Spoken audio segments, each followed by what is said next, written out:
Alright. Hopefully we're good. Hopefully we're good. Hello, hello, welcome in. Eh?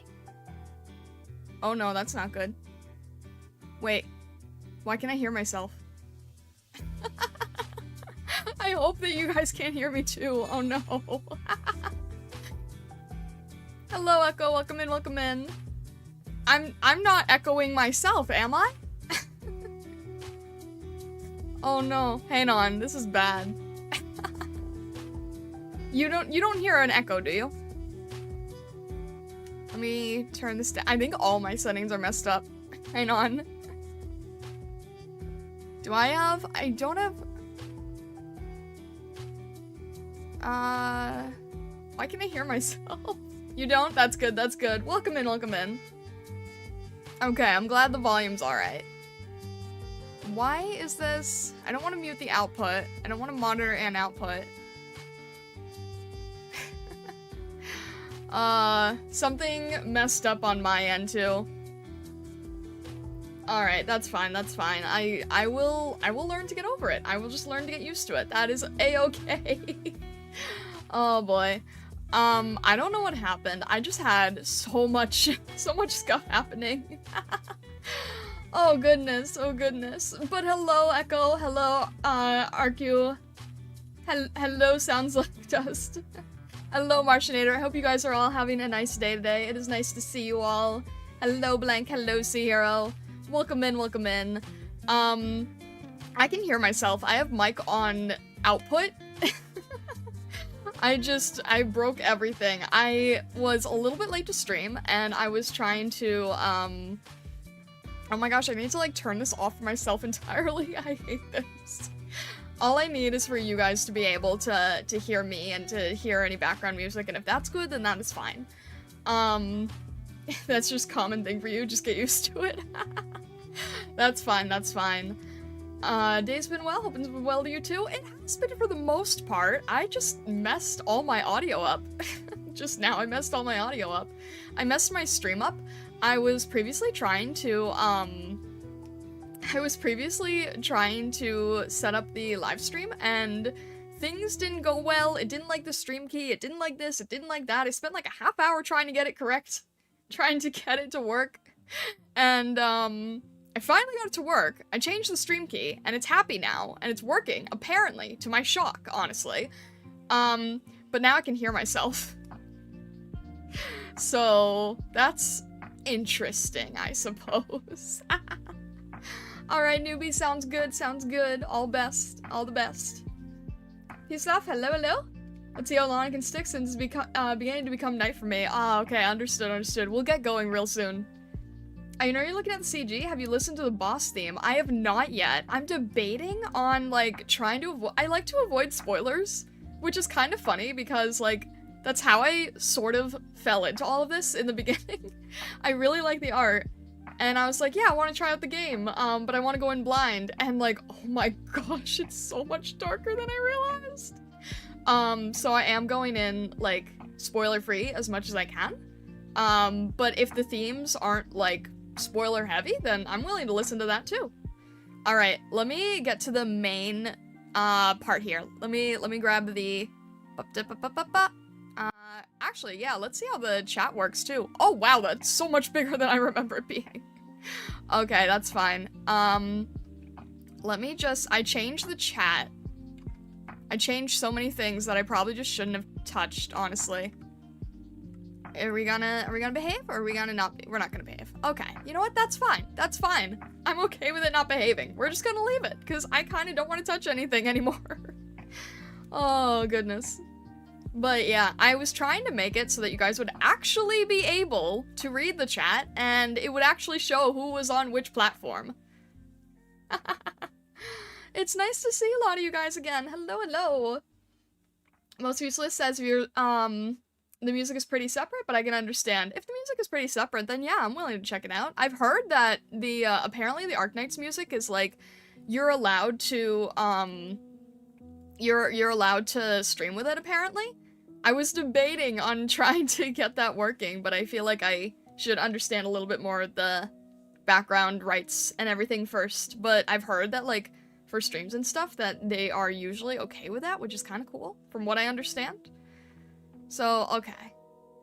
Basically, for those of you who don't know, a Masterstudy is essentially trying to do a one-to-one recreation here, right? So what I'm going to try to do, I need to look up the artist for the CG on this one. I wasn't able to find it right before stream, and I kind of had a bit of trouble getting stream ready, but that's okay. But essentially, Masterstudy is trying to do a one-to-one creation of this, and I believe that, hang on, my mind's escaping me. I believe Kent is the one who suggested this piece, so I thought that this would be a really nice one, because there's a lot of light, dark, and very painterly, and because it's a headshot, it's a good piece that I can do in one stream. Mr. Echo says, Arknights music, some of the best music I've ever heard. That's really nice to know. Pretty sure they had a Disney composer on it one time. So Azza, thank you, I appreciate it. Sounds like Dust says, all of them are copyright free, the only ones who do have copyright are the ones made by other artists. And that's understandable, right? I completely understand that. Yeah, the ones featuring other artists, that makes sense. Alright, so what we're gonna do here is I am going to basically get out the main shape. So I want to get the basic form and silhouette of Lemuen. I'm trying to learn how to pronounce the names of the different operators. So I'm pretty sure this is Lemuen, correct? I know you guys have like a meme of calling her Lemon, but alright. Whoa, sniper rifle. Hello, Vessa, welcome in. Yeah, you know what, Vessa, like, as weird as this has all been so far, this is going to be, like, such a good thing for you. Because I'm gonna be able to draw all the things that you probably wish that I had drawn a long time ago. I was thinking about that earlier, and I'm like, oh, you know what, Vessa's actually really going to like this. Are you gonna react to music on the stream later? I hadn't considered it. I feel like I'm not really set up for that, honestly. I do have the background going here too, right? Okay, I do. I just... I can't hear the background music because I'm turning down my own headphones because I can't handle hearing myself. Goodness. Ingwatilka, hello, welcome in. Dark Monster says, AK stream, let's go. Just finished watching the previous mod. Welcome to Arknights. My gosh, I appreciate your guys' support so much. I'm totally thrown off by the whole thing, but I appreciate it a lot. She's the sister of Lemuen, aka, Exushii? I'm probably missing that pronunciation too. But let's see. Let's get the general shape here of the hand, of the arm. And I think what I'll probably do, what I'm realizing is best for the Masterstudy, is just going straight into the color. And I'm also trying to check how far everything is, how far... actually, using this window creates a really great shape, showing where the, boundaries are for everything. So if I work here, and I can sort of see the negative space, and working with the negative space helps me a lot. And I can get a better idea on how far everything should go, how high everything should go. Like, I can tell I need this to be a little bit shorter. Vessa says, if only you would pick GFL. You know what's funny? Vessa? I was looking, at a few things to try to understand things more, right? And I was looking at what people were saying with the storyline or whatever. And, people are like, oh, you know, how dark is it? Is it really dark? Blah, blah, blah. And somebody said, if you wanted a lighter story, then pick GFL. And I read that, and I'm thinking to myself, what have I gotten into? But it's alright, it's all good. It's just a big learning experience for me, really. But I thought that was funny because I immediately thought of you. Hello. Hang on one sec. Stream froze? Eh? Is it good? Are we good here? Hopefully we're okay. Let me know, yeah, let me know if, if stream's doing anything weird. This feels, I feel weird not being able to have the background music, but I can't listen to myself. It doesn't work. It doesn't work.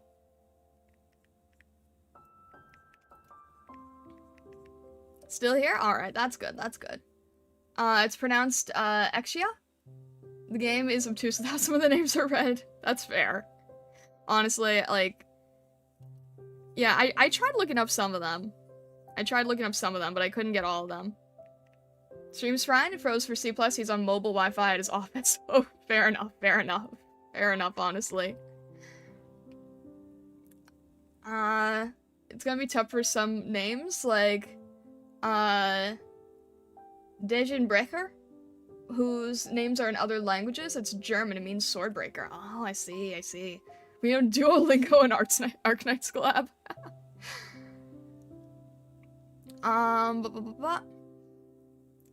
If you want a light story, try Babel. I mean, I want to try to get myself to understand the main story as much as I can, right? I think that it would be the best way to go.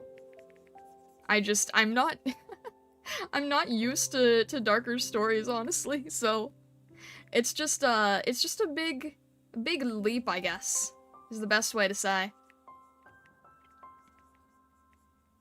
They had a KFC collab? That's incredible, honestly. What are the... I saw that they had, Delicious in Dungeon. I saw that there was KFC. I didn't see the KFC one, but I heard about it. And Rainbow Six, I believe. I believe I saw the Rainbow Six one. Do I often stream around this hour? Yeah, this is my usual hour. I'm also on a different platform in the evenings, or at least I'm experimenting with the evenings.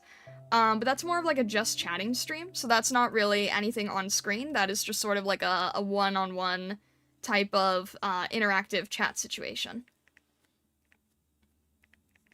Alright, let's see.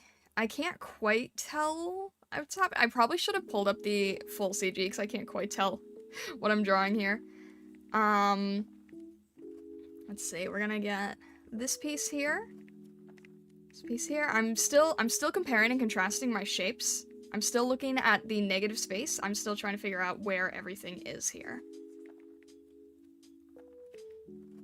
If you want a happy and wholesome story, try Children of Ursus.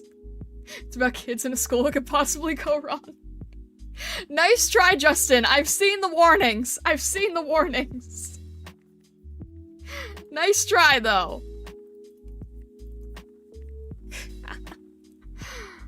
Oh, goodness.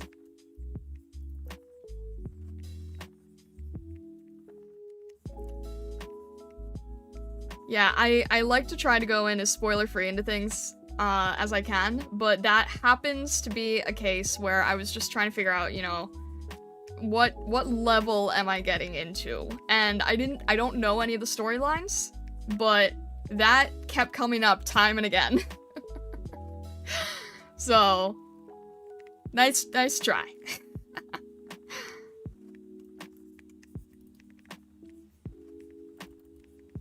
Alright, let's see.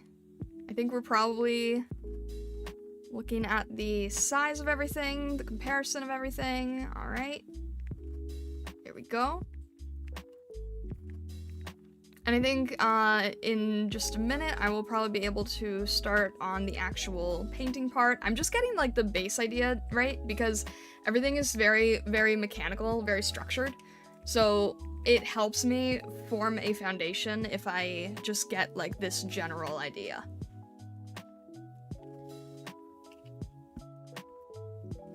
Let's see. Hang on, what am I missing here?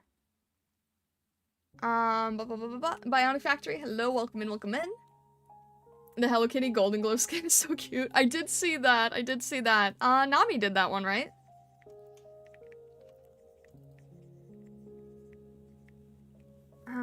Let me see. This piece here, about here probably. We're constantly comparing and contrasting. We are constantly looking. We are constantly seeing how things play out here. Okay, this needs to be a little bit further. Let me see here. Here, here, here, here. Alright. I'm trying to get the shape of the face, because that's fairly important to get right. And then where the eyes meeting? Where's the angle of the eyes? It's about here. I want to focus here. Do I have a favorite artist, or some artists you admire or give you inspiration? So I don't quite know too many of the artists, if I'm being honest. I just know, like, the individual pieces that I've admired. The first one that I started out with was the, I think it was one of the yearly celebration CGs, and it was the, I don't know the characters, I apologize. But it was the one with the garden and the tea party. I have a speed paint crop of that I streamed earlier as well. And that piece really, really inspired me visually, and then, I don't know the individual artists yet, but I'm, like, slowly getting to learn them. I know of Nami, because, you know, VTubing and everything. But that is sort of the extent of my knowledge at the moment, but I'm learning more and starting to follow more artists. So I don't quite know people by name yet, but I am learning. In general, not Arknights specific? Oh, fair enough, fair enough. In general? Let me see. I really like an artist called Momoko. She does a lot of very detailed, painterly characters. I think she's the main artist for, what was that anime? The nervous Russian girl one? What's that called? I believe she did the main character design for that one. I think she's also the VTuber mama of Petra, if I recall. Petra from Nijisanji. And, Petra, Nijisanji, and, Kiori in Hololive. And I also really like the artist Fuzi Choco. Fuzi Choco is a very big inspiration to me. Fuzi Choco does a lot of blending, like, iridescent rainbow type effects into their work. But it's always very, like, crystalline. It's very much within my aesthetic, right? It's very much like, it has that sort of ethereal feeling to it, which I think is really, really nice. What about you guys? What about you guys? Lemuen, nice choice. I really like the light and dark of this piece. I thought it was really good to play with. I feel like this is a little bit off with her hair. I feel like this needs to be...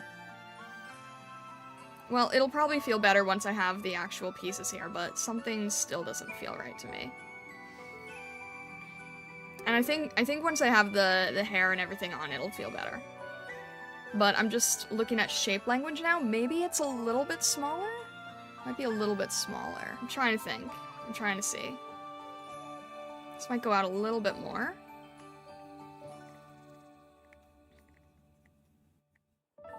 Let's see. Over here.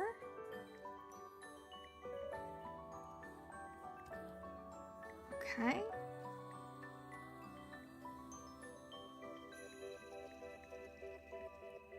And then, I know it looks really bad right now. I'm just, you know, trying to figure out my angles and my shape language. Something, I got some measurement wrong, and I'm trying to figure out where. I'm trying to figure out where my measurement is incorrect, because I can tell that this hair should go out further. The ear is probably too big, that's probably it. And then this head probably goes in a little bit more. The eyes are going to go in more here. And I'll probably start painting soon so that I can just sort of adjust and move things around. And maybe I'll move the lines just a little bit so that I can get a better balance here. Alright, I think we're gonna work with that right now. So next thing I'm going to do is I'm going to try to base in the color, and my goal here is to try to not color pick, because by not color picking, I get a better sense of how the color wheel is behaving, right? I think that's something very important to keep in mind. So I'm just going to very quickly rough in where her hair is, Make sure it's clipped to my base here.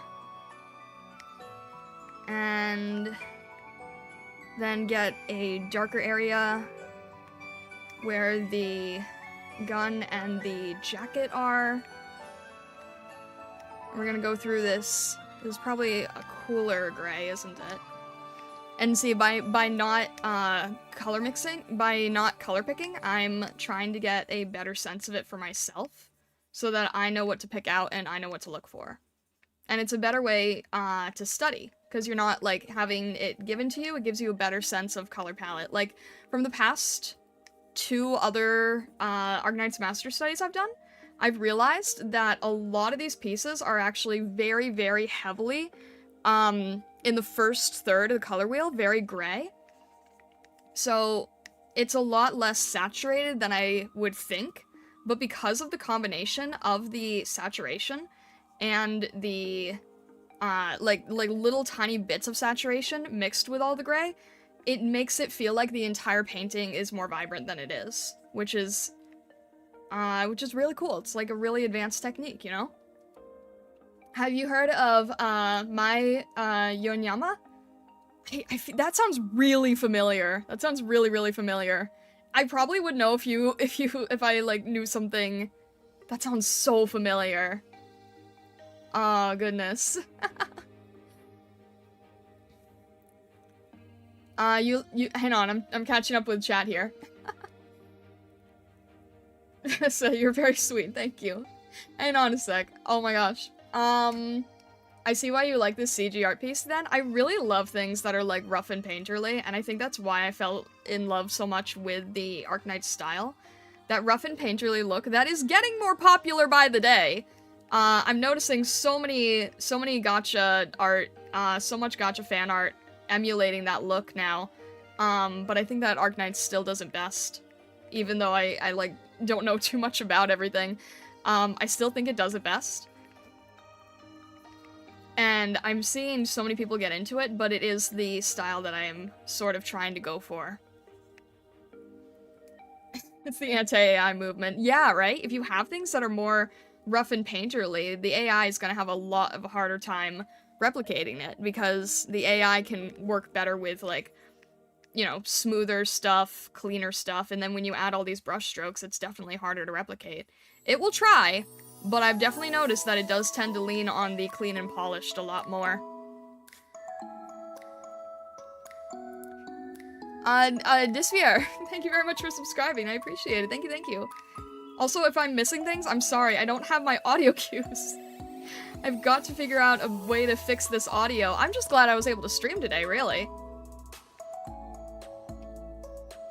I'm just glad that I was able to stream today. Credence, hello, hello. And Yoriko, hello. Welcome in, welcome in. CEO Chicken Tenders, hello. Oh, goodness. On topic of knowing artists via VTubers, one of the characters in AK is designed by the same artist that did Doki Bird. Oh, really? That's really cool, actually. Lalrol and Yuji? I don't know who they are, but I'll have to check them out. Let me see. Yeah, why does that sound... Japanese artist, very colorful, very technical. Yeah, my Yoneyama sounds really familiar. I think I would probably know. You know what? Here, let me look it up real quick. Because that sounds so familiar. Let's see. My Yoneyama? Let's see. Oh, okay, yeah, okay. I definitely know who this is. I know their main cover piece with all the swirls around it and everything. Okay. The name wasn't immediately familiar with me, but yes, okay. Very much know who you're talking about now. Very much know who you're talking about now. Alright, let me see here. Yeah, I know a lot of people are trying to replicate and study her right now, too. I think even some of the, like, art teacher YouTubers are trying to study her. Alright. I'm just trying to build up the color here slowly. I know it's so rough right now. Don't lie, you held up the stream until I woke up from my nap. Oh my gosh, Vessa. Yep, that was it. That was the reason. It wasn't because I had a huge amount of tech issues or anything. Okay, okay. Let's see. Just check out Aslan 4's work. Their art is actually peak. If there's like artists that you guys specifically want me to check out, feel free to post it in our Discord, either in the, what is it? There's an Images and Media channel, and also there's an Art Inspiration channel. Art Inspiration would actually be perfect for it. If you do ~ Discord in chat, it is a safe for work server, but it's mainly, it's very art focused, very art appreciating. So definitely worth checking out. Especially if there's any artists that you want to show me, then that would be a great way to do so. Let's see here. Many people trying to study whose work? Stuffing mouth of spicy noodles didn't hear. My Yoneyama. And Vesta, thank you for the Discord link. Thank you. I appreciate that. It is a safe for work server, but in terms of like showing me art that I should check out, there is definitely channels. We have an Art Inspiration channel, and there is Images and Media. And Art Inspiration is great if there's any pieces, like any CG pieces that you think are really, really worth appreciating. Stuff like that. Lagging behind, I still feel kind of sick. I'm sorry to hear that, Vesta. I hope you feel better. Let me see here. Hankon, hello, welcome in. At work while hanging out. If I miss chat responding to something, that will be why. Yeah, no worries, guys. Let's see here. Yeah, a lot of art teachers definitely trying to study artists who I feel like they would not have been as familiar with in the past. Everyone's trying to get into,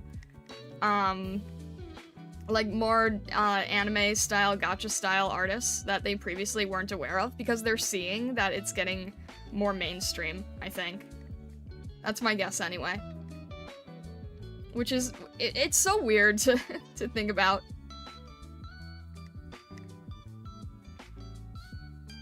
The fact you keep saying safe for work server makes me think some people in the past thought it wasn't. I haven't had any, like, direct conflicts with it. It's more so that I think by nature, it's more common to not have a safe for work server than to have one. So I keep saying it because I think that it's not as common, and people's level of humor is different, people's level of appreciation is different for things, you know?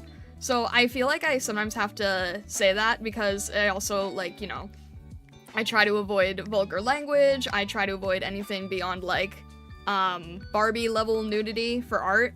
I think especially you have to say it for things that are art related, because art by its very nature can get very not safe for work. So I think that is another reason that you have to that you have to point it out a lot more than you normally would. Hoyo games really push gacha into the mainstream. Yeah, that's true, that's true. I love open world 3D stuff, but Hoyo stuff seems scary to get into. I never really had, like, too much of an interest in gacha game Hoyo stuff, but I can just admit that in general, gachas have very high-end art because, well, because, you know, they want you to play the gacha, right? So the art has to be good. The characters have to be well designed. Let's see. I'm gonna reduce the opacity on this so that it's not really throwing off my direction of things, and I'm going to start building up the shapes a little bit nicer, a little bit better. Still comparing and contrasting as I go. I don't want to be too against Toyo, because I do know that I do have some people in the community who very much enjoy it.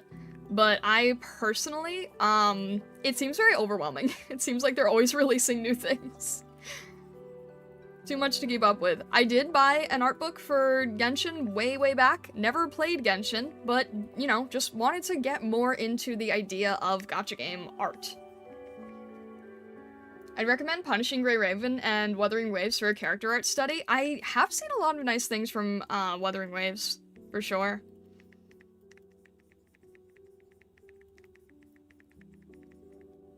Genshin character design peaked with Hu Tao. That's the ghost one you like, right? Genshin character design was very interesting in the sense of VTubing because there wasn't really much to go off of if you were like, if you were trying to go for like different design direction, or if you were trying to do something more interesting as like a male character, for instance. There's a lot of reference and inspiration to be found in there. But now there's just so much. Now you can't keep up. Good decision to remain neutral on Hoyo. The fan base are K-pop Swifties of Gacha. Okay, that sounds terrifying. Oh dear, oh dear. Like I said, I do have friends who are in it, so I don't want to be too mean. I just personally haven't gotten into it myself. I think it just seems like it's such a rabbit hole. Oh, it releases at least 2 characters every 2 months at least. I will say, you know what design I really liked though? Was the character's name? Furina?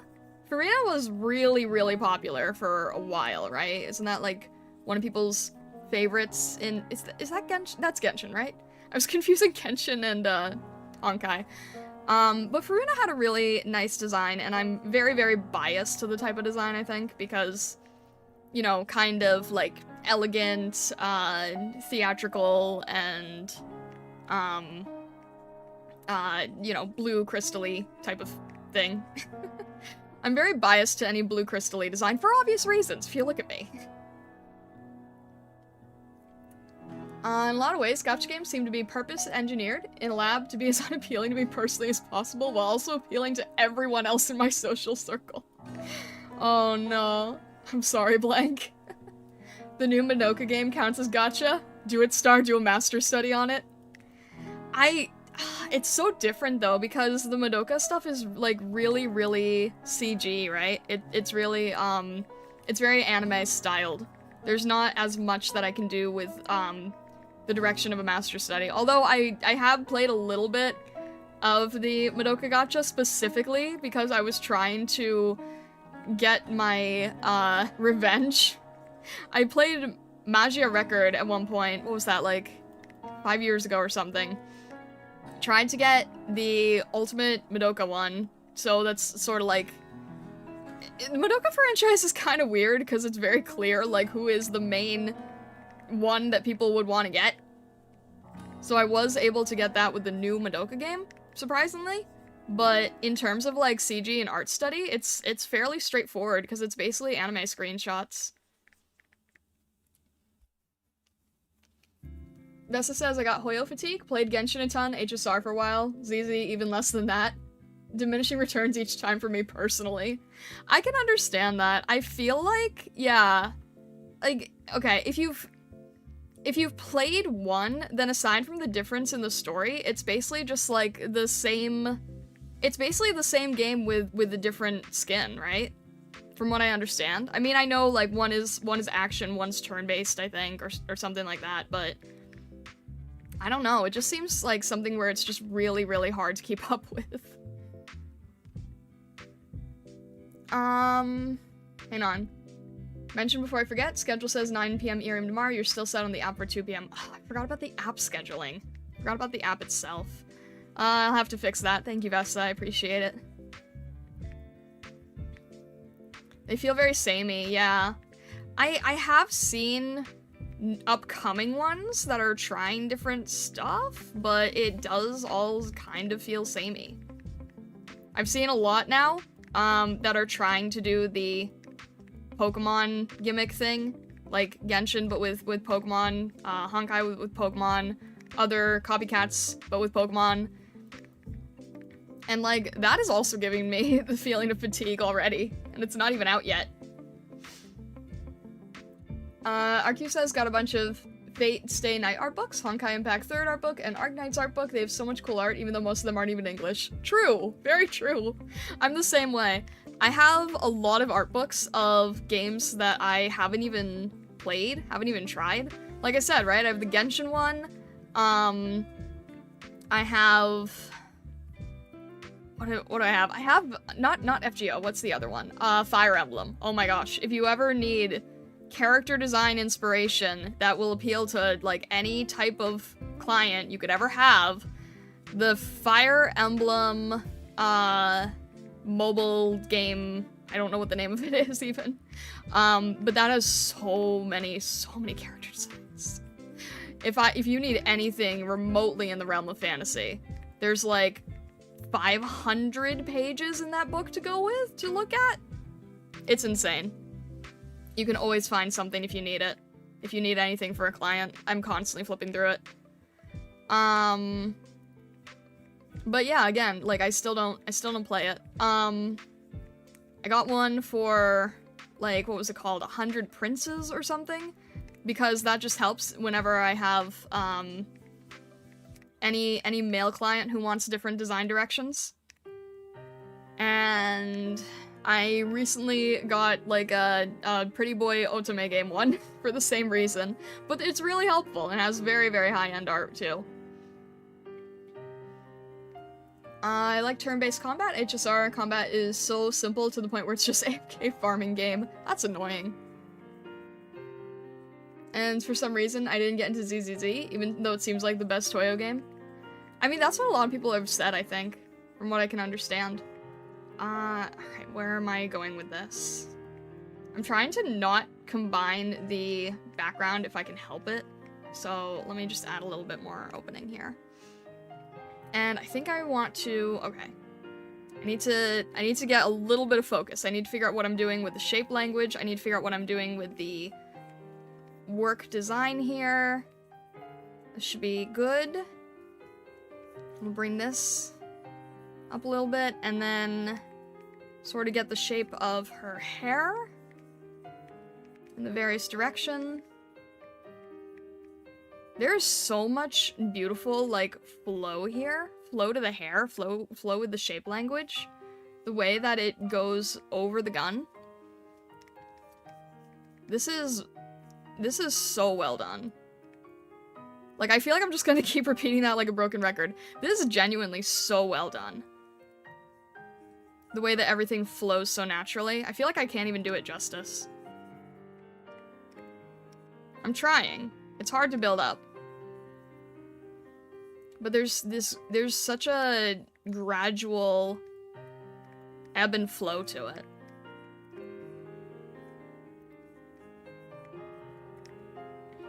This part is a lot lighter. I know I don't have the color scheme right yet either, so we're gonna have to work on building that too.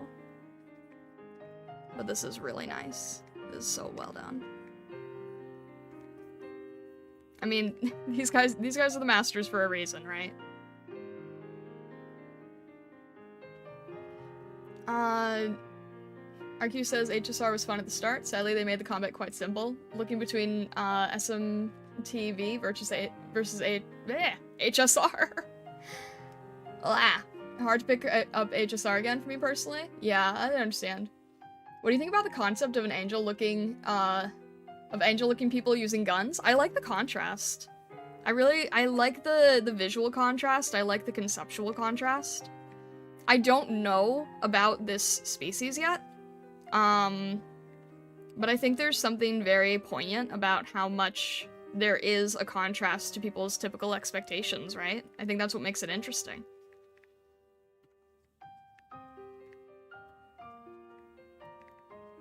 Let's see here. Let me see. Like you said, I like the TV mode of ZZZ. They removed it. I hope they start making more niche games that do well, instead of trying to be Genshin killer that buys nuclear reactors. Sierra says, Hoyo teased a new next Hoyo game where we use a Pokemon-like creature. I did see that, and I also saw non-Hoyo trying to do that too. There's a lot of different companies trying to probably profit off of, like, the world of Palworld or something, which I'm personally not a fan of, just because I'm a major Pokemon fan. But I am seeing a lot of companies very, very quickly inventing games that are trying to replicate that. Rad, thank you so much for subscribing. Thank you, I appreciate it. Again, if I'm missing thanking anyone for subscribing. Again, it is because, I don't have my audio cues, so I do apologize. I do apologize in advance. I've got to fix this audio. This is terrible. I could just deal with listening to myself, but it's bad either way. If it was at the same time, it would be fine, but the delay makes it unbearable. Let's see. This needs to go a little bit further. I could probably save this for later, so I'm probably gonna end up painting over it as well.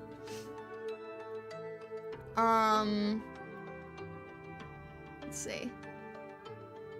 Hang on a sec. There's a good video that goes over the races without being particularly spoilery. I might have watched it yesterday. I might have watched it, because I was watching a video that, like, did a very, very quick, overview of the different races. And I think I fell asleep. I think I might have fallen asleep watching it, because it was very late. So I need to revisit it again. I have it on my watch later. I'll revisit it again. I got to, like, the basic ones, and then I think it was a half-hour video, so if it's the same half-hour video, then yeah, I need to still watch it. Which is kind of crazy to me, that there's a half-hour talking about different species. Do you want to know about why they use the guns, just the surface notes, or would you rather read your way to it? I guess it depends on how long it takes me to read my way to it. If you can do, like, non-spoilery stuff, then that's okay.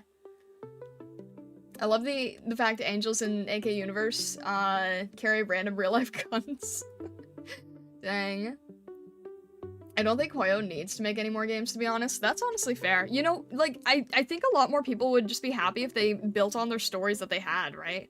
Because I've heard people say that the stories aren't as strong as they could be. Like, wasted potential type of deal. Like, it could be really good, but they're not doing enough with it. The other thing is, I'm kind of wondering how Hoyo is able to push out as many games as it does. Because I feel like they would be taking so long, but it just seems like there's constantly new ones. Is it me, or, like, how does a big 3D open world thing get made so quickly? It just seems really fast to me. Maybe it's just me. Maybe it's not understanding timelines and time frame, but it feels fast. Walter says, I've been stuck with AK for 3 years. The gameplay is fun, you can experiment. Didn't have the same feeling with others I've tried, BA or GFL. Okay. Yeah, I'm learning a lot of it is, like, very, very strategy-based. If you put the ethical commercial aspects aside, it feels like needless handicap to core game design. Wait, what? I think I missed what you said before, Blank.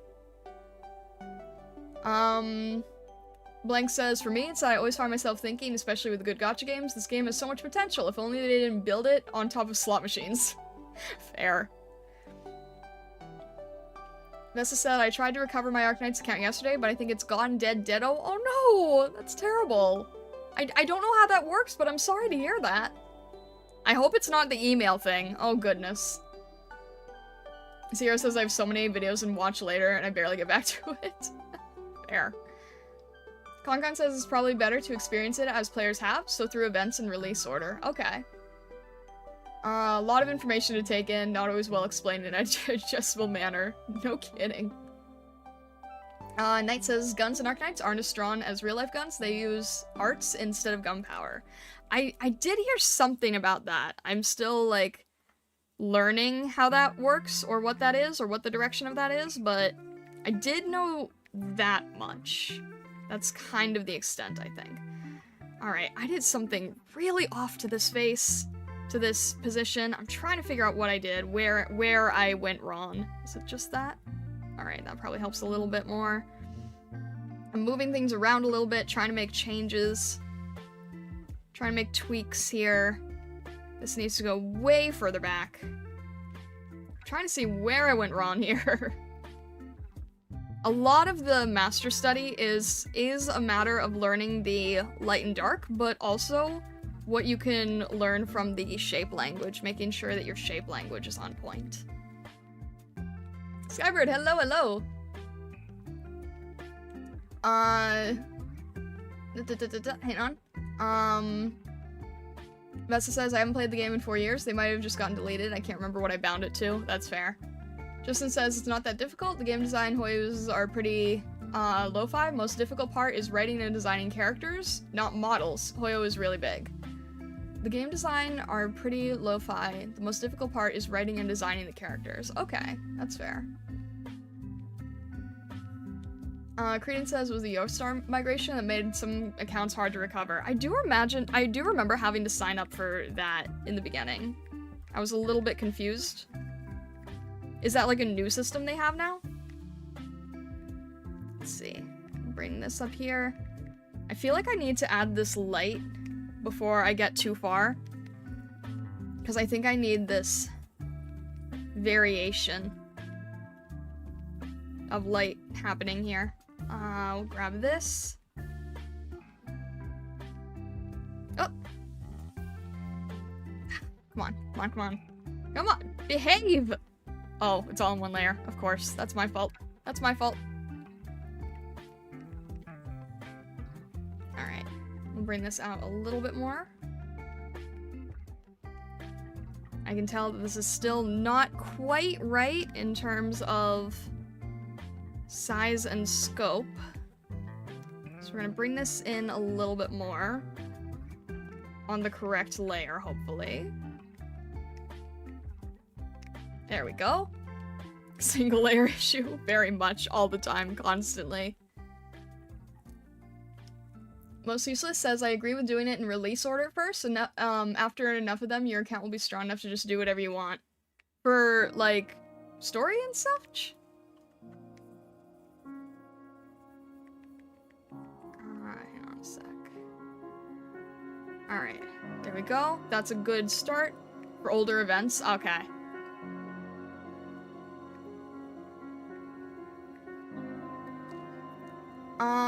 Purple Onyx says, just me, or shape of hair looks weird when compared to original, or is it because there's no halo yet? I do think that a lot of it is because there's no halo yet, but I am checking my shapes and seeing if I'm off or not. I know I am still off, so I am just trying to figure out where everything is falling at the moment. So I understand that this has a different angle than where I drew it. This probably needs to be a little bit bigger, but at the other angle. Halo will probably help me get a better idea of where things are at. There's gonna be a darker part here. It's definitely more purple than I had before. It's not quite there yet. It's not quite there yet. I really need to figure out where the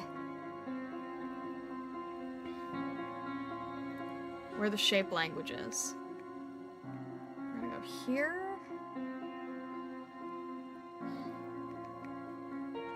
I'm gonna add a little bit more intensity, more light.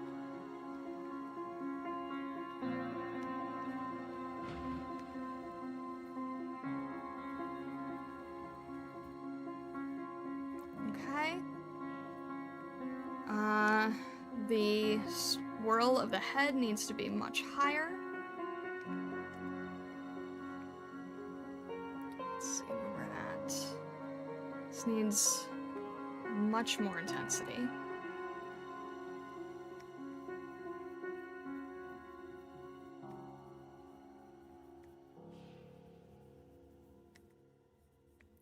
How's that in terms of the shape?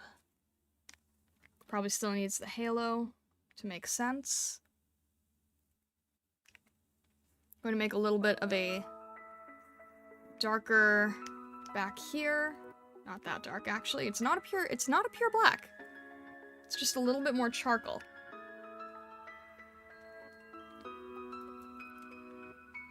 Let's see. Should try checking out the Railgun for reference. I believe it's an AWP. I feel like if I check out the Railgun for reference, I'm gonna get more confused because of the difference in the detail. The thing about Arknights events is that it's unclear as to which events are standalone and which events are sequels to other events. Ah, I see. I mean, I'm fine going in order with events. Isn't the main story the main thing, though? Because you guys keep talking about events, but Isn't the main story the main aspect?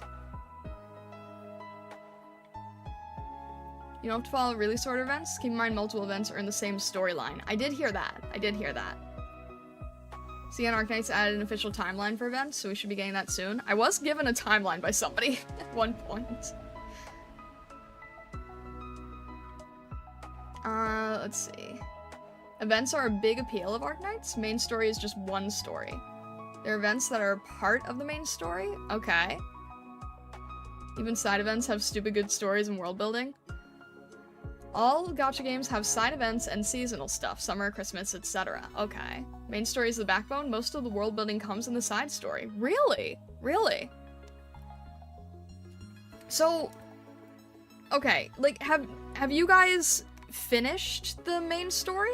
Are you guys, like, is the side story extra content, or is it something that you do alongside? That's better.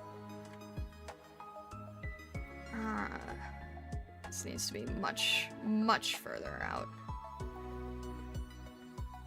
I'm getting a little bit of different variation in viewpoint as I work.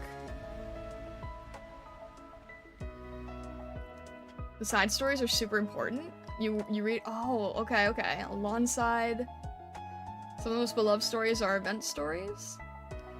Events are a big part of the AK story. Some of them have zero involvement of main characters and tell the story of in-game characters. Some side events are really tied to the main stories. Main story is still going. Okay. That's let's see. Usually you do side stories when there's no ongoing events to farm. Side stories happen at the same time as the main story and they both reference each other. Heavily influences the main story. A lot more world context. If the main story ended, it would be EOS. That's fair. I'd say the side stories are 60% of the lore. Dang, really? This is... how do you balance it? How do you balance it, then? I understand side stories in terms of, like, you know, Christmas event, summer event, that kind of stuff, but it doesn't sound like that's the case here. It sounds like something completely different.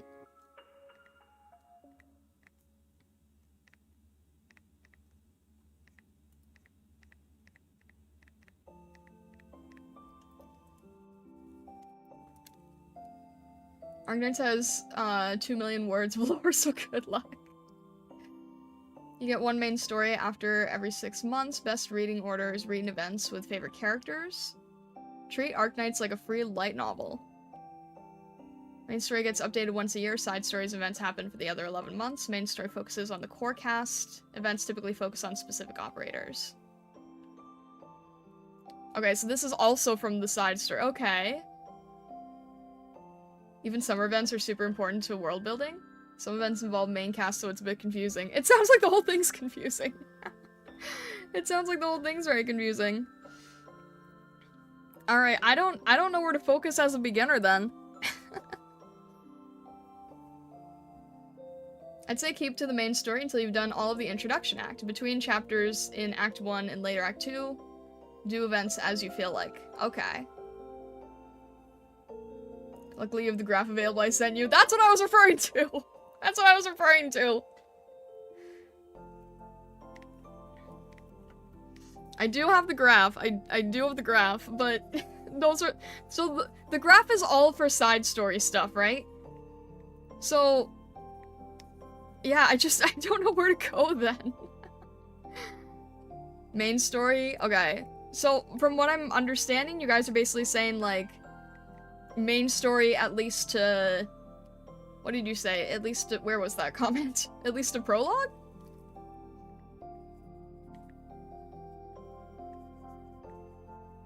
I don't know. I'm still finishing the tutorial. I haven't jumped in, since I've streamed. But I think I'm still on the tutorial. Yeah, exactly. Exactly, Vessa. AK lore, people have a corkboard with pins and red string. Goodness. Okay, I thought Fate was bad. I thought Fate was bad with Gigu doing that whole video on everything. I thought I thought Fate was where people got confused.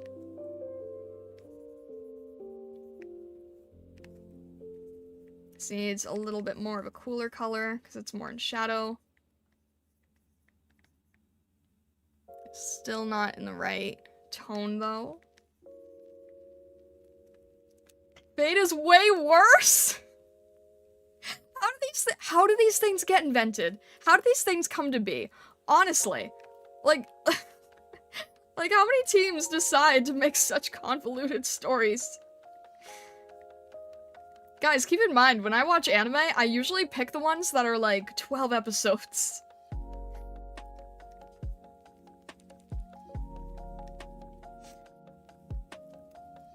Fate's worse because of alternate time. Somewhat of a warning, do not touch, Stultifera Novice until you're very confident in your account. Story is great, but the stages are brutal. Okay. Writing as you go, probably? Let me say. I watched another streamer, I'd say after chapter 6, it would be good to do side story if I remember the chapters correctly, as it ties really well into what happens next. Okay, anime is a good place to start. Do you guys recommend watching the anime? Because, I think I was asking about this before. I feel like it might be a good way to get, like... Well, okay, I'm not... I'm not sure when I should try watching the anime. And I'm not sure how much it covers. I'm not sure if it would be better to look at the anime later? In terms of, like, spoiler territory? I don't know. Anime is Act 0 and Act 1. Okay. I'm an Arknights anime defender. I think it's a good introduction. Covers up to the end of Chapter 6. And that's what you guys are basically saying in terms of the events and stuff, right? It's Chapter 6. It's better presented than in-game, my opinion. I feel like it would, like, just be easier to absorb, right? If it's presented in a way where it's sort of like, a narrative that has to follow a set pacing. You watch the anime after you finish the current series you're on. Vesta, I'm just trying to figure out where things are at. That's all. I'm just trying to figure out where things are at. I'm just trying to get info. That's okay, right? Getting info? Let's see.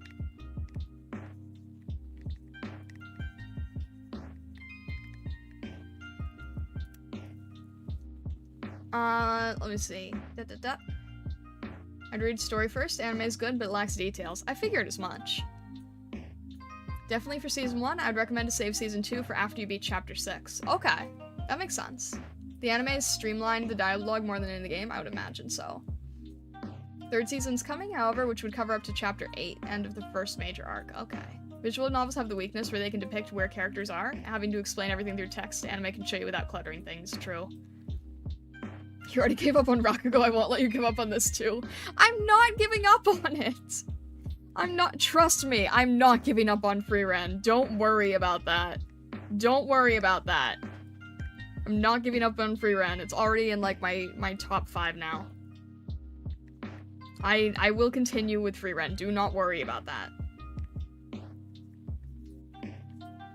I just have to sort of figure out where things are at, I guess. But don't worry, I'm not giving up on Freeren.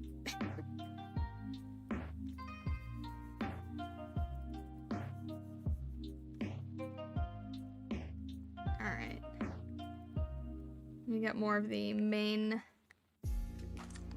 color here. Just want to be fussy for a bit. Freeren's been in my top 1 next anime I should watch for like 4 months now. Relatable, honestly. Very relatable, Purple Onyx. I'm not gonna say any spoilers whatsoever, but it is very, very good. I do recommend. I do recommend. It does a lot of really nice things.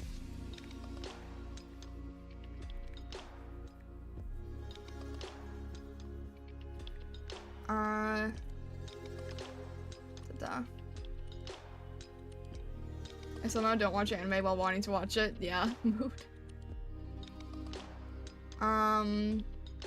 Doing Babel early gives a lot of context to what's happening in AK, but it loses the sense of mystery. I kind of like the sense of mystery, though, in a way.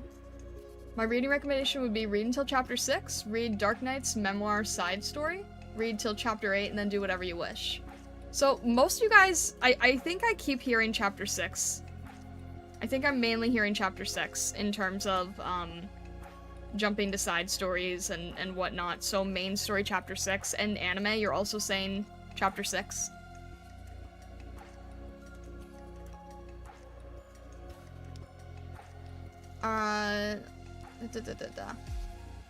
Dusted a lot of the community. I think we're gonna get a free run collab instead of Dungeon Meshi collab until it was officially announced. Yeah, I did see the Dungeon Meshi one and it made me think, like, could this have been free run? Like, at one point? I mean, it still could happen, right? Isn't free run still doing collabs and everything? I think it could happen.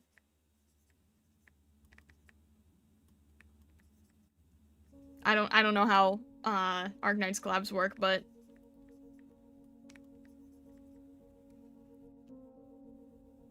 let's see. My main issue with Freerun is that as a German speaker, it's unfortunately completely impossible to take the name seriously. That's fair, that's fair. I saw Cecilia in Hololive talking about it because she's also German, and she was like, "Oh yeah, do you know the name of this character, that character?" And I think she felt the same way, right? Like, it's hard to take it seriously with the names. It's still charming, though. I think it works, name-wise, right? I think it still works. Even our own community doesn't know what collabs came to be. Babel is difficult to recommend. On one hand, it's phenomenal. It's great because they answer so much, but if you read it early, you don't have all the questions yet. That makes sense. You know what? That's a good point. Like, if it's something that answers a bunch of questions, but you read it too early, you wouldn't even know what questions you're asking, right? If you start it off that way, then everything gets answered, and it doesn't seem like the big deal that it's meant to be. I feel like that would make sense.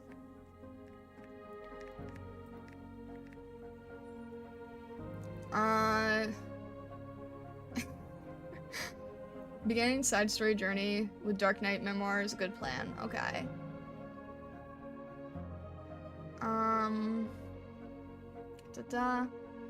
Thinking the next collab would be Final Fantasy. AK collab is basically the CEO watching anime or playing the game and being like, I want this in Arknights. Well, then you gotta get him to watch Freerun, right? Does Lowlight, the creator of AK, like it? I see, I see.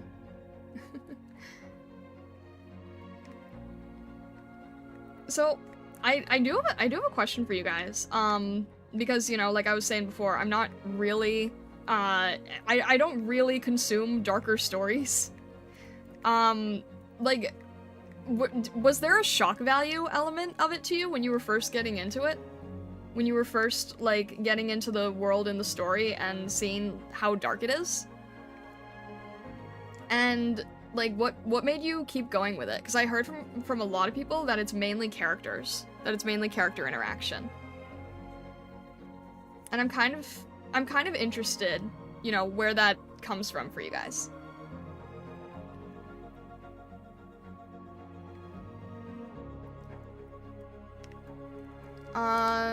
Later on in the story, there are shocking moments. I didn't really, expect a really dark story. I stayed with the game because of the characters I met and the stories they tell. I see.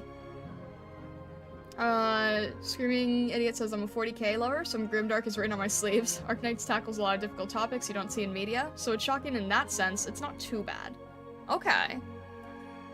Vesta says, it does not feel that dark to me. More than the average gacha, but definitely not to the point of unsettling. Real- oh. That does make me feel a little bit better, Vesta. That does make me feel a little bit better. Like I said, when I saw the comment where someone was like, oh, if you want something more lighthearted, you should be playing Girls Frontline, I kind of felt a little bit of concern.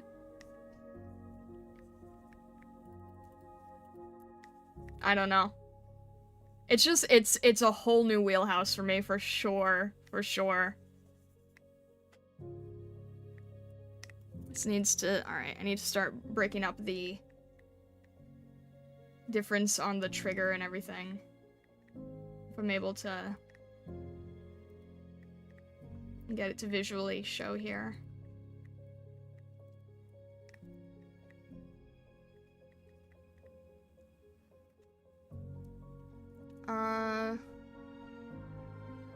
It's not dark, there are many lighthearted events too. I've heard that the side stories are mainly the lighthearted ones, from my understanding. Personally in it for the world and gameplay, that's fair. I keep reading because it's peak fiction. Konkan says, sorta? Not dark as in the story, but dark as how it depicts contemporary world issues. I think the urban fantasy edge is what drew me in. Skybird said, main selling point of AK is how international it feels, and the side stories are the point of views of characters other than the MC. I think the world building of Arknights and the amount of effort put into the world make me going. The characters are well written and blend so well with the world. Who said GFL is lighthearted? Some, like, people asking in Reddit forums, they were like, oh, you know, if I can't handle, dark, maybe it was ironic. Maybe it was written ironically. They're like, if I can't handle deeper things, am I gonna be able to handle this? And most people are like, no. And one person's like, oh, if you wanted lighthearted, then go into GFL.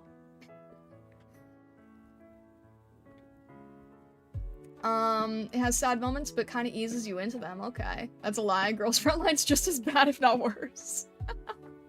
See, that's what... I know nothing about GFL either. I just know that Vessa really, really likes it. When I saw that comment, I was like, oh, what have I gotten into?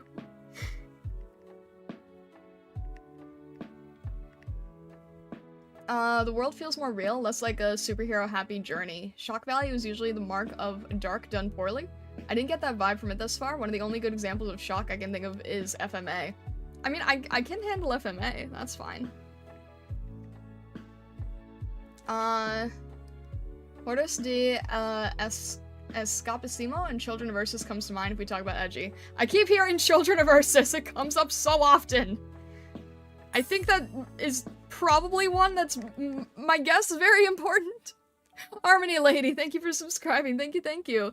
Probably important narratively and story-wise, but doesn't seem like something I'm gonna be able to, like, handle on stream, at the very least. That keeps coming up. Somebody earlier tried to say, like, oh yeah, so you want something lighthearted and happy. That's a great one to start off with.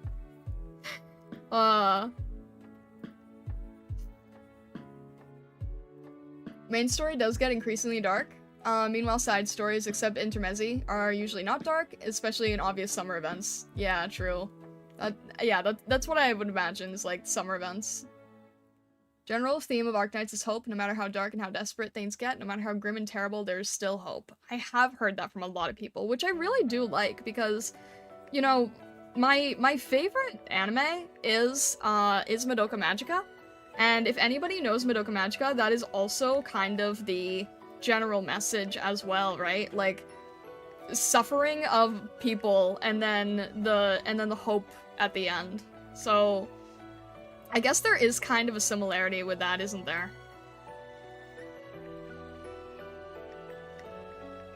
I know somebody said to look up this gun earlier, but I don't think I'm gonna be able to do it much justice. I'm just trying to get the general shape of it at this point.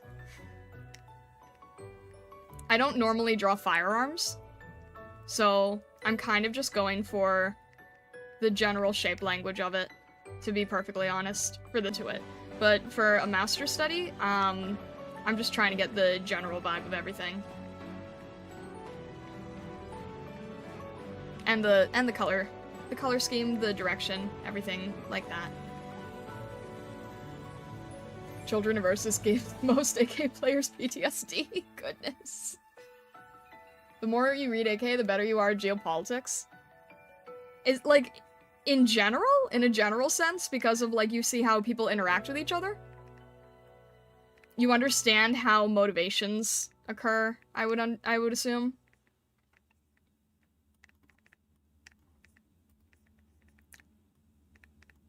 This doesn't sound right at all, but when you say geopolitics and, like, better understanding, I thought of, like, the people who watched, what was it called? Hetalia? And being like, oh, I understand world history now! I'm sure it's very, very, very different. I'm sure you're talking much more on, like, a emotional, philosophical, socio-economic type of deal. But that was just the first thing I ended up thinking of.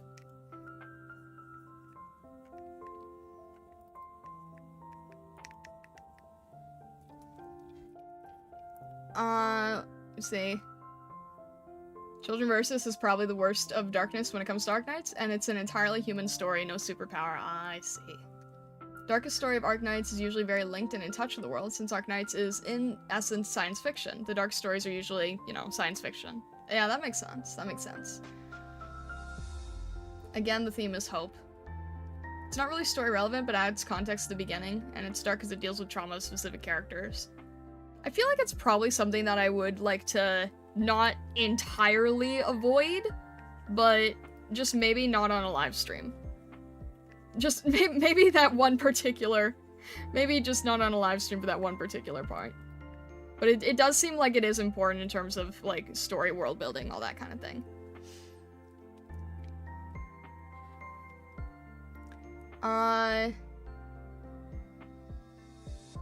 You should give a shot to Millie's Grown Up Paradise promotional video released by the official Arknights channel. Also, Arknights has a lot of history reference. I do understand that, yeah.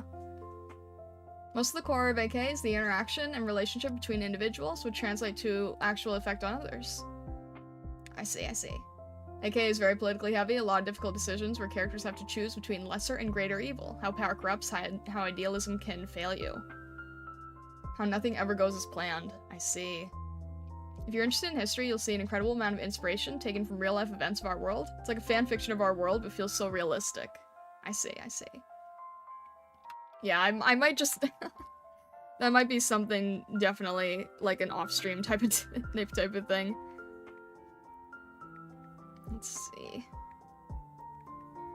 And again, it does seem like main story should be my focus at the moment.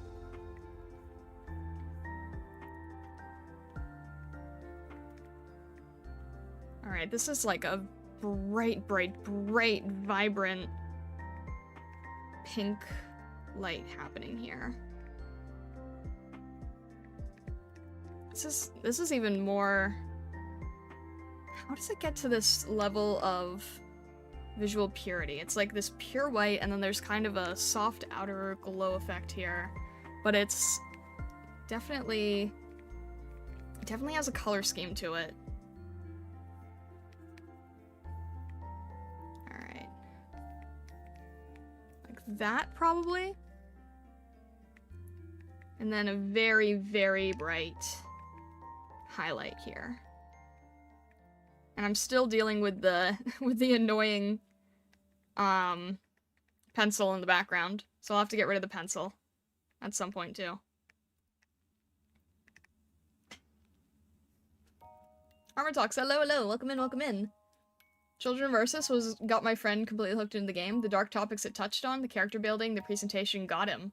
It handles trauma in different ways, resolves them very nicely. I see.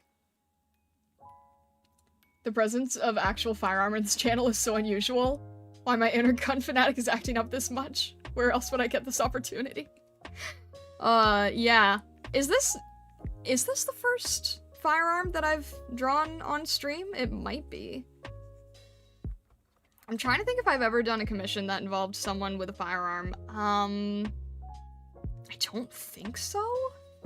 I'm trying to think. Maybe with Vesa, but I don't think so. Is there any other time that I've... Probably just maybe like in a Bakadoodle? I can't think of any other time that I've had to draw this.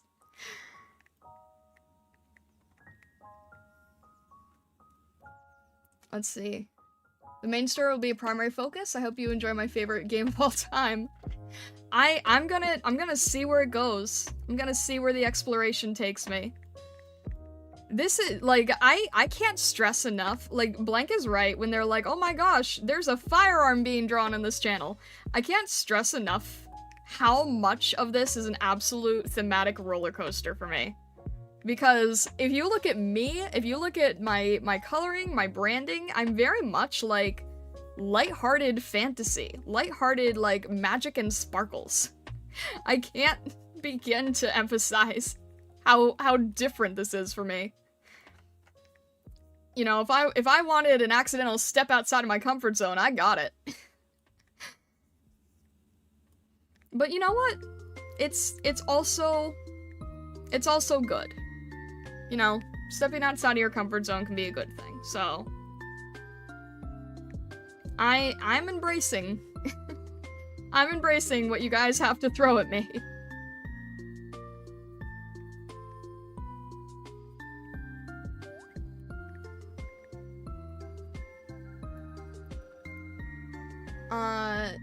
There's also a few side manga that are really nice, specifically if you want wholesomer story. I recommend Road's Kitchen. All stories in that are made better if you've done the event from the game. Okay. Oh, do the manga correspond with specific game story?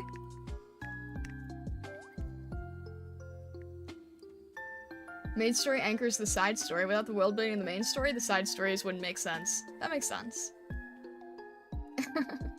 Zaxaniel, hello, hello, welcome in, welcome in. Chat starting to look like a Calcine monologue session. Guess we know Star's second game, Hamtaro being the first? What do you mean? What do you mean, Armatox? This might sound extremely pretentious, but I do somewhat take issue with the notion that character-based stories paint an authentic picture of geopolitics. Huh? Oh, no, I don't think it's a one-to-one. I think it's just, like, extra understanding, you know, from the rest of us who are not in the government and political specter. I think there's so many things like that, right? There's so many things where it's like, yeah, you're not going to, like, become a master lawyer if you play Ace Attorney, right? But you're going to get a better sense of how a lawyer may or may not think. It's not going to be a one-to-one, it's not going to be perfect, but it gives you a layman's appreciation of it, right? I think that's a fair thing to say.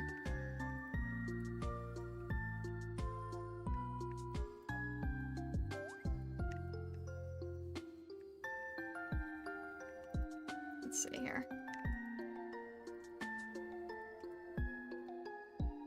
There we go. Hang on.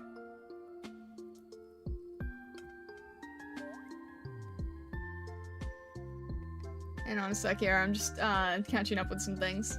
You didn't just step outside your comfort zone, you straight up loaded yourself into a railgun and fired yourself towards the moon.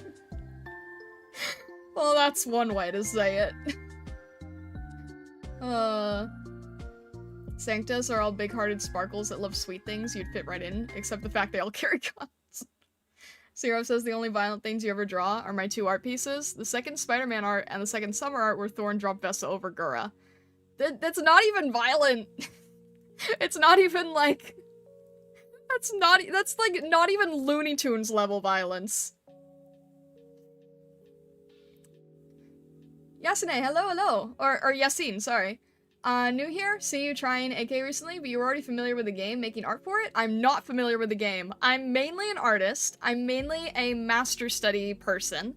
I like pretty art, and I don't even know the character I'm drawing. I just know that I really liked studying from it. So I am extremely new. I don't know anything. I'm asking about what order of the game to start with and what events and everything. But I was suggested this piece by another person in the community who, and I chose it because I think that there's a lot that you can do when it comes to, portraits. When it comes to portraits. So, no, I'm not familiar with anything. I know that this is from a current thing, and that's kind of where it ends. The first Masterstudy that I did for this was a nice tea party piece. And then I fell into a strange rabbit hole. But yeah, I very much admire the art that goes into this.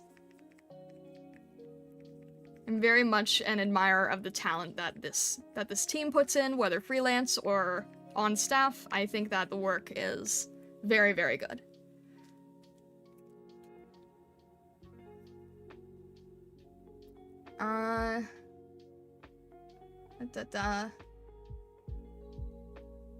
Hamtaro's extremely important to channel and Stargazer lore? What, because of the spoon? Because of the Master Spoon? For the manga question, Children of Ursus actually has a chapter in Road's Kitchen? Wait, what? Children of Ursus has a chapter in Rhodes' Kitchen, though I think the payoff for that one in particular is better if you've read Children of Ursus first. Wait. One is considered extremely, extremely dark, and the other is considered extremely light. I'm very confused now.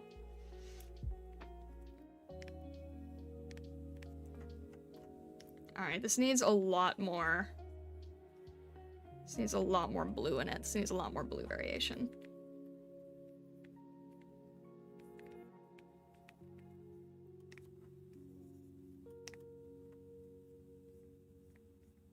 Let's see. Don't worry about it. Okay. Do you know the basis of Arknights, Slag, Orpathy, Originium, arts and stuff? Only the very basic of what I've seen in a teaser trailer and the tutorial stage. So, my understanding, and people in comments.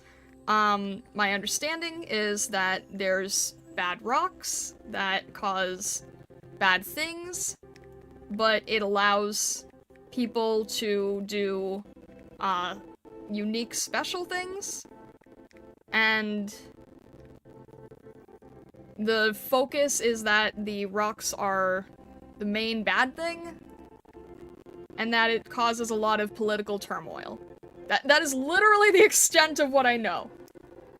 That is what I understood from the trailer, and from the tutorial.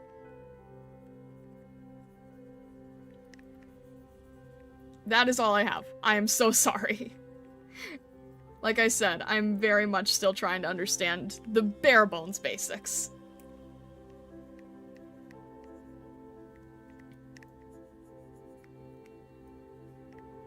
I will say, I am intrigued. But, yeah, I don't know anything else. Rhodes' Kitchen is like short stories for side event stories. Oh, okay. I don't know why, I thought it was literally kitchen related. This is the first time meeting your channel and art. I do enjoy your art style. I'll tune in for future streams, but I'm not an active chatter. Have fun to you, though. No worries, no worries. If you want to just, lurk, Rosiris, then I totally appreciate that. Either way, thank you.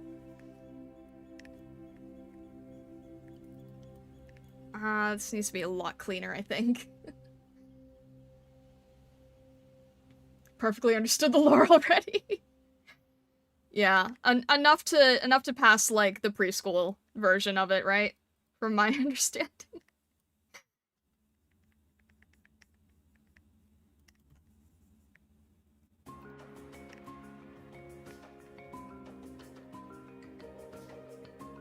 Originium is all at once the lifeblood and greatest curse of Terra. Interesting. Yeah, I mean, without going into, like, any detail, I understand that it's, like, the cause of political turmoil, but also provides great power, but also provides,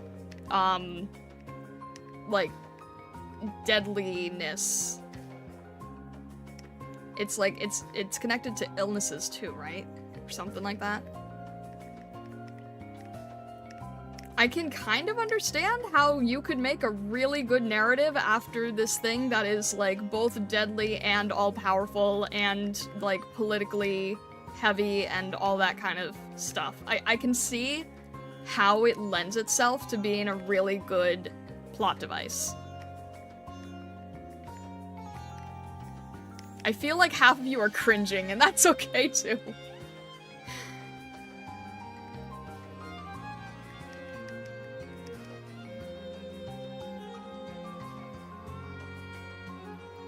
The rocks are like a cancer, no cure besides delaying. It spreads, once it kills the victim, makes the body evaporate into dust. You become infected, I see. One of the side events puts it really good. Originium, imagine if oil was causing cancer. That does sound terrifying. Animal traits are not because they have oropathy. Okay.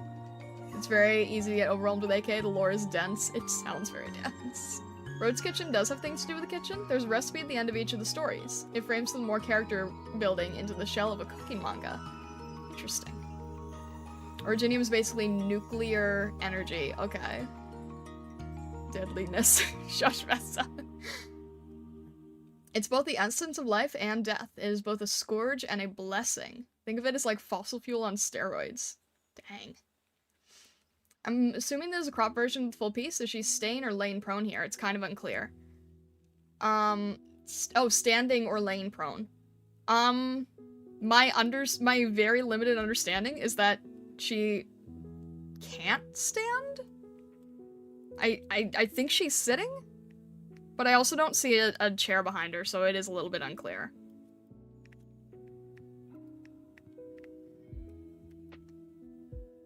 Gotta say, I really like your art. Definitely need to commission one day. Thank you so much, Chi. I really, really appreciate that. I do have a VGen, if you're interested.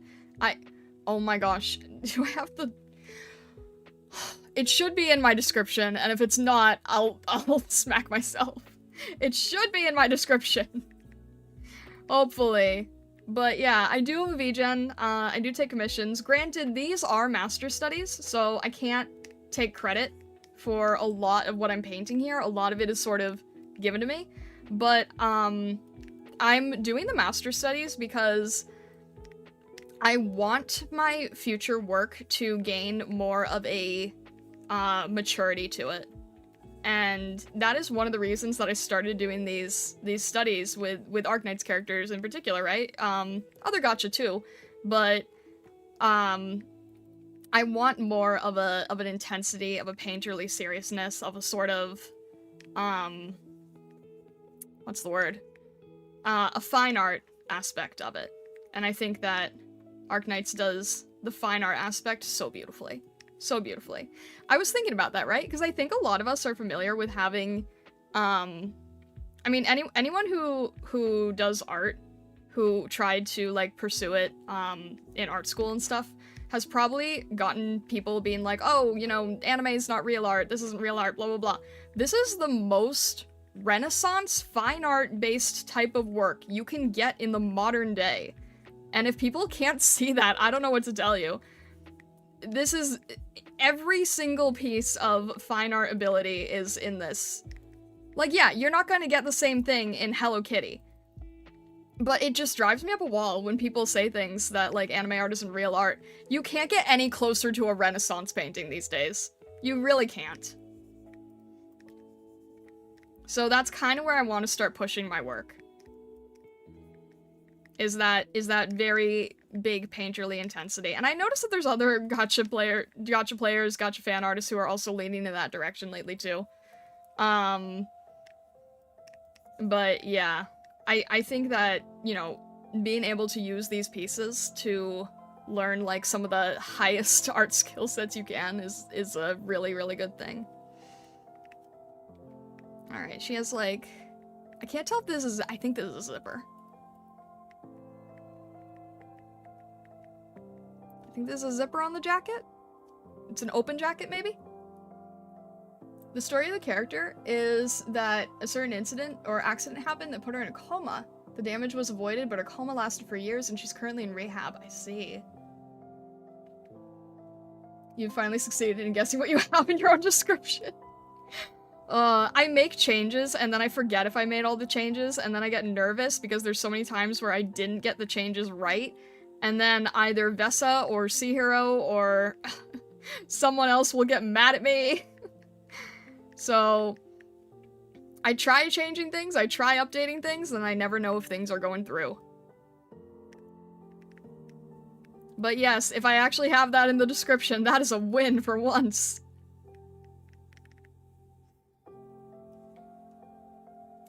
Anime is always criticized when I was getting my art degree. Exactly. Man, I talked to so many people who were saying things like Concon, you can definitely relate to this. So many people just being like, is that anime? How dare you draw anime? Don't pursue this. It's not serious. Don't go into this. Blah, blah, blah. And nowadays, like, you know, after we've done all that, now it's like, oh, wow, this is actually a thing that is really popular and making a lot of money.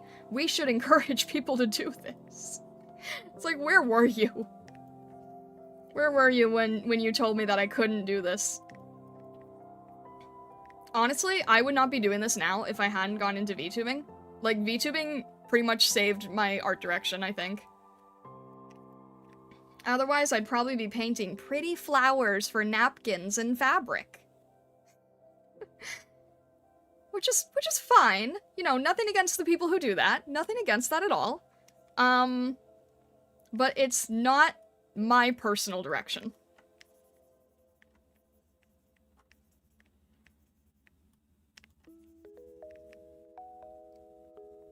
I'm here for your journey. Thank you, H.R. I appreciate it. We had the Hello Kitty collab. The Hello Kitty collab is like a way that you can do Hello Kitty and then still use fine art technique, right? I was just saying like base Hello Kitty. Like Sanrio stock art Hello Kitty. But I did see the Hello Kitty collab. That was actually beautifully done. I think Nami was the one who did that, right?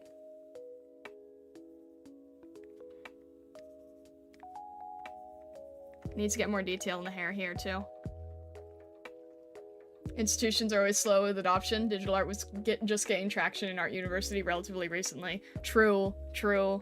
It's crazy. It's really crazy. I remember, I was trying to convince people that concept art was a thing. Like, just in, like visual development for games and movies and stuff. And I had to make a bunch of arguments and essays for why this was a legitimate form of media, and I'm like, because Disney? Because the largest corporate entertainment company in the world needs a special type of art for character design? I had to justify the existence of character design entirely.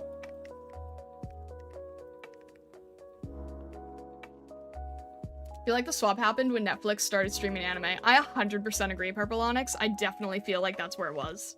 I definitely feel like that's where it was. Is, when Netflix happened with the, you know, exacerbated by everything in 2020, all that, kind of brought it to the limelight, the forefront. 100% think that that's where it was. 90s anime artists drawing the most detailed machinery possible.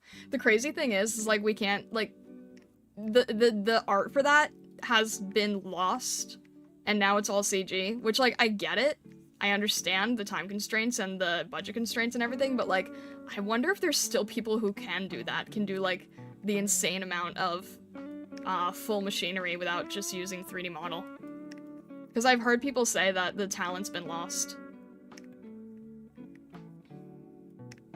There's so many details on this thing, oh my gosh. Like I said before, I do not normally draw any firearms. I'm trying to not go too crazy with it, I'm trying to just make it, like, accurate enough for my needs.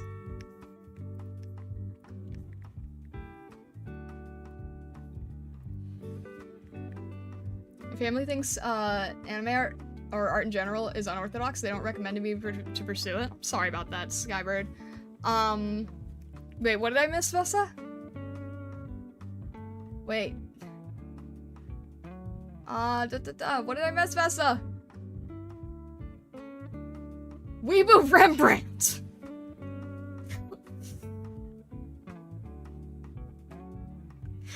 You're goofy, you know that? You're goofy.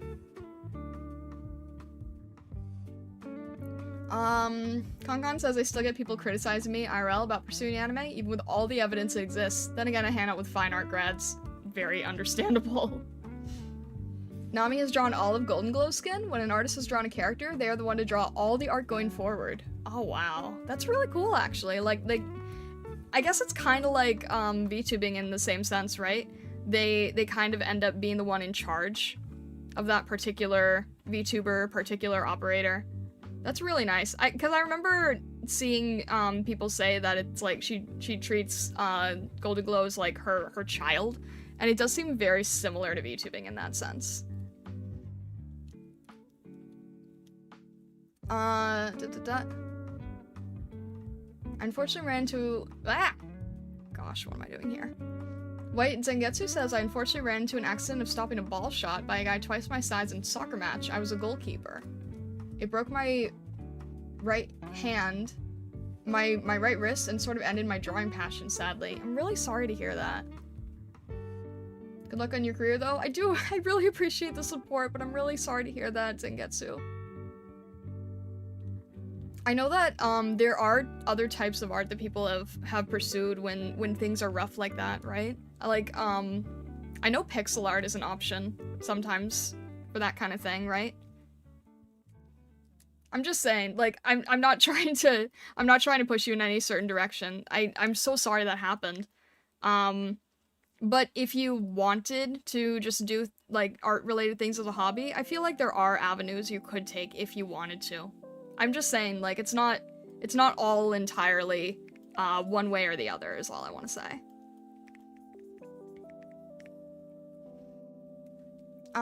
Screaming Idiot says, I once heard each Arknights character is a fashion designer in the creation process. I have no source on this. How great art the style is, I believe it. I can imagine. Honestly, when I look at some of the fashion, it definitely feels like there is a lot of professional consideration there. Also, you know, a really good character artist, a really good character designer will also know enough about fashion. Maybe not entirely from a fashion designer perspective, but, like, they'll have enough background to be able to aid in that. Actually, I wanted to take a course in fashion design specifically because I wanted to elevate my concept art character work. Unfortunately, I was not allowed to pursue that. But I think it's important that if you want to do concept art characters, all stuff like that, that it does help to learn basic fashion.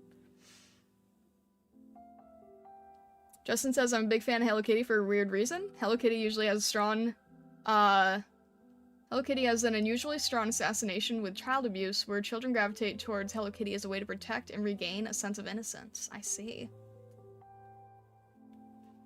I have a Hello Kitty keychain as a quiet support reminder of child abuse around the world. I didn't know that. I didn't know that. I didn't know it had such symbolism to it.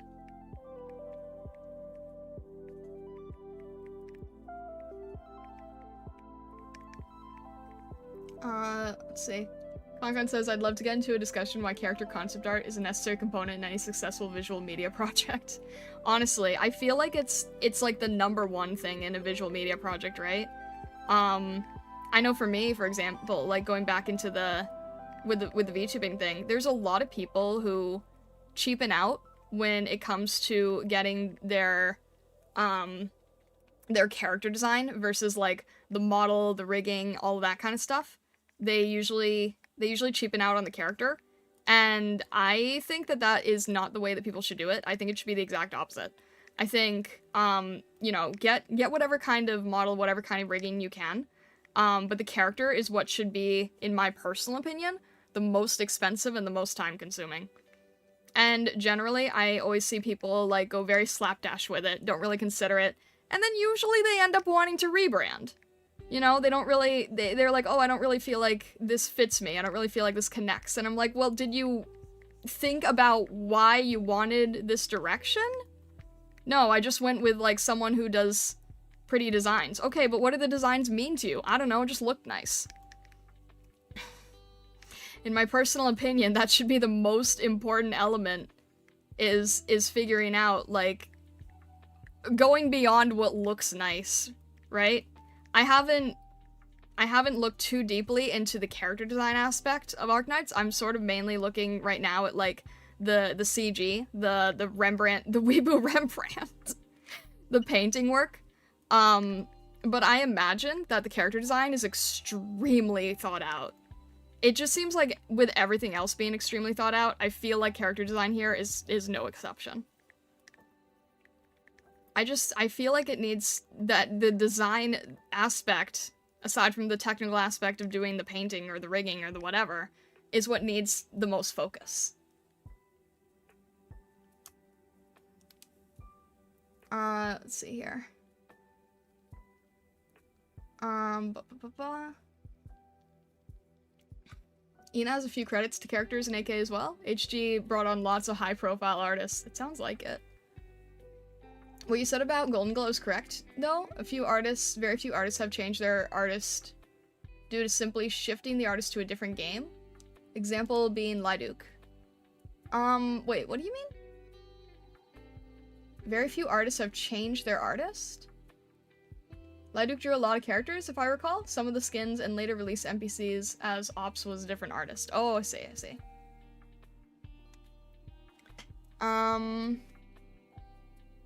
Another high-profile artist is Red Juice. I've heard Red Juice. That sounds familiar for sure. I've heard the name Red Juice.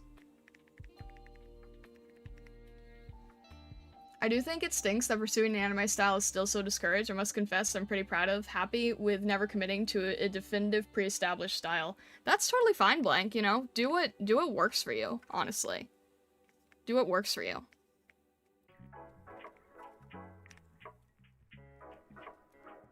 Just got in, that's beautiful work. Thank you, Morlock, I appreciate it. Thank you, thank you. Now, granted, I did not do the original CG. I wanna keep reiterating that. I'm just doing the Masterstudy side, but I still really appreciate it. Alright. Let me just get the... I usually have the name of the person who did the original on the bottom, but I was not able to, grab it in time, so I'm going to do that, before I post it. Make sure I have the original credit on here. I actually usually have it as a credit and as a description. I just couldn't get it this time around. Because so many tech issues, it's not even funny. So many tech issues today. But normally I would have it. So I just want to be transparent about that.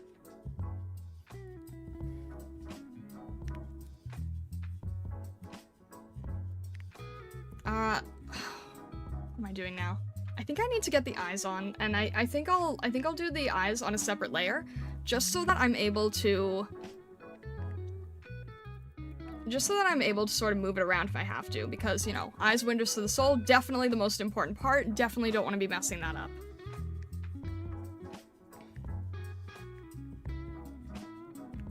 And it's gonna be definitely darker.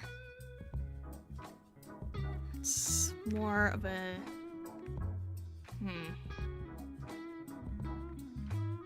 It's more toned here, I think. Dual Thrones, hello, hello, welcome in, welcome in. Seeing these wall texts we're spamming you with, all I want to say is you have my condolences.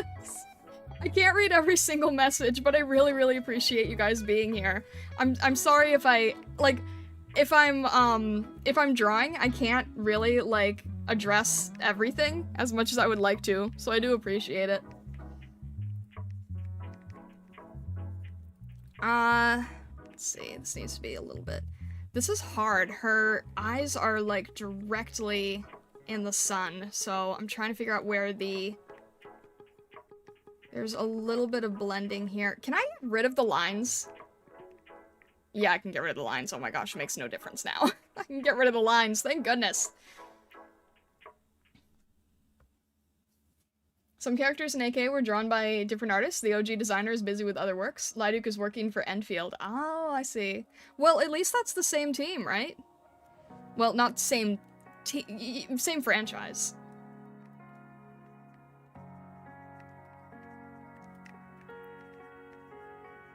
Let's see. Probably a little bit of a gray here. That's probably a better color. That's probably a better color. IDK, how I feel about Enfield? I'm not a big fan of the cooter design, especially someone like Yvonne's.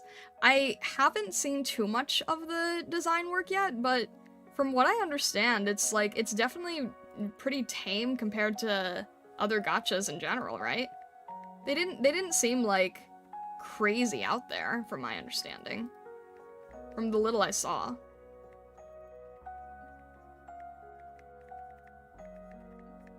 It seems like overall, like, the Arknights franchise is a lot more tame compared to a lot of other properties.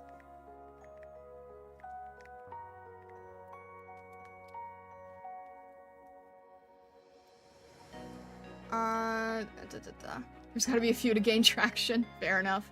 HRX says, I gotta go now. Piece is looking great, Akari. Good luck with the rest of it. I'm sure it'll be great. Thank you. I appreciate it. I appreciate it. Also, I know my name is very confusing. But feel free to call me Starlight. That's kind of why I have the little logo in the corner, which I need to redesign because that actually doesn't look very easy to read. Yeah, my name is confusing. I don't go in the Japanese order. I just have sort of like a first name being used as a last name, mainly because of social media, and it's confusing. But yeah, feel free to just call me Starlight. It's all good.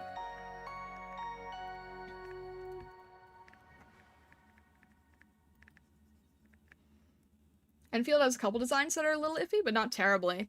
I feel like they're really not bad compared to others, and that is coming from someone who's fairly on the prudish side with these kind of things, right?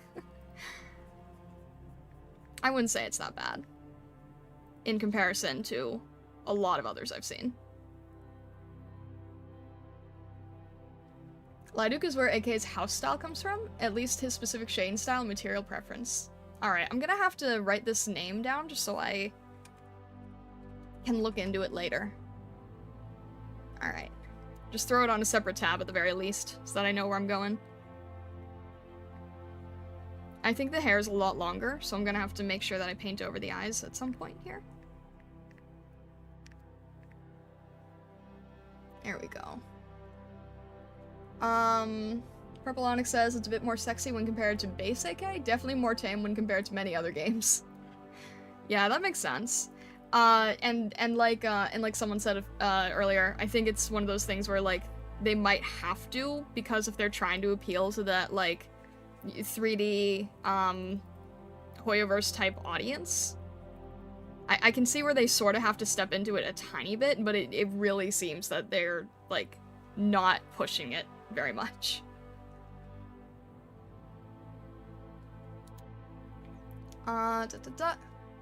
So far, Enfield isn't as bad as some other 3D gacha. I just hope we get more casual outfit in the future like AK has. That sounds nice. Haimo, CEO of HG, almost got recruited by MiHoYo back in the day. Goodness.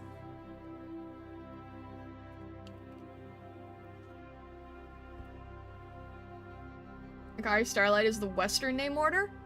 So actually, okay. Very confusing VTuber here. Very confusing VTuber. I am, EN VTuber, so I have the Western order in my name now. If I was in Japan, if I was using the Japanese order, then it would be, Akari Staraito. But I am not Japanese. I'm not gonna pretend that I'm Japanese. I just happen to have a Japanese part of my name as a VTuber. But I go with the English order. I know it's really, really confusing. It's mainly one of those things where you can't have a single noun as your name online. So, yeah, that's essentially there.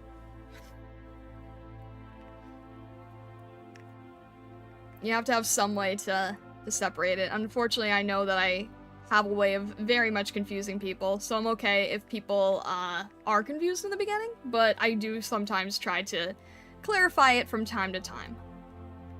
And that's why I have the logo, but it would definitely help if I just had an easier to read logo. Because I'm looking at the side of my screen right now, and I'm like, dang, that is a really unclear logo with really bad contrast. So I will work on fixing that in the future too. At some point. I'll put that on my list of 50 other things to do, you know?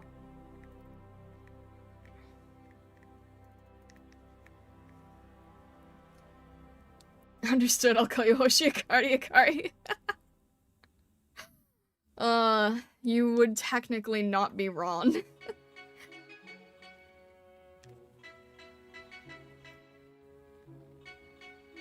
I still think it's funny people hear someone who speaks English with a very plain accent and think she intends the name to be read as if it was Japanese. Honestly, there is no reason why people shouldn't think that way, because that's like how 90% of VTubers work. I'm the weird one, I am the odd one out, I'm the one creating trouble for people. I am fully aware of this fact. I am absolutely the one creating trouble.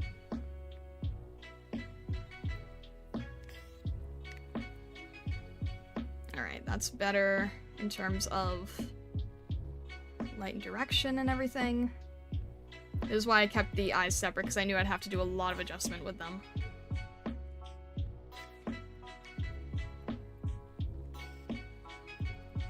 But yeah, I would not lie or try to fake any of that kind of thing. I know some people do, but that is not me.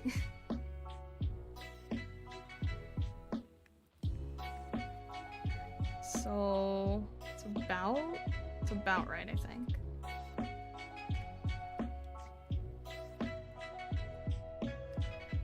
I think one of the funniest artist interaction is indeed with Nami and, Alchi? Interactions online like parents and either roast or compliment. That's cool if they have that kind of relationship, though. Grimknight, thank you so much for following on Twitch side. Thank you, I appreciate it.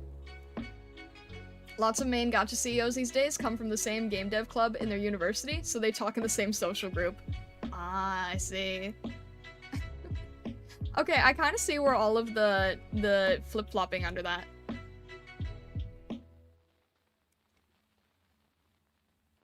All the clarifying, and I explained it right under Khan's post you read? Wait, what? What did I mean? Alex, yeah. No, that's what I was saying, right? I said it was for social media reason. Yeah. I like to be called Star or Starlight, but social media is the main thing. Main issue. It'd be peak comedy if Star's name was meant to be read in Japanese accent. I'm not going to do that because I think that would not be, I know that I'm sort of towing the line as a VTuber here, to begin with. But, yeah. Look, I mean, if I could just have my single word, then that would be great, but it doesn't work like that, unfortunately. I couldn't even get Starlight Atelier. That is the name of our Discord, and I wanted to also get the same thing on YouTube, and it was taken by somebody who's not using the name, who's also doing VTubing tutorials and didn't upload a single tutorial. It's hard to get names. It's confusing, it's tricky, it causes a lot of strife. But yeah, that's sort of the main issue. Is the struggle that is the social media game. How do they have her eye here?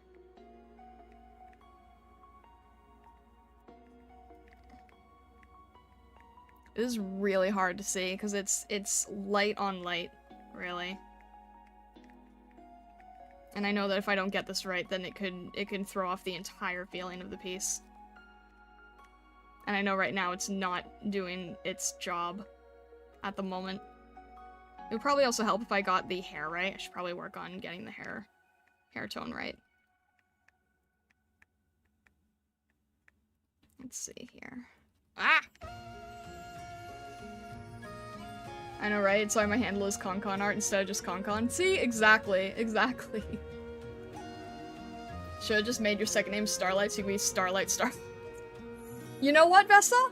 Fun idea. It wouldn't work. It would be too long. It literally wouldn't work on other social platforms. It's too long. I think I was going to change my, my Twitter, to Starlight Atelier at one point, and it's literally too long for Twitter. Yeah, social media is a burdensome thing. I still am mad about the fact that Twitter has an underscore in the name. I still don't like that at all. I remember a story about how Lowlight stole a character design from himself? Wait, what? Hang on. Lowlight is stolen from his own past works, not once but twice. Both times people were like, I can't believe they'd steal from a small artist. Lowlight just posted, brain expand me.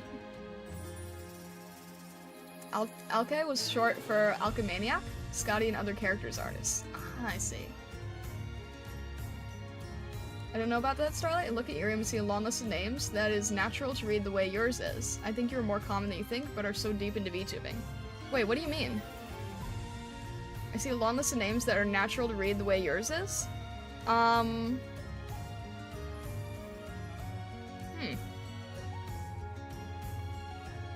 might have to look at that again. I see a lot of names on Irium that are, like, not... I don't know, my brain's kind of blanking on who's on Irium.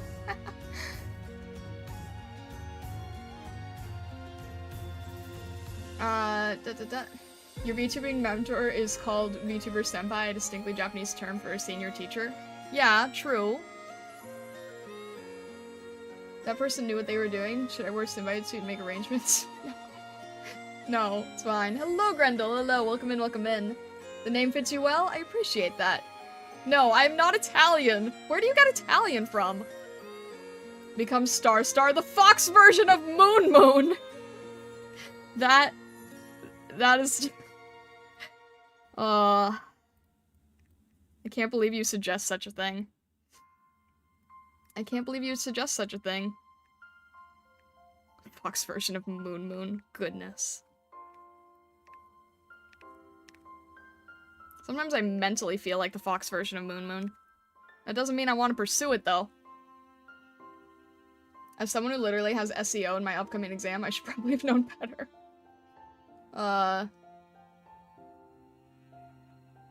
Jewel Throne says, I have a cunning plan, Starlight. Call yourself Starlight. Watch people try to call you Light Star, because they aren't thinking about it. No, I don't really think that's that would think. Glad I got rid of Twitter years ago. As an artist, you kind of have to be on Twitter. You kind of have to be. As an artist or as a VTuber, you kind of have to be. I understand not wanting to personally pursue it, though. That is completely understandable. But when you are in the freelancer artist space, you do sort of have to be on there, more or less.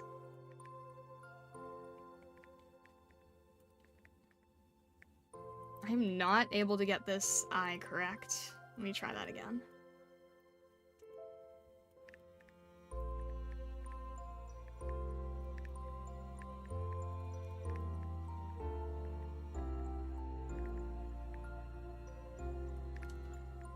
And then there's a little bit of this piece here.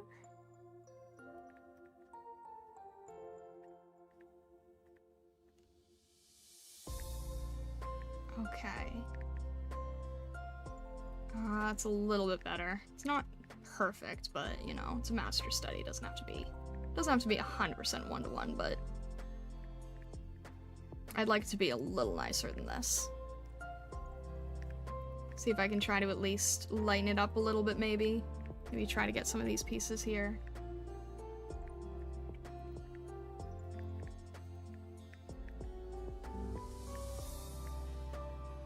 Yeah, do keep in mind that when I do these master studies, they're not going to always be 100% one-to-one, right? Because I'm spending a limited time on them.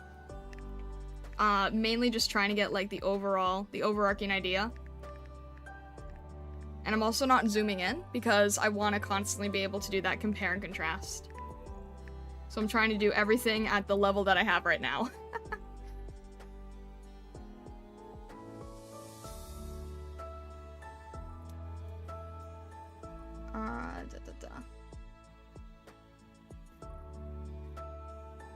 Atelier, Italian, all sounds the same. Isn't atelier French? I believe atelier is a French word. Lightstar, what is she, a Jedi now? You know, funny you should say that. I am not a Jedi, but I have done, toy painting with Jedis. Main reason people assume Akari is a first name is less because of the arrangement that is a norm, because Starlight is a generic word, and it can be read as a title or a descriptor. You're not Ron Blank. I even have a VTuber friend who, uses Starlight as a descriptor. Their name is, Starlight Lime, and Lime is the first name, and Starlight is the descriptor, and it's meant to have that sort of Sailor Moon feeling to it. I don't use it as a Sailor Moon descriptor, but I think a lot of people do, hence the confusion. This is the problem with, you know, having, like, starting your life out with a fox form, where you can just have a basic name and no one bats an eye, and then taking on a more, like, social presence, where that's not a thing, and everything is taken.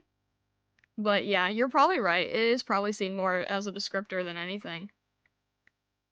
Alright. Probably here. I'm still trying to get some semblance of a decent effect here.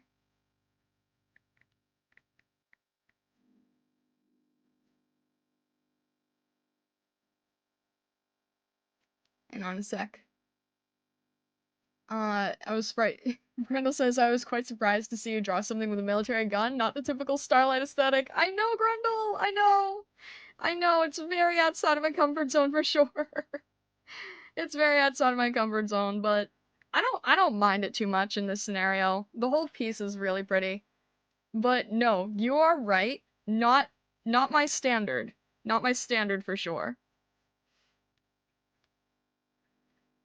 But, you know, now Vesa knows that if I ever had to do girls' frontline stuff, that I am capable of doing it. So this is what I'm saying. Like, you know, Vesa benefits a lot from this.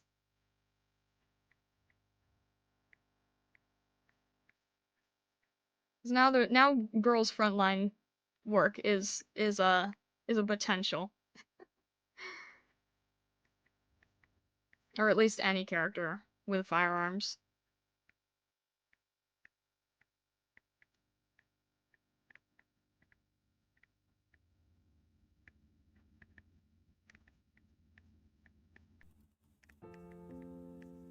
Alright. If I could at very least try to get the shape here, though. Come on.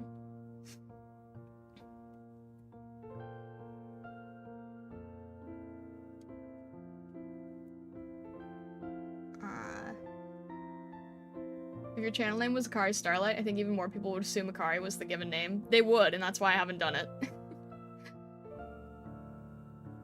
Starlight, Starlight Akari, Star, Darklight. You're getting new nicknames from us, chat. You're really a queen of scuff. I am not gonna have as many nicknames as Monarch, for sure. Not gonna lie, some Arknights character arts look like they are similar to Girls Frontline. Yeah, I have noticed that. Star Wars. I have worked on the Star Wars toy line. I used to do prototype work. So, you know, it's really funny. It's really funny when I was thinking about that. I don't like the how do I say this? The darker franchises somehow find me. I normally am I was saying earlier, right? I'm normally very, like, fantasy, sparkly, magic stuff. Like, for example, I really like, My Little Pony Friendship is Magic, that whole thing. And when I was getting work at Hasbro, I was like, oh my gosh, you know, I wanna, like, do the cute My Little Pony stuff. That'd be so fun. Sparkle, magic, friendship, happy, yay. And then they're like, nah, we really like your painting. It's really good at being detailed. We're putting you on Star Wars. And I'm like, wait, what? They're like, yeah, you're gonna be working on the stormtroopers. You're gonna be working on, like, the little decals, the little details on the guns, the tiny little eye details. And I'm like, oh, okay. So then with this, it's like, wow, I like things that are really detailed and painty and deep and things like that. And then it's like, okay, yeah, in that case, you want the deep emotional thing with the guns and the deep storyline and the deep characters, and I'm like, wait, what? So I feel like, based on the kind of things I like to create, my direction in art goes a different direction. Star Wars is not dark in the same sense, but it's more like, compared to My Little Pony? You know, it's very much the opposite end of the spectrum, I think is the best way to say it. I've got to get the hair on top of these eyes. I've got to be able to make something that feels a little bit more accurate here.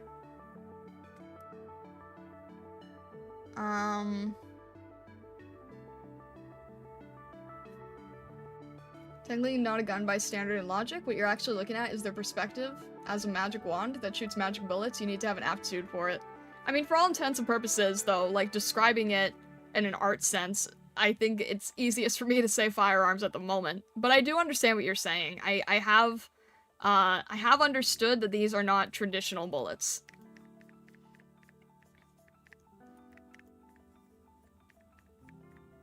I have come to understand that much. That is about it.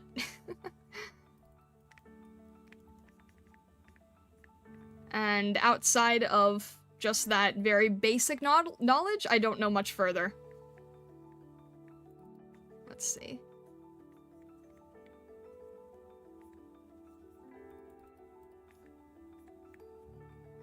It is a little confusing because some characters have more firearm-looking things, others have swords and shields and things like that.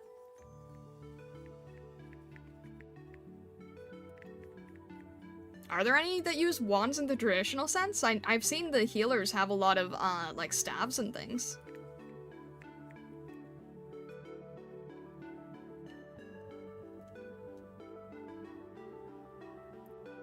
Let's see. Reddit says, Star, something super surprising. Found out recently there are at least 2 black metal bands whose sole lyrics are based on the MLP universe. Music as dark as it gets. I kind of love that. I kind of love that, that dichotomy. That's incredible, though. I've seen fan artists do, a lot of MLP-inspired stuff that's, like, on the darker end, but still using the characters. Interesting contrast. Arknights is not dark too. Hope for the future is the game's main message. I have heard that, but I do understand that it gets heavy, right? I do understand it gets heavy.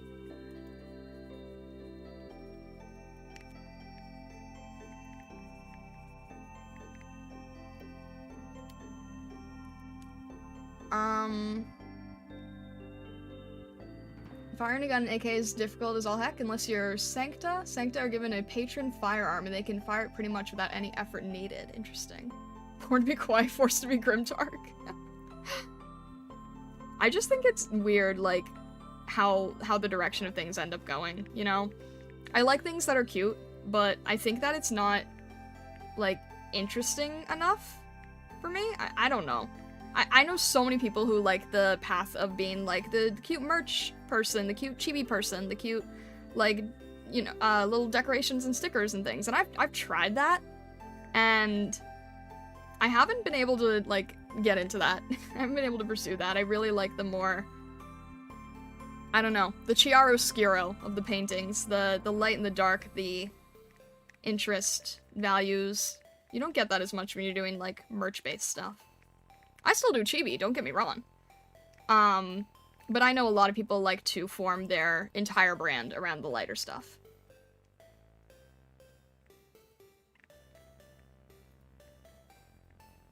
I think that's why I liked MLP as much as I did, because it is very light visually, and it is geared towards a younger audience, but it does have themes that you can explore that do get, like, deeper than what you would expect from seeing it, you know? I think that's why it appealed to so many older people. Ebenholz is an example of a wand user? Ah, okay. There are wands and staves, and somehow characters that actually throw knives and axes, or literally have a sword and wave it around as a wand. I kinda love that. Jessica the Sad Cat uses guns, it's just harder to others to train with them. I see. It gets heavy, finding and keeping hope in the darkest moment is a big part of the theme. Yeah. AK is dark, just not grimdark. Where would you separate the two?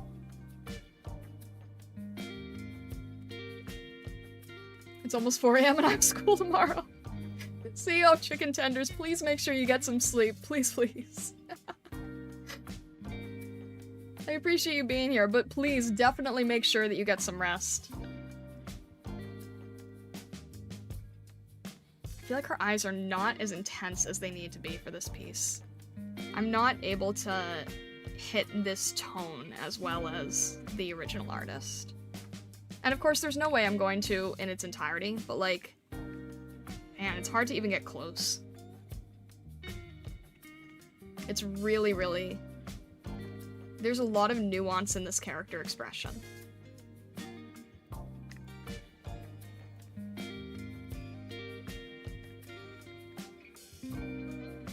Probably would help if I actually added a mouth too.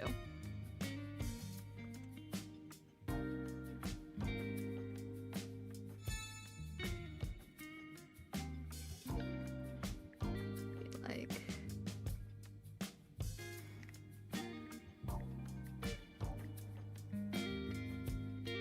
And then make that even smaller. It's very, very faint.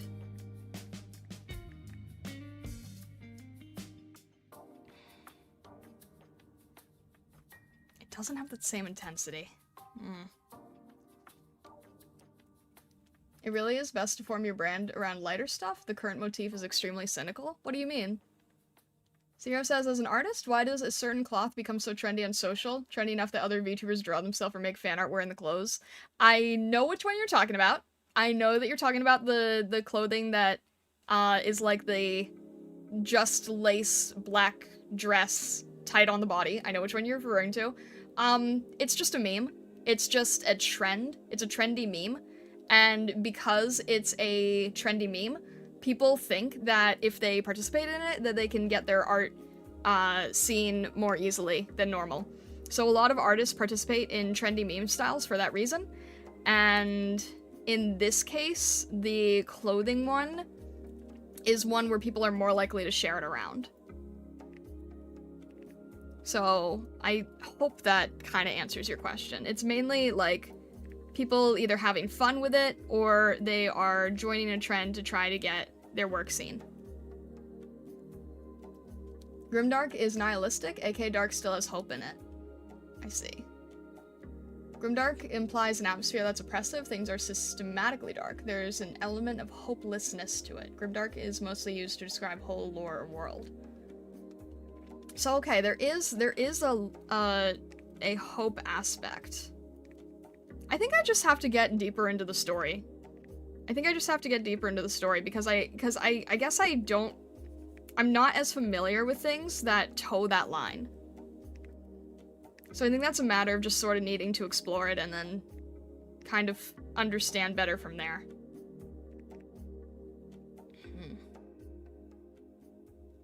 This is still not the direction that I want to go for.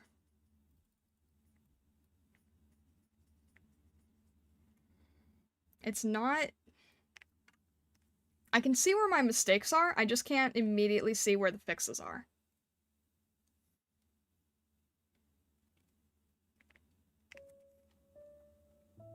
I can tell when something looks like it's done at a more, a less professional level, and I'm just trying to figure out where that line is. Alright, I'm gonna flip it and see if I can see it better there. Okay, that helps. Probably should learn to flip a canvas more.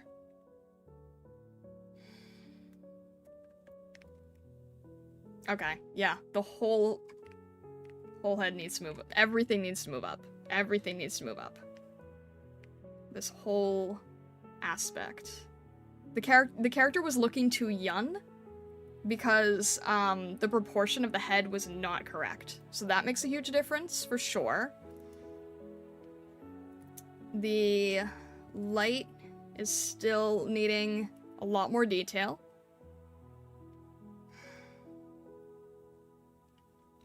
The mouth is a lot more nuanced.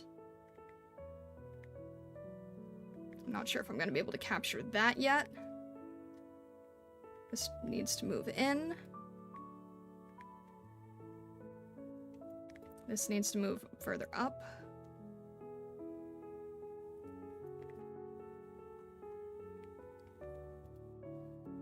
Alright. Before and after. Still not perfect, but getting there. Let's see.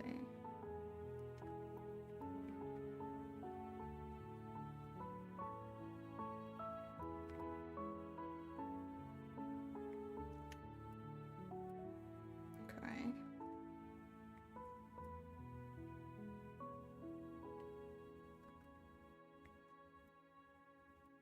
That's a little bit better, I think. This needs a much stronger presence. I think I'm just gonna try to do the entire half here. Let's see. Yeah, make that. This probably just needs like an add glow effect, honestly. It just needs a lot of a sharper vibe. Sharper direction, I think. I think everything just sort of needs more sharpness.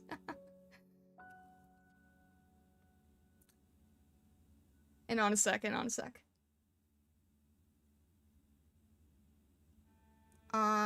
People love their art trends, very true. There's a very thick book called Terra, A Journey, not in English yet, but soon. Ah, interesting. Are art trends and memes a trap, or are they worth it in your opinion? I think it depends. I think it depends on how you go about it. Personally, I usually don't have time to join them. Grendel says, what I mean is the current motif is cynical and focused around wallowing in the old Assassin's Creed saw, that nothing is true, everything is permitted. I'm still not really sure what you're saying. I'm sorry. AK doesn't have gore. The whole concept of having your bicycle? Having your body crystallize is pretty crazy. Very true, yeah. Contrast going against the grain is a good long-term decision. Wait. I'm sorry, Dual Thrones. I can't quite understand what you're saying. It's like offering people a pitcher of cold, sweet water in a desert. People always appreciate you. The current motif is very cynical. I'm a little bit lost. I think I missed something. I'm sorry.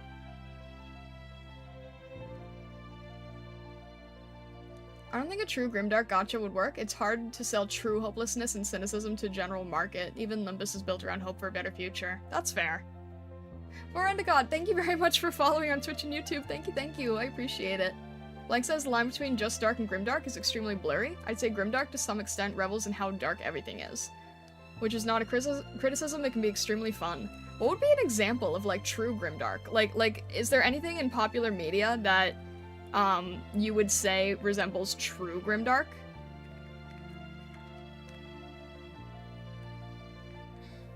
I'm still very thrown off by this mouth. I know I can do better. I know I can do better for this. Maybe if I add, like, a little bit of a line art, that would help. Sort of fit things together. Warhammer? Warhammer? Warhammer? Everyone says Warhammer!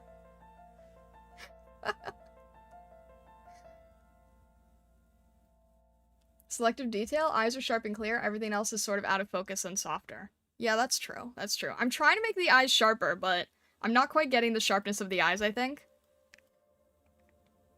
I think that's what's throwing me off, is that I'm not capturing the sharpness here. I love how everyone just immediately says Warhammer. I don't know anything about Warhammer. All I know is figure painting.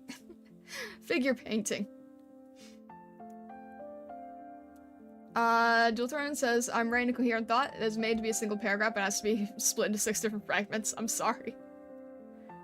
You shouldn't do trends just for the visibility, but if you see a trend that looks fun to do, then go for it. Yeah, that's true. I haven't really seen any trends that feel like an absolute must, you know? I haven't seen any trends that are like, oh, I really want to get into this. I really want to add this to my portfolio. I think most trends don't really fit the kind of stuff I want to do anyway. Warhammer 40k is the most famous and classic case of grimdark I know. In terms of anime, I'd say Berserk. Okay, I am familiar with Berserk. I mean, not familiar, but I've heard people say that it is, like, very on the dark side.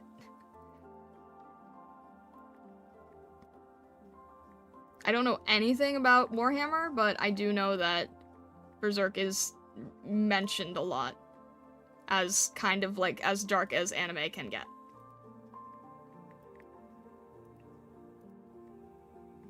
What is wrong with these eyes? I know the eyes have to be good, because that's, like, the most important part of any piece. And it's kind of driving me crazy. But I can't get the look I'm after on this.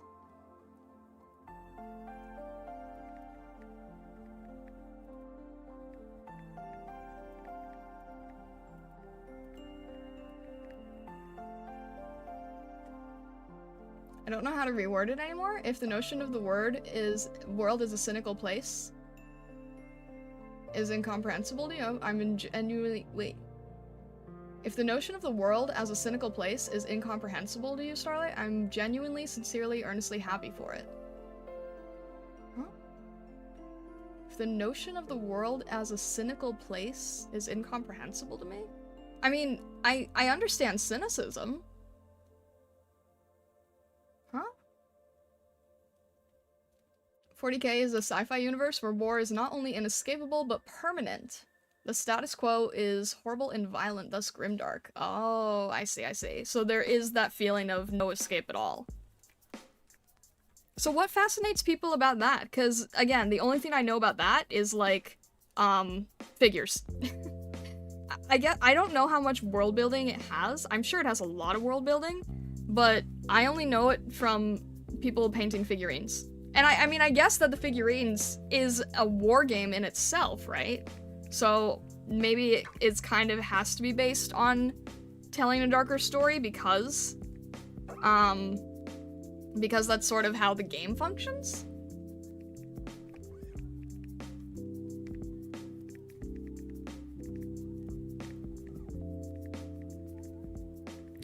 I don't really know. Alright, 14 Endicott, I appreciate you staying here. Have a great rest of your day. Thank you for tuning in, I appreciate it. Blank says Warhammer is extremely fun. Some of the grim darkness can be goofy in a fun way. Other times it makes the rare moments of defiance or perseverance extremely powerful. Interesting, interesting.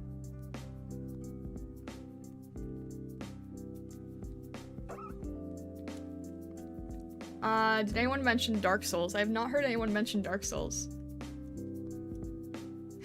Screaming Idiot says, I can't wait for the future. Welcome to Masterclass Arknights episode 234. All the characters are great and worth approaching.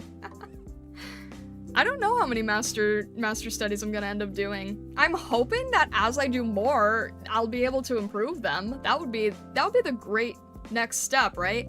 Is improving them. I also want to get to the point where I am not entirely doing master study, but also like just fan art in general. Because I know natively the fan art is not going to be as detailed, as high end. Because again, I'm currently copying from a literal master. But I think it's good to be able to jump back and forth and sort of be able to put your skills to the test, as it were, right? And I'm still debating who to do the fan art of. I feel like Amiya is the obvious choice, but I don't know.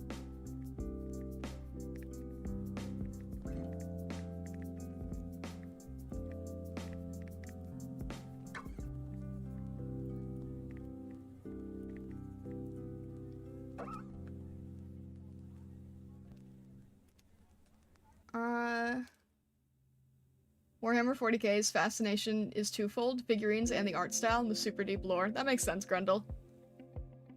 Painting figures can be the hobby in itself without the game. Very true, yeah. That's the only part I know, is painting figures.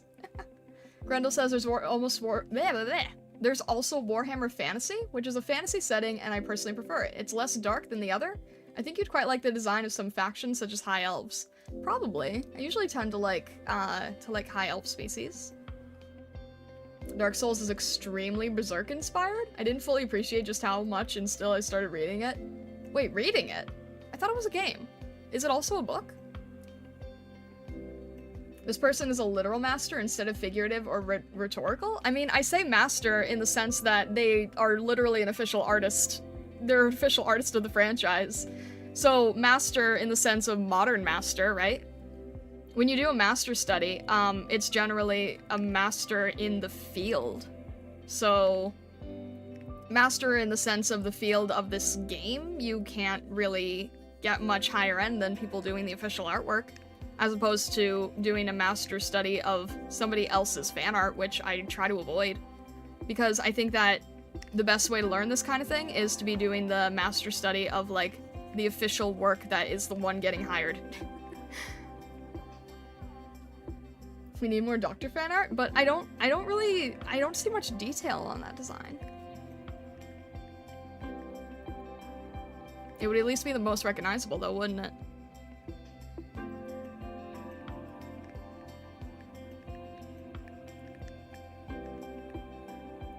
Let's see here. Put like a little bit of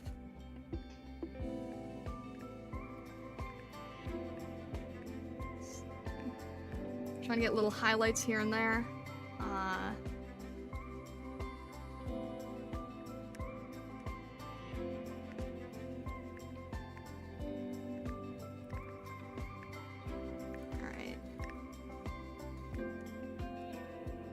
I'm trying to see if I've covered more or less. I don't think I've got every screw in place, literally. Let's see here.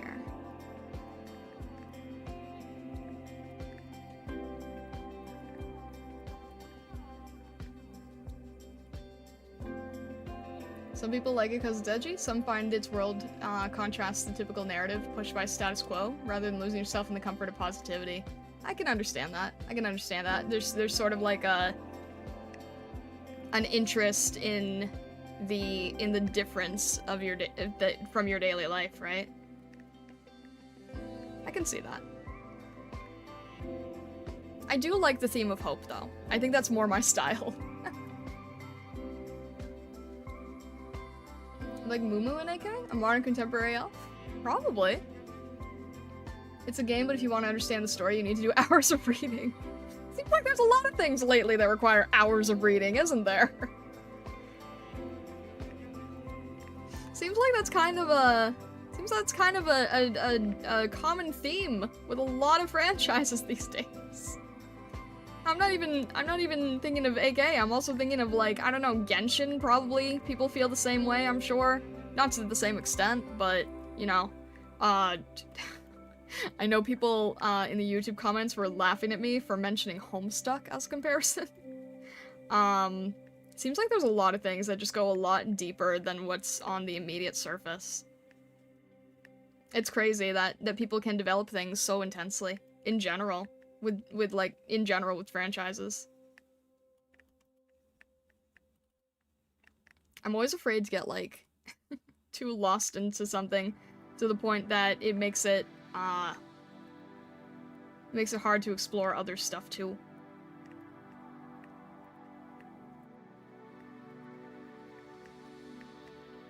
But I definitely want to explore more here, especially with the art. Stars a screw loose? More or less these days. Do you have any interest in music? Each 6-star operator has a theme. They're all beautiful in an impressive amount of genres, and nice art for them too. When it comes to music, I really love, like, epic orchestral, and I have noticed a fair amount of that in here. I really love epic orchestral, or, I do really like, sort of Celtic? I don't know. Celtic fantasy? I kind of have a mix. I like things that definitely lean epic orchestral, though.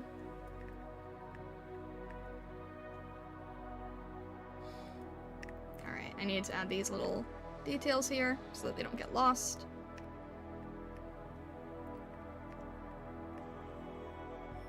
I can't really tell what each element is.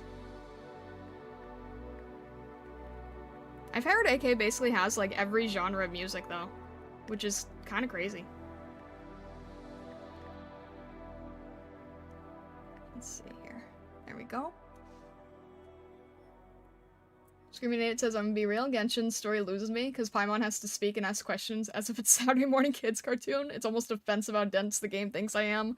Oh, is it, like, is it better or worse than, Link and Navi? Like, how does it compare to Link and Navi?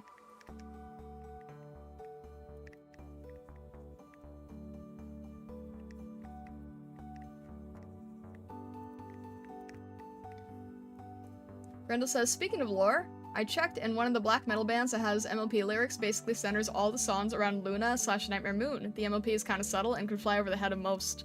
I think that's really clever, though. I think it's really clever to throw in things that, like, most people wouldn't really be able to tell. Most people really wouldn't be able to catch except true diehard fans. Luna makes sense, though. Luna makes sense for that. I think the best piece of MLP fan work that I've seen is the fan animation Lullaby for a Princess. It sounds so lame on the surface, but that is like a beautifully, beautifully done animation. That's what I'm saying. I like when things that have a younger audience can be pursued in a much higher level.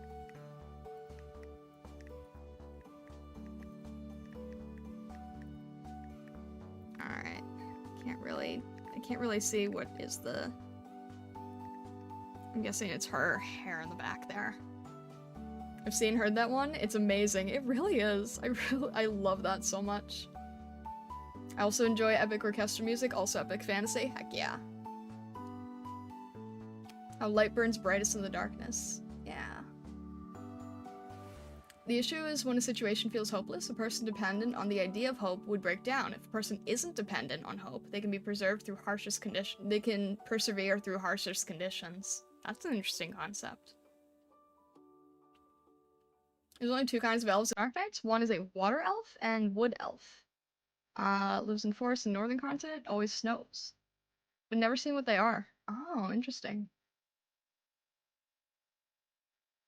Have you heard... Wait, what? Have you heard about our Lord and Savior Trails / Kiseki series? I don't think so. You have to listen to any of the La Tirano event and boss themes then. They're all church step? What is church step? I've never heard the term church step before. Celtic, you say you should try Toward Her Light. I think you would like it. It sounds nice. Navi is less annoying. Oh dear.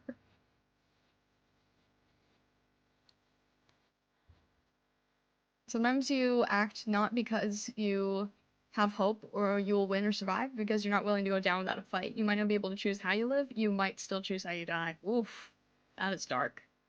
Grimdark is last stand. I see, I see. I can see how that would appeal to people. I can see how that concept would appeal to people.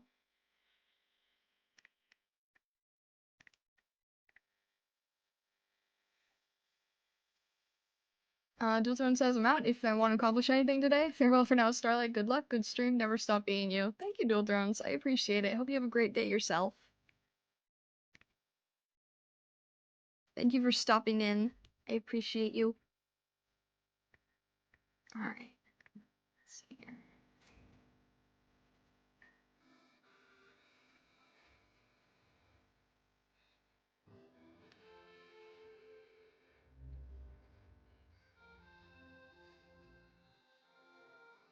I'm still not getting this right with the eye. It's bothering me.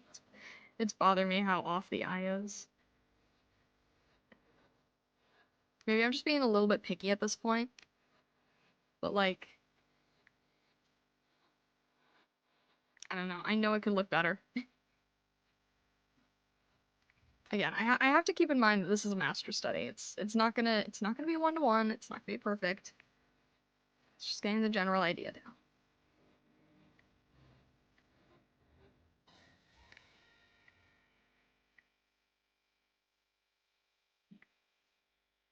This piece does have a lot of detail, though.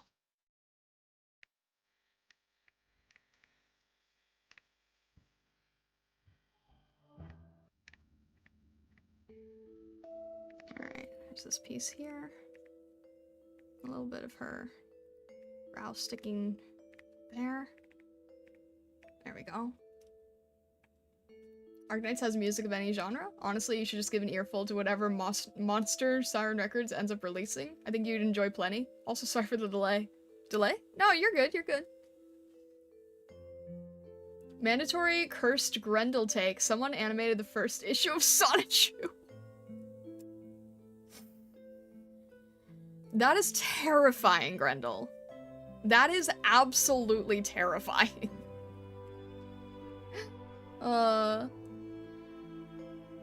Was it a younger audience of bronies that are responsible for that one? MLP is infamous for the adult audience. I think it was a team of passionate adult animators, yeah.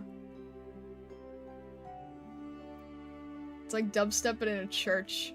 EDM and church themes. Interesting. Simply picture Jesus in your head and breakdancing.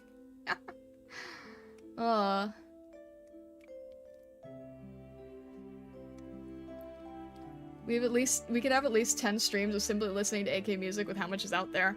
It does seem that, that it would be nice to be able to, like, I think I'll try to find some music that I can put on a comm playlist. That would be good for working with this. Because, yeah, from what I'm hearing, it's like, you're allowed to use this in streams, so might as well take advantage, right? Might as well take advantage. I need to use more of these cool tones. I'm noticing a lot of cool tones in the shadow, and I need to push that more. Especially in the hair and everything, you know? But not too much, it's very subtle. Let's see, a little bit here. That should be good. That should be good. And then I'll add a little bit more intensity to the shadows, because right now we don't have any shadow intensity. At least in the hair.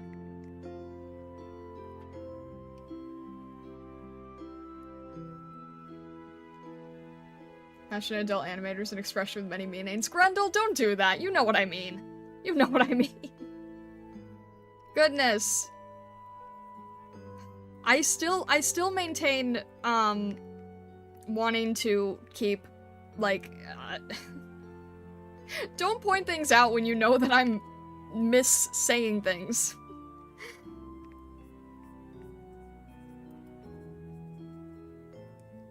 Grendel. You little goblin.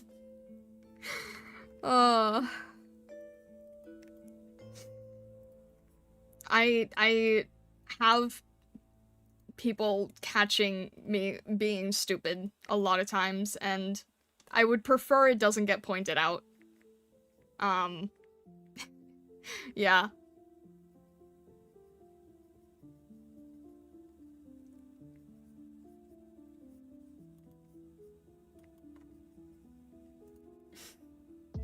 Anyway.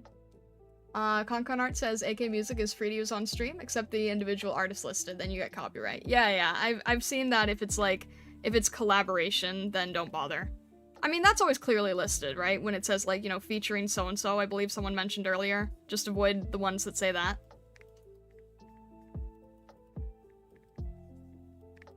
Yeah, I'll make sure to do that. But I think it would be nice to sort of be able to match the stream vibe with the music, right? Especially if we're doing the master studies or fan art or anything. I think it would be nice to be able to match things. I'm still trying to do my best to not color pick, but it is getting harder. There are a few you can't. The artist's name is in the name of the video. Alright, that does make it easier, thankfully. That does make it easier.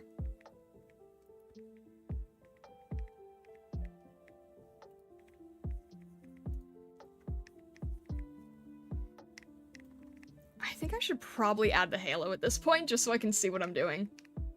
So much variation. I think we need the halo now.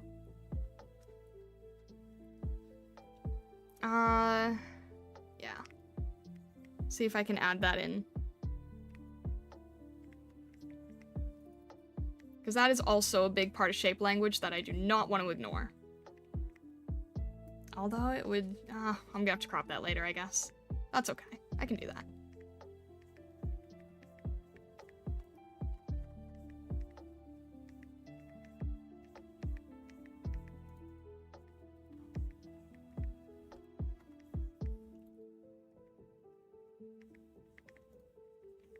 And then it's definitely more faded, blurred as it goes here.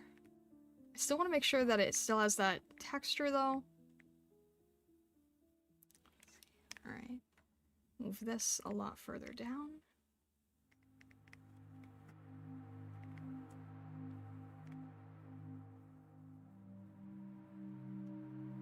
If you give a heads up for what Master Study's coming up, I'd be stoked to make a playlist that can be played during stream. I'm just excited to share some of the music I love so much. That might be fun. That might be fun. Yeah, I'm trying to get into habit of having my schedules out, on Sundays. So, yeah, if there's like stuff that you want to match, I will say I generally, for art study stuff, I generally like to have a comm playlist. I usually don't have super hard energetic work. So if there's like different things that we could put into a comm playlist, yeah, I'm alright with that. Just because I know that when there's art stuff, people tend to want to relax a little bit more than if it's like, you know, game or stuff like that.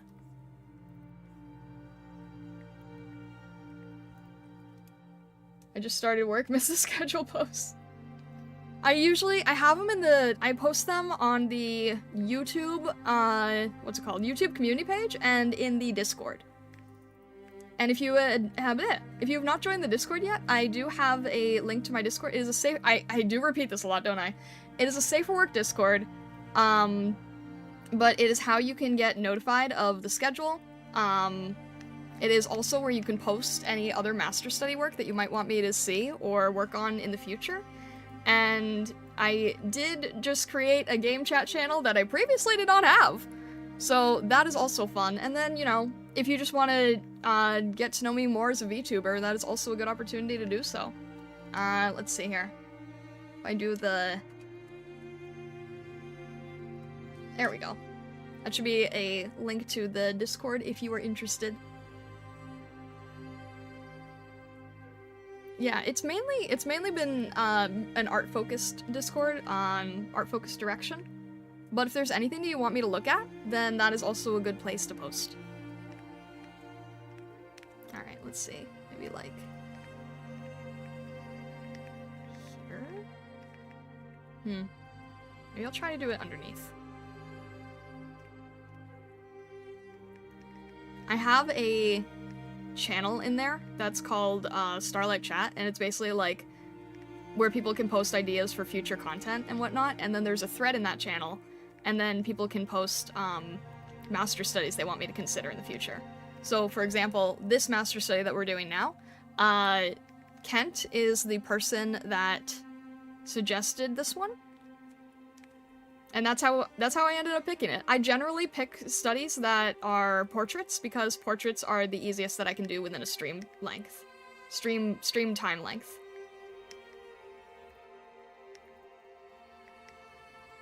Let's see here.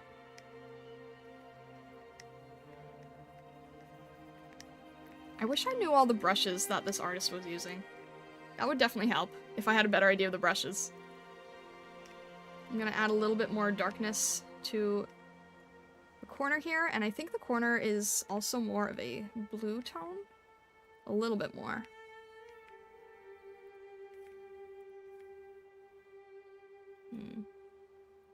Not that much, no. It's very, very subtle. Oh, it's lighter. Okay, there's sort of a light effect happening behind her. I see. That's better. That's better.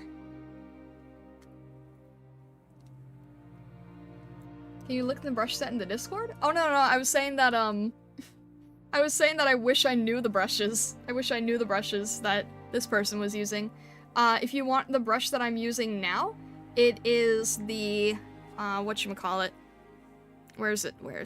Kuro sketch. It is from the artist Kuroshiro. So Kuroshiro is the creator of the brush that I've started defaulting to use. Kuroshiro has lots of art tutorials and stuff. But yeah, I can link it in the Discord. I'll throw it in the Creative Cafe channel later, and I'll link their Clip Studio page for it.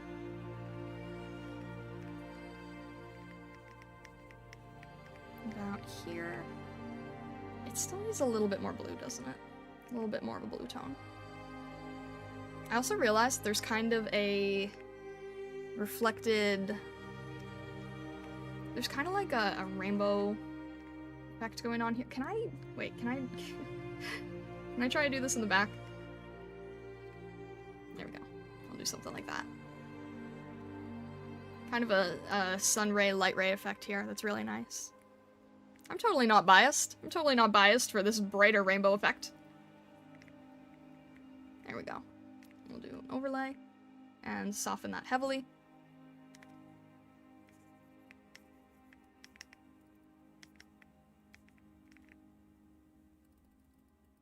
Let's get it about here. Yeah, that's good.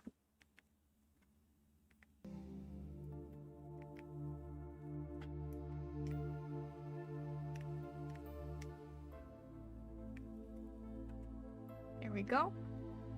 That's a little bit better. AK is plenty of lo-fi coffee shop type BGM. Perfect. That'll be perfect. It's a little late, but I posted a La Tirana, where Sancta are from, playlist in media channel. Alright, I'll check it out. Kuroshiro, name sounds familiar? Yeah, they have a YouTube channel where they do a lot of tutorial stuff, so you've probably come across their work before. They do a lot of, like, the, sort of more like the pretty boy characters.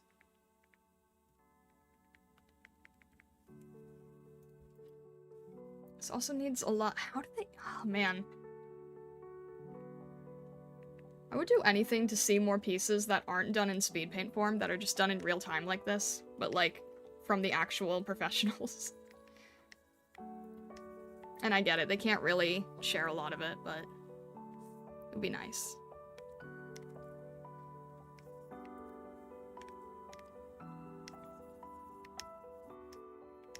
I just need sort of more of that faded chalk effect at the edge there.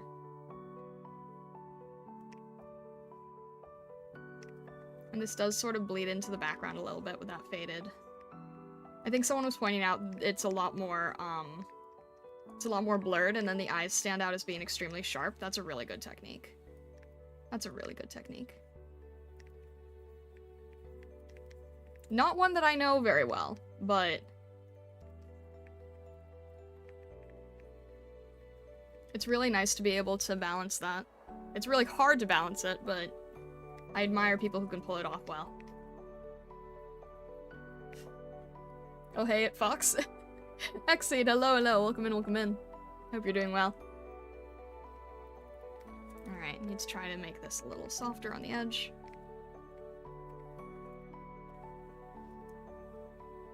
Just slow down to the speed paint until it becomes normal speed, easy. True, I mean, sometimes you can get a little bit more information from that. I wonder who's the in-house artist for this art? I'm not sure at the moment. I normally look it up ahead of time, and I normally have it in the lower left. When I find it, I will put it in the video description. I'll put it in the VOD description. And I'll try to have it on the post. I normally know ahead of time. But in this case, I was running really late and going through a lot of technical issues, so I wasn't able to get the credit on this that I normally do. Previous work I do, but in this particular case I wasn't able to, so I will add it afterwards as soon as I can find it. Or if anyone knows, I can just write it right now, but I don't know off the top of my head at the moment.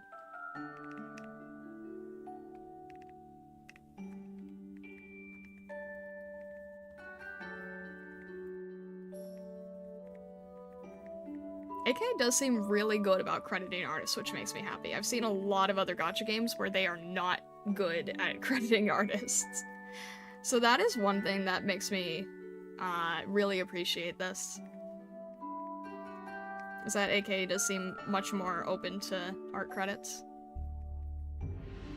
From my limited experience.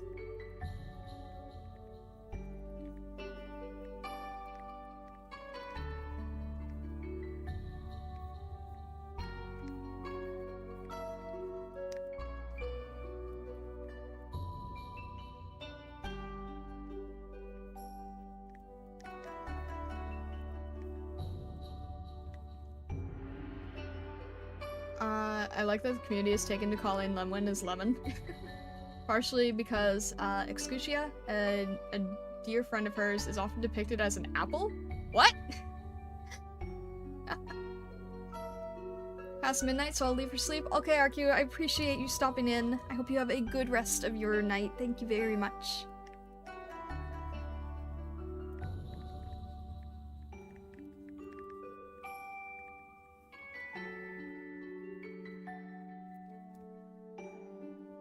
Someone that can't draw very well? I'm always impressed by hair. Your Lemuen is looking great, by the way. Thank you, Sounds Like Dust. I appreciate it. I'm trying. I know it's never going to be as good as the original, but I'm learning a lot from this. I'm definitely learning a lot with lights and darks and things like that. I feel like I'm not... I need to really push working with my pure lights and pure darks because it causes me to not push the contrast as much as there should be. Like, I'm trying to go with a pure white now for these highlights because I know that otherwise it gets too blendy.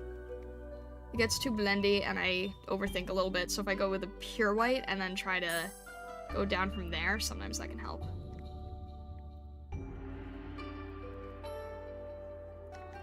And then try to blend it enough, but not so much that it loses everything.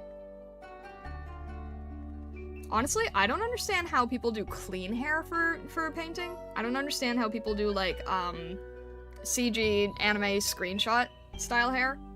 So I actually really prefer this more painterly hair that you just keep adding and rendering detail in. I think that's a lot easier to approach, actually. Ironically, some things that are more stylized are harder to work with. So sometimes things that are more painterly, more rough, more exploratory, a little bit easier to approach, ironically. The founders of the company are a Toho Dojin Circle. What? They're known for being friendly with fan artists. That's good. That's good. I'm glad to hear that.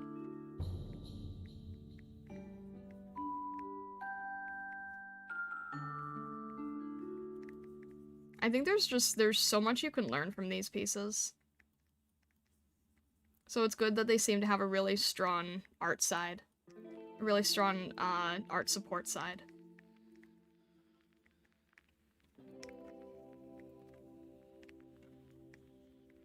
There we go. Maybe something a little bit darker like that. Alright, I don't have the whirl very correct yet. I need to work on the actual whirl of the hair.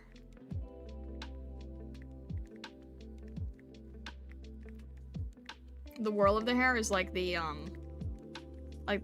top part there. It's not refined very well yet. It sort of feels flat. It feels a little bit indented. I need to fix that.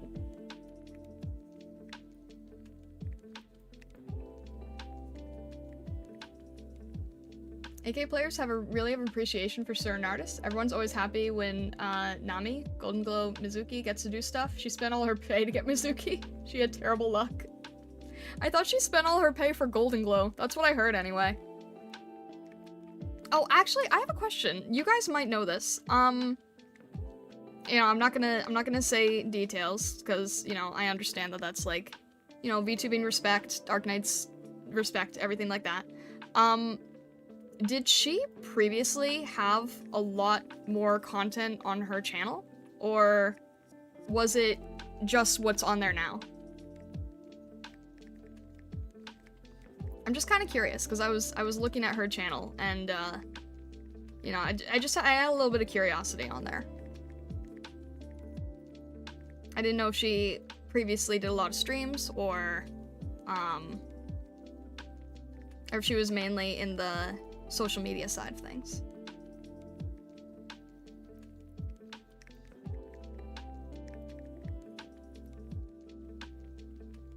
Funny thing, in the event Lemuen is from, they kind of dodge-censored laws by swearing in Latin. It became the meme in the community because it's like very foul for something in Latin. Oh jeez.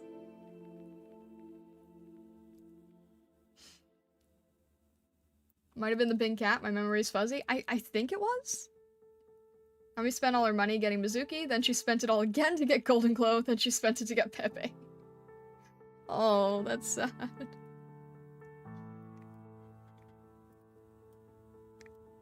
Doesn't stream a lot as far as I know. I didn't know if she did in the past. Like, I've seen that she has like a few videos on her YouTube channel, but that was all that I saw, so I didn't know if anything was archived.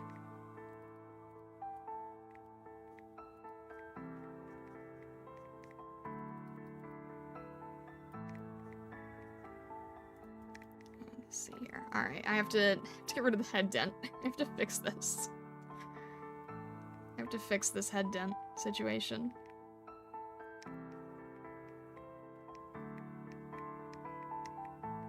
If I add a little bit more...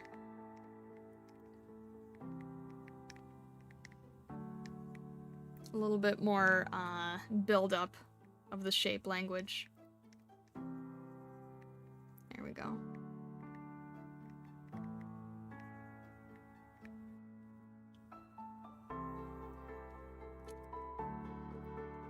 Lemuen wasn't the one who swore, but from the same event. YouTube has a character limit for chat message. That's fair. Nami posts on Twitter time to time, posting something like how Mizuki's armpits are soft. Do what you want, that info. And then interacted with Alchemaniac and other things. Dedicated mom. I think it's nice that she's able to, like, have so much connection to the characters that she's responsible for. So she's, okay, mainly social media then, mainly Twitter has been, like, her main thing.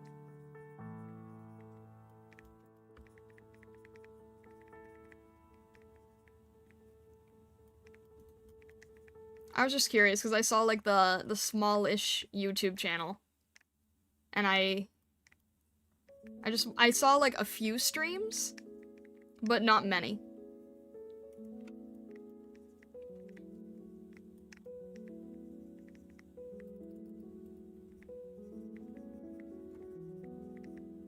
Let's see here. Alright, that's doing a little bit better. It's not quite there yet.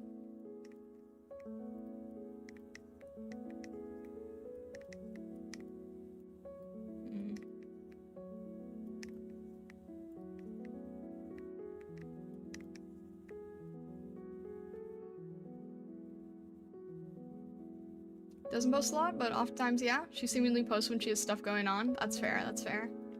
Rory Popper, hello, hello! Too bad AK artists are all mostly mainland Chinese. Yeah, that's kind of what I'm getting at. Or, not getting at, that's kind of what I'm realizing.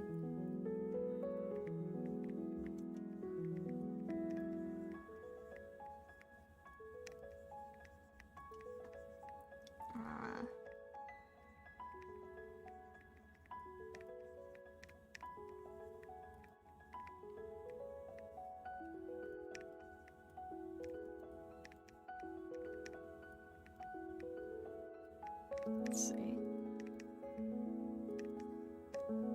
What is making mine look flat and this one not look flat? Well, it's a little bit better. It's a little bit less head denty looking.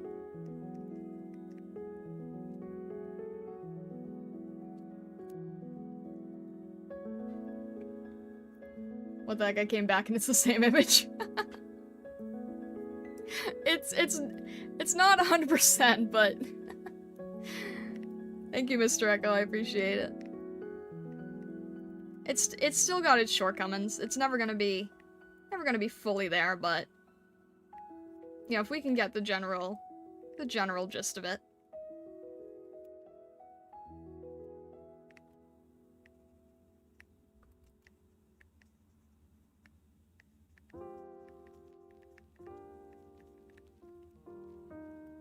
I feel like people who haven't seen my work before, like, they see the beginning stages.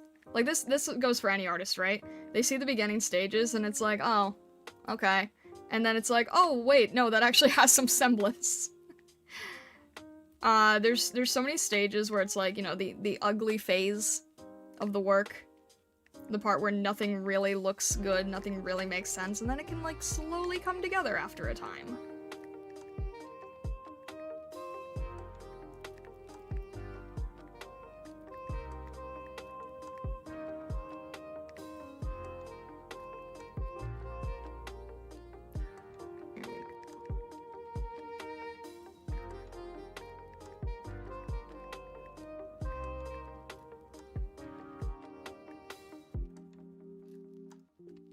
If you don't love me in my Uggo, you don't deserve me at fully rendered.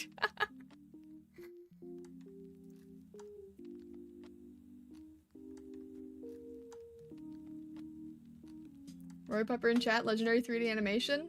That sounds cool.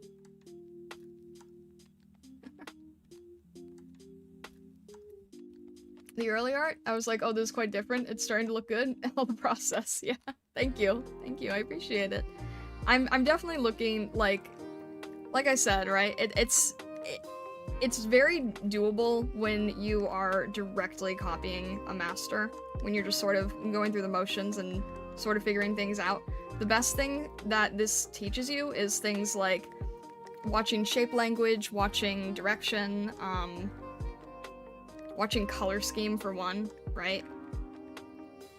That's why when you do a master study, it's best to try to not color pick, because it's so easy to just go into this piece, color pick it, and, you know, go one-to-one. But by doing the observation, that's where you're really learning things. Let's see. This still needs to be a lot brighter. The hair is what's like the least refined right now. The hair is what needs the most work, I think. Let's see. A lot of very, very bright pieces in the hair. Yeah, it eventually comes together. Eventually.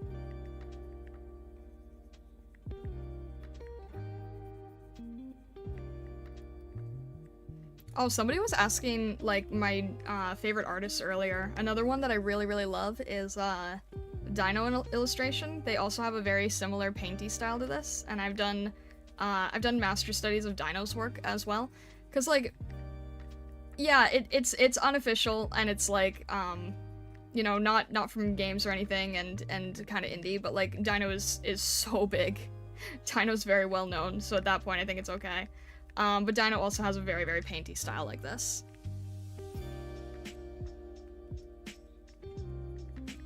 You type it in chat, is it Dinos? It's let me see if I can type it here. Dino Illus. They have they do a lot of Hololive fan work, I think. But the painty style is very, very well done. And also their work is very dramatic. It's possible that they've done Arknights work and I just can't recognize it. That wouldn't shock me in all honesty. But I do know that they were responsible for some Hololive work.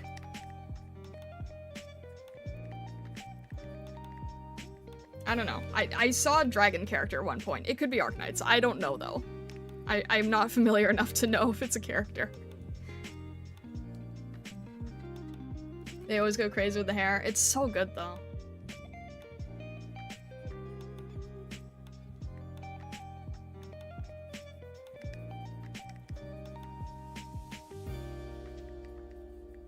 Alright, let's see.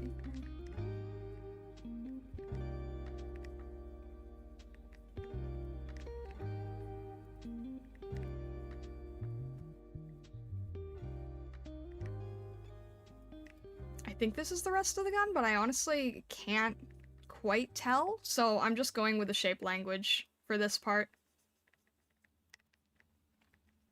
I should actually wait. I think I hang on. No, it's not. It's the it's the other sleeve. Okay, it's the other sleeve behind her. I see.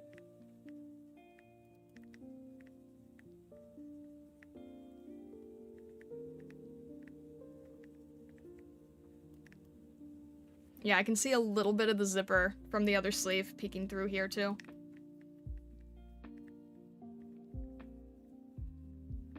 It's okay, though. It's okay to not 100% always know the subject and just go by the shape, because that is actually also a study technique as well, is to paint something like upside down or like a way that you can't really know what it is, and then you're just supposed to focus on the shape and color itself.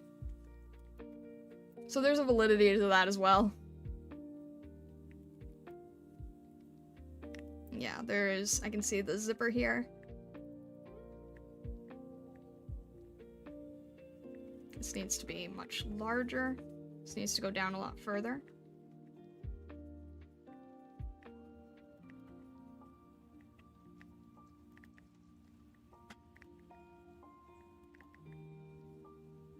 One of my favorite artists is Hughes. They capture the subject so well and the art style screams to me. Their art style looks simple, but there's so much that goes into it. Is that like the whole name? Hughes?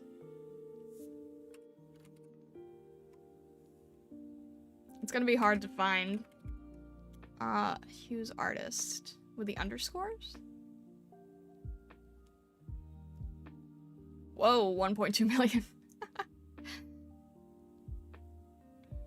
Oh, I see what you mean. Oh, the sketches are really nice. I'll have to look at that later. There's definitely a lot to the sketch light and dark. They do not save works, so be careful. I appreciate the warning. I did end up seeing that, but that's okay. I can still admire the technique. You know, even if I personally don't lean that way myself, I can still admire the technique that it takes.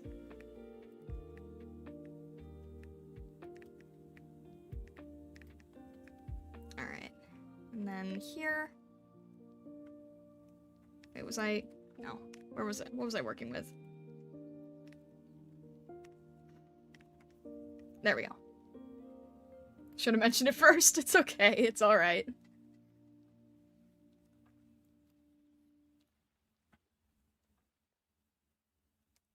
My approach is usually the opposite, and try to understand my subject as wholly as possible, not just how it looks, but why it looks, how it works, etc. I think it's important to know both. I think it's important to be able to go in both directions. I think it's important to be able to know the thing you're drawing and be able to think of it in 3D space and be able to, like, you know, kind of turn it around more or less and get the full understanding of it.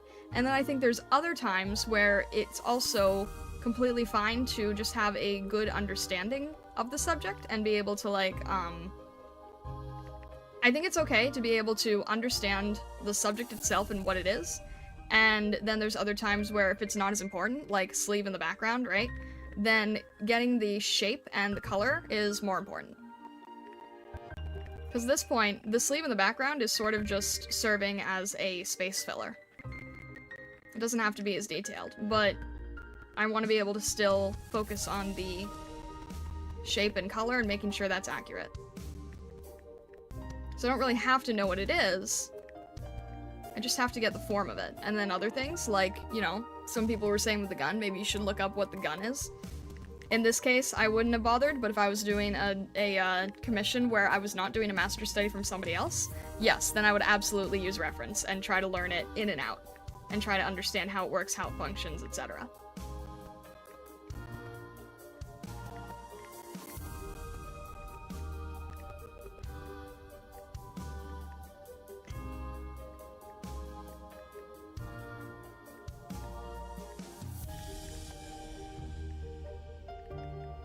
I think the main thing that I learned from these master studies, though, is the color work.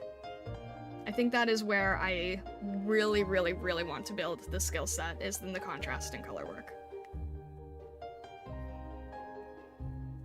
I really like Ryuzaki Ichi. I'm definitely not biased because they're the artists behind Matoi Maru in-game. What is Matoi Maru in-game? I don't think I've heard of that before. The stream randomly popped up in my recommended videos, and dang, the study looks amazing. Sadi, thank you, I appreciate that. Thank you, thank you. I hope you're having a good day. Like, doing full research deep dive on how the rigging of a sailing ship actually functions. There's no way in heck I could accurately draw it otherwise. That's fair. Oh, Arknights operator, okay. Matsui Maru is a beloved character in Arknights. I got you, I got you. Sorry, I couldn't tell if you were talking about a character or a franchise name.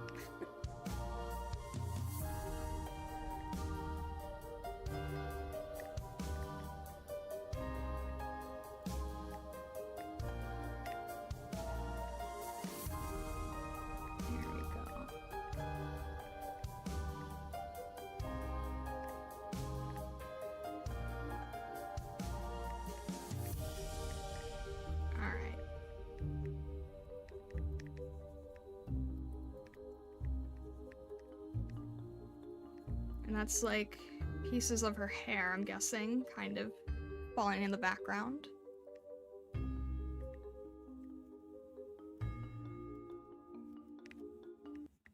I'm trying to get like light, but not pure light. There we go. A lot of people forget her, until after it will be 5 years finally getting the skin. Do I prefer digital more than traditional? These days I would say so, yeah. I actually used to do a lot more traditional, because I used to be in the furry fandom, so I used to do a lot of things like, you know, badges with Copic markers, well, mainly the badges, honestly. Mainly the badges is where I did most of my traditional work. And I used to work with traditional clay a lot more, too. Why do you say that?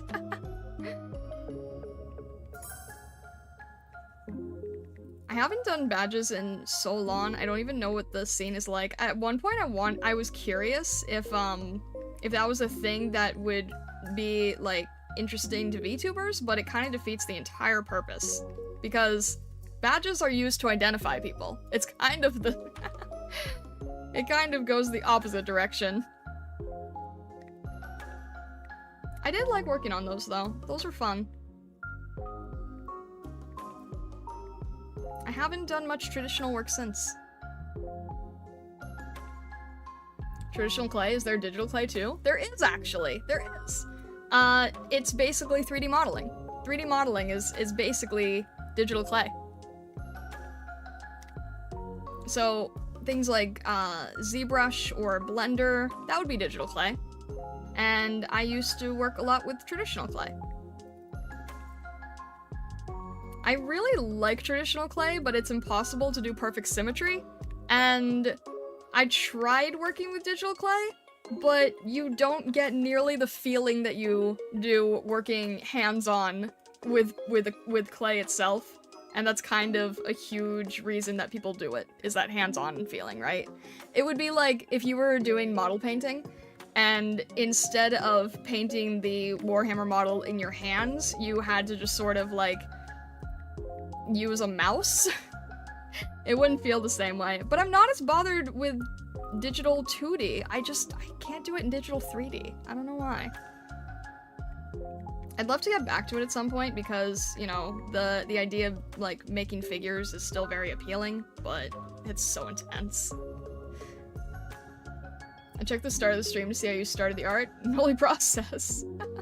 I also landed on the part of the stream where someone said Hoyo fanbase are like K-pop and Swifties of Gacha. Yeah. It seems a little scary. It seems like a little bit of a scary group. As a Hoyo content creator, I can't deny that. It's all good. It's all good. I have friends who like Hoyo games, no hate at all, and I haven't played one myself, and I just started exploring this, so I'm very new to all of it. But I think that there's value in different aspects of all of it, too. Like, I've never played Genshin, but I have the art book for Genshin.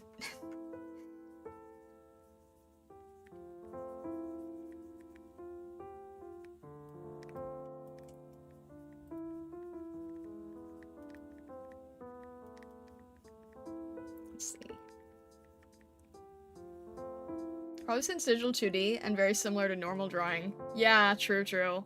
At least a lot more similar than working with something like clay. I think that's basically it. I think that's really basically it, because, when I think about, like,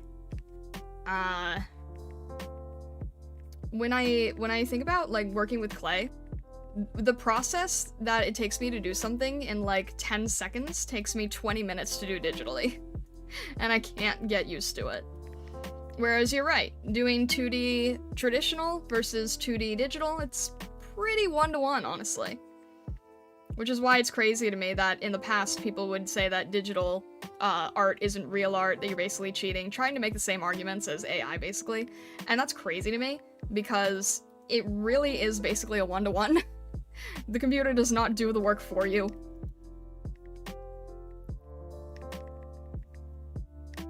But I think that, yeah, I think that's a good point. I can't get used to digital 3D. At least not in the same way that I used to do sculpting. I'm also an Arknights player. What pulled me in was art, music, and later the story. It's totally worth it. I'm glad to hear. What pulled me in was also the art. That's why, okay, I started doing the Masterstudies. And then, I was like, I really like the art of these. This is like, you know, such good work. Haven't even heard the music yet, just heard really good things about the music. And I was like, yeah, I guess I should try it out at some point. And then a lot of you guys came in. So now I'm exploring more of it. Ever so gradually over time. I'm glad that you like the story though. That's good to hear. It does seem to be that that's a strong suit to people. I'm still a little nervous about it, I'm not gonna lie, but I'm willing to explore. Arrest you into playing the game.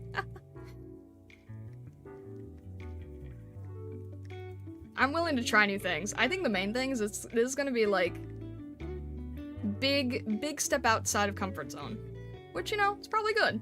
I don't always need to be doing things that are always so soft and safe. This is my first time drawing a firearm on stream.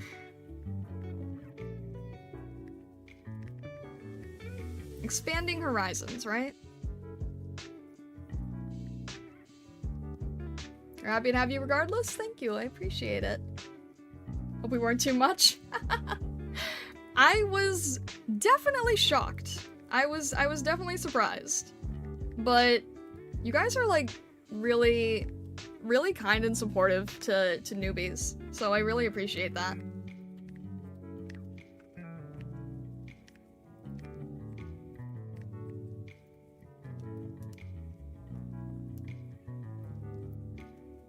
You've alerted the Horde. I still don't know how that happened. I know you're totally new to it by checking your channel. Did any character become your favorite one already? Even before joining the game, I had eyes on some characters already. So I don't really know which characters are from which franchise. I think, Amiya is a really nice design. You know, very standard answer, I'm sure.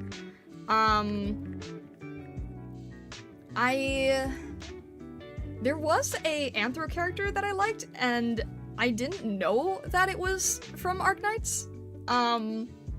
It was like an orange yellow dog character, and it had kind of like a kimono, like anime furry style, and I believe it was from Arknights, but I think I remember seeing it recently and being like, oh, same franchise. Didn't realize the connection. Hun? Let me see. Is it? Yeah, it was a male character. Yeah, okay. Yep, indeed. Yeah. Yeah, I love the design of this. And this was admittedly more when I was doing the furry artwork. Yotis, hello! Thank you very much for subscribing. I appreciate it. Thank you. Yeah, so I don't know anything about the characters. But back when I was doing more of a furry style, I remember coming across that and being like, that is an extremely well done design. That is an extremely well done design as far as anthro work goes. Should look up Ak and why is that a joke?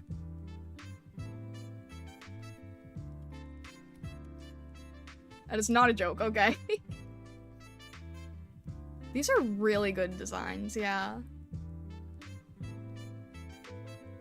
These are very, very nice. She's actually named waifu, that's amazing.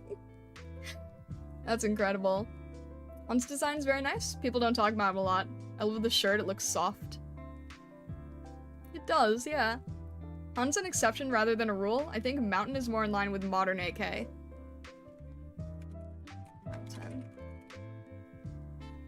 That makes sense. Yeah, more realistic proportions.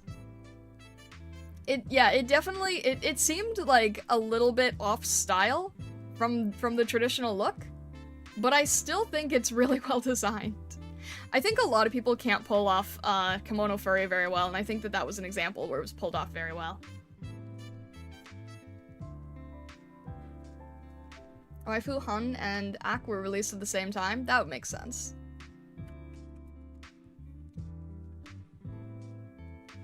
I do like this character direction. It's very different. I see that it's very different. But there's something very visually satisfying about the shape language and everything. Wei Yanwu?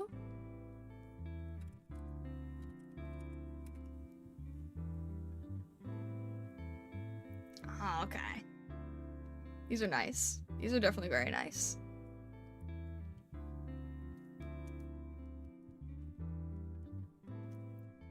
It's a great design. It was released in first year of AK, Chinese New Year. That is. I see, I see.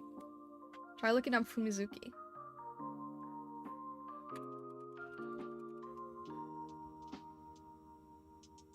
Were these all, like, is this all the same artist? Or at least, like, it feels like it's all the same artist. We're just listening to all the furries now. Fumizuki is a really pretty design, yeah. Look up Lee. These are all really cool. This Lee looks more in the standard style, from what I can tell. Fumizuki and Wei Yanwu, I assume to be the same artist. I think so, yeah. From what I can understand. Kura Blood is the artist? I'll have to look into that later. Shalene, thank you so much for the raid! Hello, hello, welcome in, welcome in. Welcome in, raiders, I hope you're all doing well. Shalene, hello, hello, welcome in, welcome in. I'm currently doing a master study. It is good to see you. It is good to meet you. Hello, hello. My name is Starlight. I'm a prismatic kitsune. I'm doing an Arknights master study. I primarily do art master study related things. And, various illustration work, things like that. It is nice to meet you. Hello, hello. How are you all doing? How was stream? Shalene, thank you so much for following. Hello. Looks really great, thank you. What were you working on? What were you doing? It is nice to see you. Hello, hello. Where was I with this? I got distracted looking at furry Arknights characters. Working on Live 2D, a fan animation. Ooh, what for? I got super distracted with the furry characters. Welcome in, everybody. Hello, hello. Grendel says Shalene was killing it on Live 2D. Very talented artist. That's really cool. That's really nice. What kind of fan animation, though? What was it for? Getting rated as soon as you're finishing the master study. I need to add a little bit more detail to the hair here. The hair is making me upset. I am not doing justice to the hair. I got the hair down here, but I'm not doing enough justice over here. And that's where it's really... Here and here. These are where I really need to focus. But yeah, what was the fan art of? That sounds cool. I need to get back into making sure I don't forget everything there is about Live 2D. I need to make sure that I don't lose direction with it.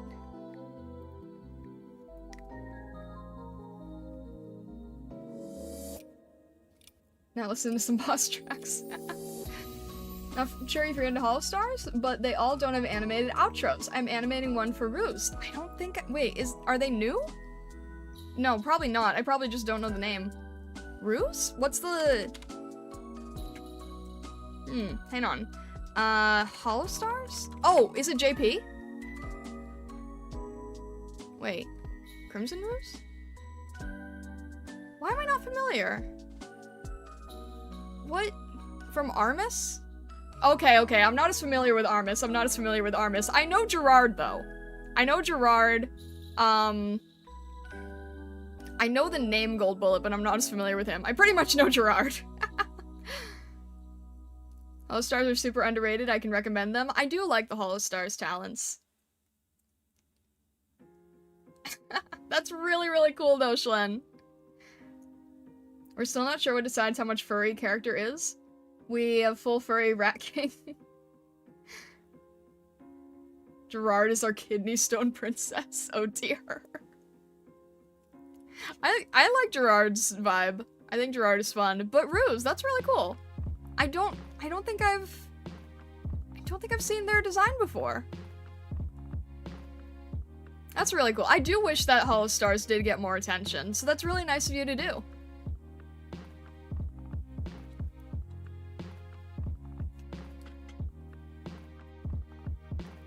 Let's see. Wrecking beautiful daughter Lynn, who's significantly less furry. I've noticed that in general media, furries, like full furry anthro, tend to be more male-directed, and like kimono mimi tend to belong to females. Like, you guys have probably seen the memes with like the lizard characters in various fantasy RPGs, right? It's like, you got the female character and there's like a little bit of lizard traits, and then the male character is like full-on anthro lizard. So that doesn't shock me. That kind of seems a little par for the course. Have to go to bed now, though? Alright, Schlen, thank you very much for the raid again. Sleep well. That's really cool that you're helping out the Hollow Stars. I hope that the fan art goes well. Thank you again. Get some rest, and all the best. Where am I with things? Helping out, yeah, exactly. Alright, rest well. Thank you again. I appreciate it. Resarus says I'll be going to sleep now. Continue to have fun chats. Been nice talking to you, Starlight. Thanks for the stream. Thank you so much, Resarus. I appreciate you. I hope you sleep well. Thank you very much. I'm probably mispronouncing your name. It's probably Resarus.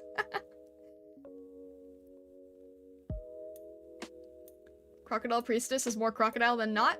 Gavial seems to be an exception. All the crocodiles are alligator males or just full-body crocs or alligator. That makes sense.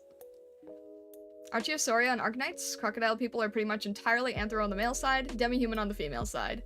But extremely consistently so. For other reasons, it's very so-so. That's fair, yeah. See, I don't know what it is. For reptiles especially, isn't it? It's a reptile thing, especially. I don't know why. It seems to be very, very reptile, stereotyped. I know what happens with other races and in other media and everything, but I think it's kind of amusing that it's so prevalent no matter where you go.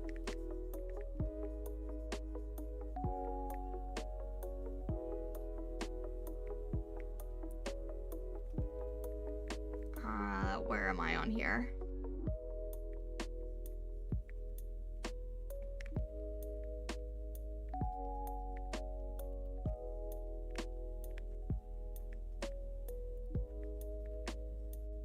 Alright, I need to add a little bit more of the shadow and everything. I need to be adding a little bit more of the highlights here.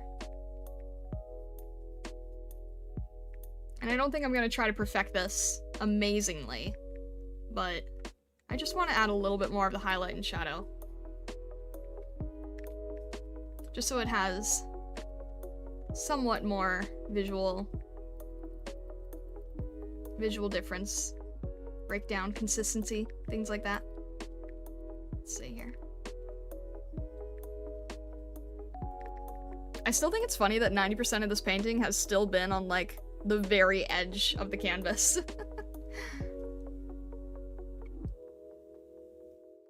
Broadly speaking, feminine beauty standards, or standards of appeal, are somewhat narrower than male ones. Hmm? Somewhat narrower?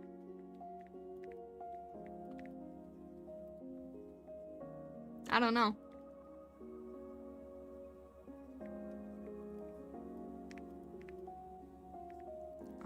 Let's see.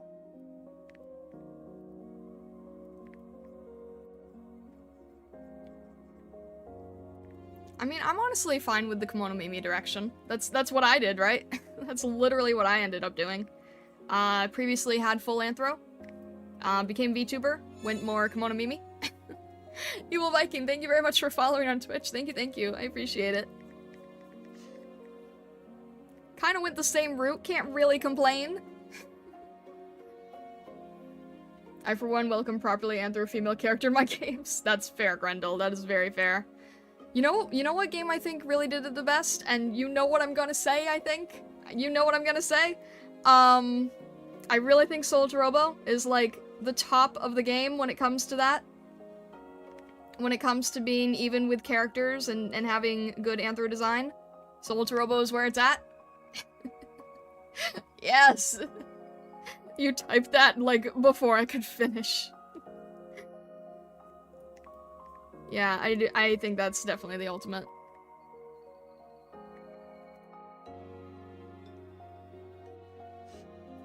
You notice, even in non-anthro characters, a lot of games, like League, are saddled with the same face syndrome for females. Yeah, true, that. Stream it, ma'am?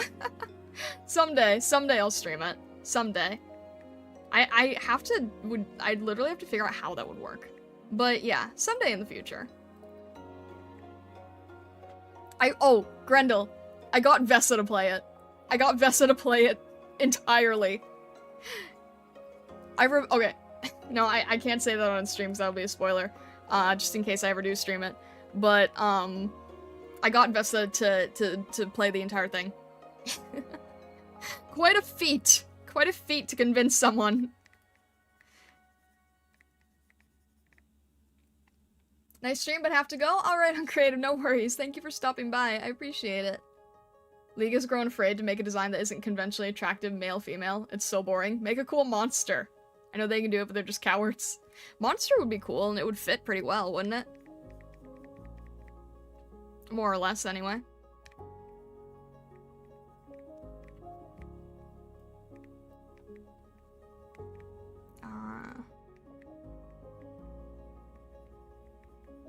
Alright. We're getting to the point where I can keep adding the contrast that this needs.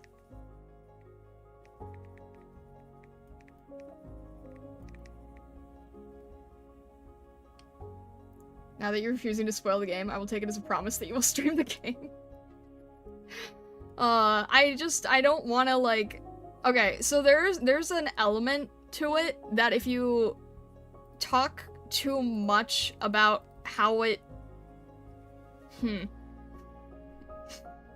If you say too much that you think is innocuous, it actually spoils a major, major part. So I'm trying to stop myself from speaking further.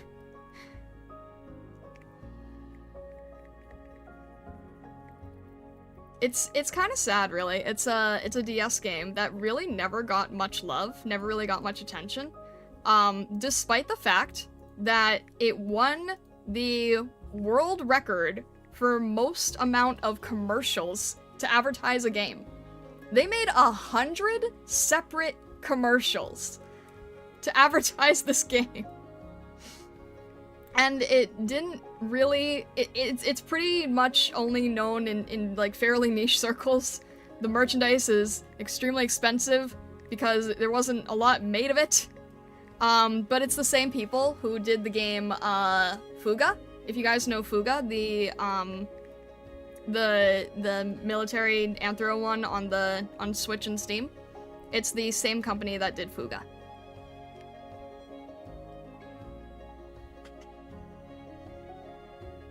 Monsters can be made to work. Big issue is if it's too monstrous, it ends up being difficult to build a character around. If you look at a character design like Surtur, she has more primordial demon behind her. It has a slightly humanoid shape, but it's still so different despite it. That's fair. Most useless, Soul Turbo is so much fun. You know of it! Thank goodness you know of it! I love when other people know that this game exists. It makes me happy.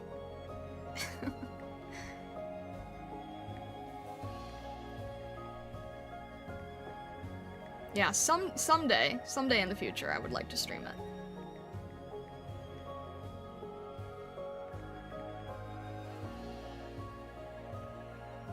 Still need to finish it though? Yeah.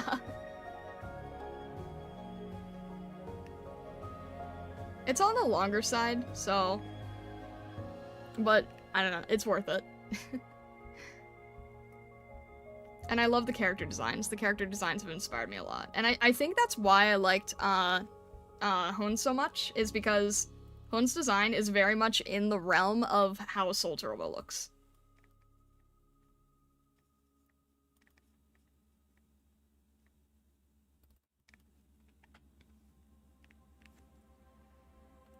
Let's see.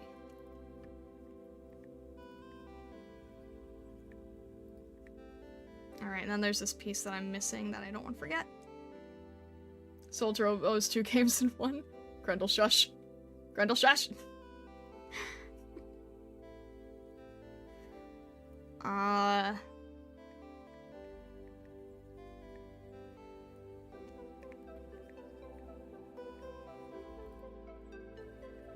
Let's see, I still need to do this little hairpiece here.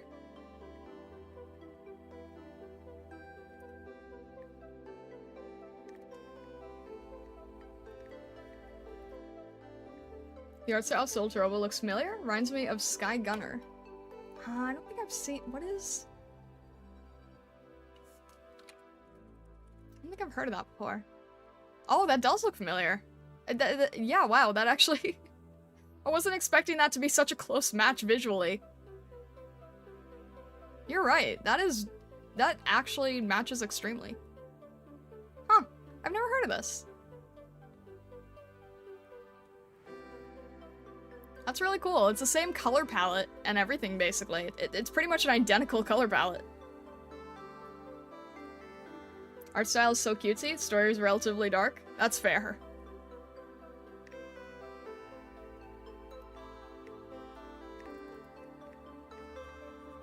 I mean, same with Soldier Robo, honestly.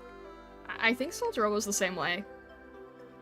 Booga's definitely darker, but Soldier Robo definitely has its dark tones too, despite being very cute.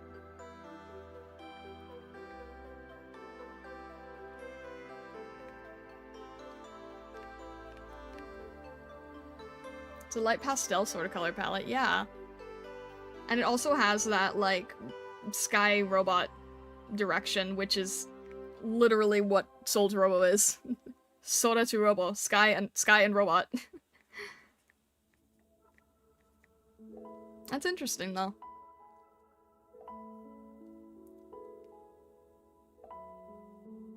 We stand not using the soul cannon. Exactly. Which one is yours? As I love, I'm working on the one on the right. The one on the left is the official artwork, official CG from the game.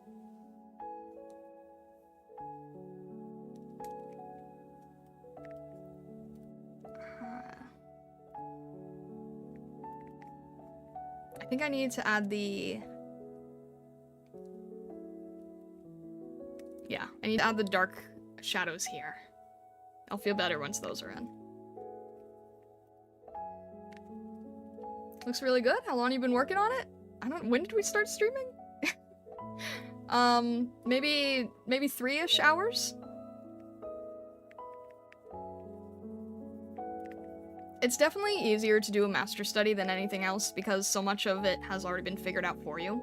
So it's like a master study you can usually do in a stream time.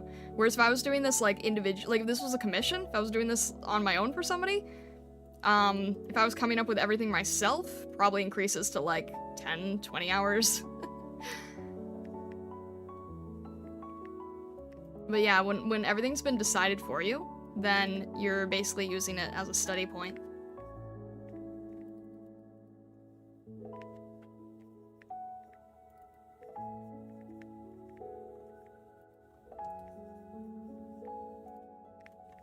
It's a very good way to study, though.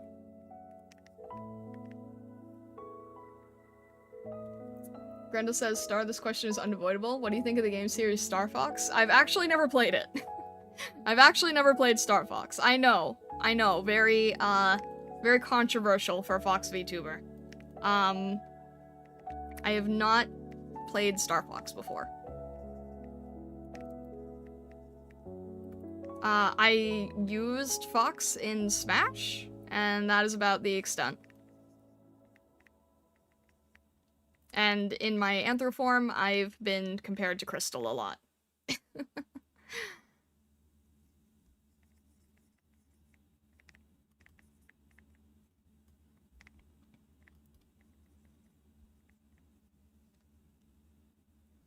What about Sly Cooper? I didn't finish Sly Cooper. I would love to play Sly Cooper someday.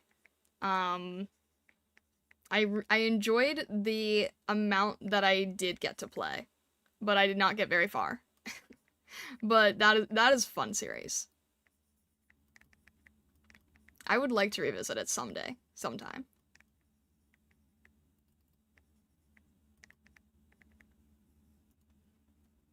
I see why Soul Trobo has a familiar character. One of the lead artists worked on Ragnarok Online. Oh, really? Interesting. Final Destination, no items, Fox only. I see the crystal resemblance, exactly, yeah. Yeah, plus, you know, if you think of a blue fox in media, there's kind of only one that comes to people's mind, so immediate blue fox, people think crystal.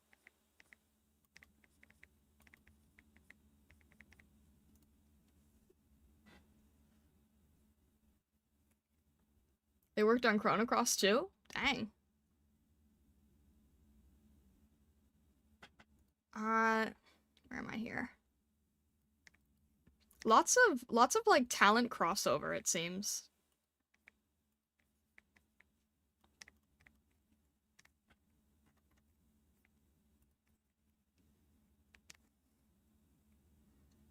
Alright. Then we'll get a little bit more detailed here.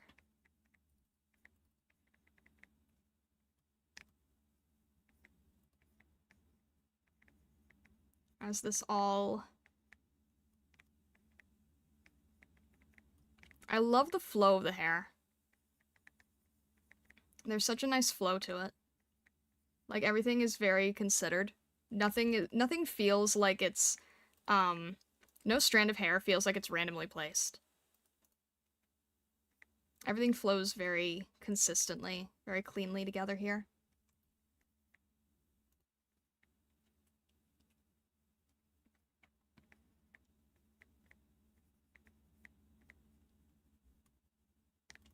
Let me see. A little piece here.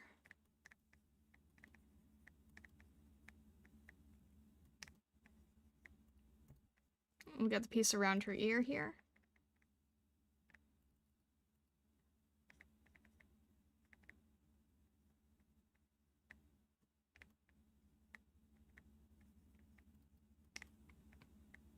I need something that's like kind of medium light. That works.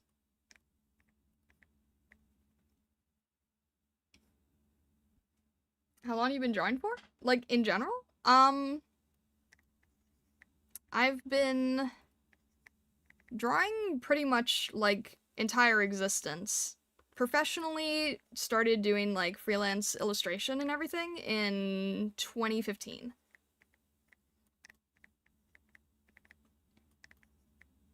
But yeah, this is sort of like career path, full-time, entire time, lifetime.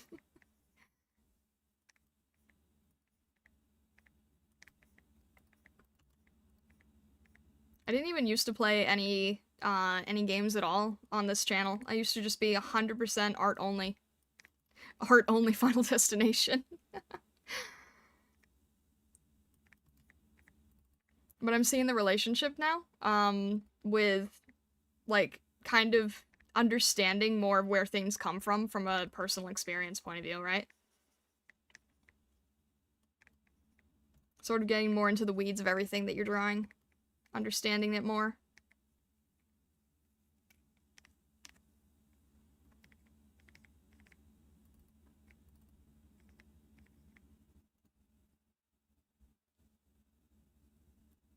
Brainerd 15, Type 15? Yeah, not that long yet. You know, been drawing forever, but freelance officially started 2015. Always wanted to draw a lot and stuff. I guess I just don't have the passion to do it yet or something. There's a lot of, like, fear of trying to perfect your first pieces, and treating it as more of, like, a fun hobby or fun activity with no stress can sort of help you get started. But there's a lot of people who, even if it is a hobby to them, they still have this feeling of, like, it still my first piece still has to be good, otherwise I'm just not good at art. And, you know, it's like anything, right? Your first piece is not going to be good, it takes practice. But there's so many people who just say, I'm not meant to do art, because their first piece doesn't turn out very well. So if you want to pursue art, if you want to just do it for fun, just do it as a hobby, then that is completely valid. And I think that, you know, I think more people should.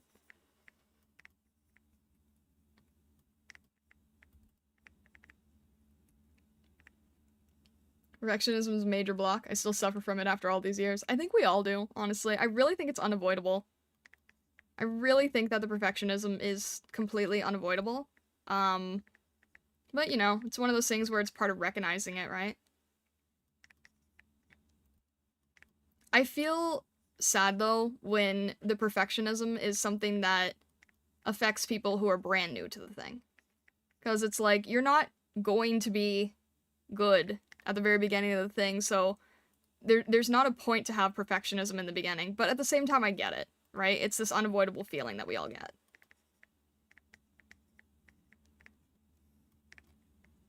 Trust me, I get it. I really do. I deal with it constantly. I think I even mentioned earlier on stream how much perfectionist I am.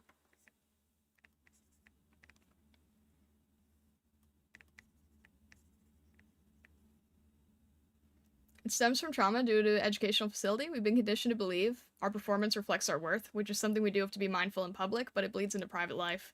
That's fair. Yeah, that's a fair argument, honestly. I see how that kind of translates over.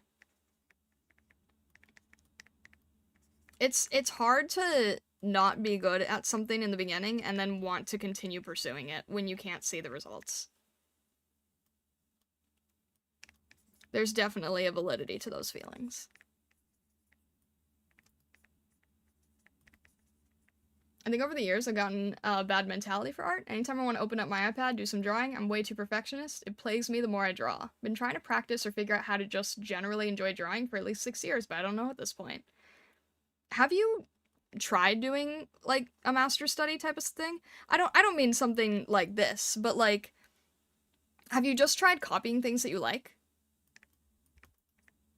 It's not going to be a one-to-one in the beginning, but if you have something that you can look at while drawing at all, then you can kind of see that there is more potential that you might not have realized you had, right?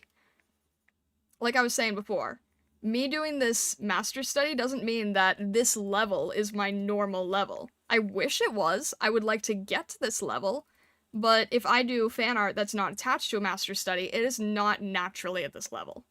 This is from studying somebody who is a master in the field. So sometimes doing master studies can kind of increase your confidence and realize that there are things that you can do. Just, you know, in terms of a basic start. But if you don't want to pursue it, then that's totally fine too. You know, it's not for everybody. It is definitely a bit of an emotionally treacherous path in terms of perfectionism and overthinking the details and all of those kind of things. Mileage helps stave it off. One bad drawing out of 1 is the end of the world. One bad drawing out of 1,000 is no big deal. Absolutely. Which is why it's really sad that these days there's so much, like, pressure put on, like, a sketch, right? Or back when there were, like, art schools that demanded that your sketchbook was part of your application. You need to do more things on napkins. You need to do more things you can toss, that you can throw away, that you can not treat as super phenomenal. If you get a sketchbook, don't make it a good quality one. Get, like, sticky notes. Get like really low quality, low barrier to entry stuff. The more you do that, the less stressful the art itself will feel. I personally, this is gonna sound really, really bad as an artist, I've never finished a sketchbook. I've never finished a sketchbook at all, because the fear of this bound book with clean pages making me think that I had to perfect every single page in it absolutely terrified me. I've never finished a sketchbook. I do much better when I'm working on loose paper. I think that is a huge element, so yeah, do more sketches on napkins. I never finished a sketchbook as well, see? There you go!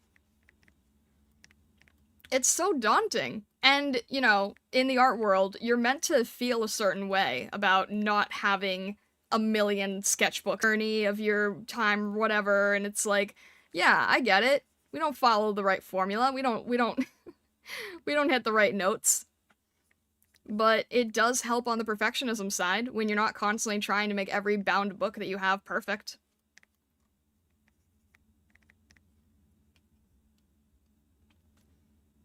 Talking about art of drawing? Yeah, pretty much. Sketchbooks are meant to be finished? I mean, people usually fill all the pages. At the very least, right? It's usually very common that people end up filling the pages. I personally have not. I've just been working on a lot of loose leaf paper, and I usually do more finished art than I do studies. So this is also forcing me to do more studies.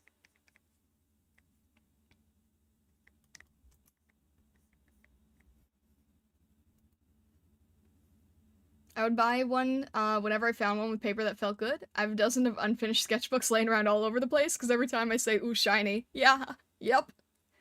Conkan says, I have 10 laying around. I grew into the habit of hole punching scrap paper and using that as a sketchbook. Yeah, I've done that too. I've done that too. It definitely helps in terms of the, hesitation of everything, right? Yeah, just getting like a clipboard of a bunch of loose leaf paper, I think that's totally valid, honestly.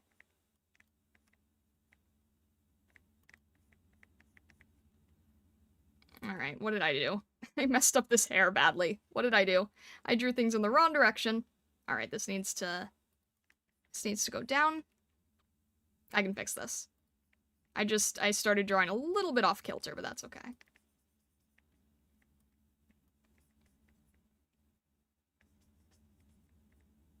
Yeah, I keep saying that it doesn't have to be perfect, that it doesn't have to be a one-to-one match, and then I also, like, can't stop myself from trying to make it more of a one-to-one match. It's terrible. It's really terrible. So yeah, perfectionism continues to follow you.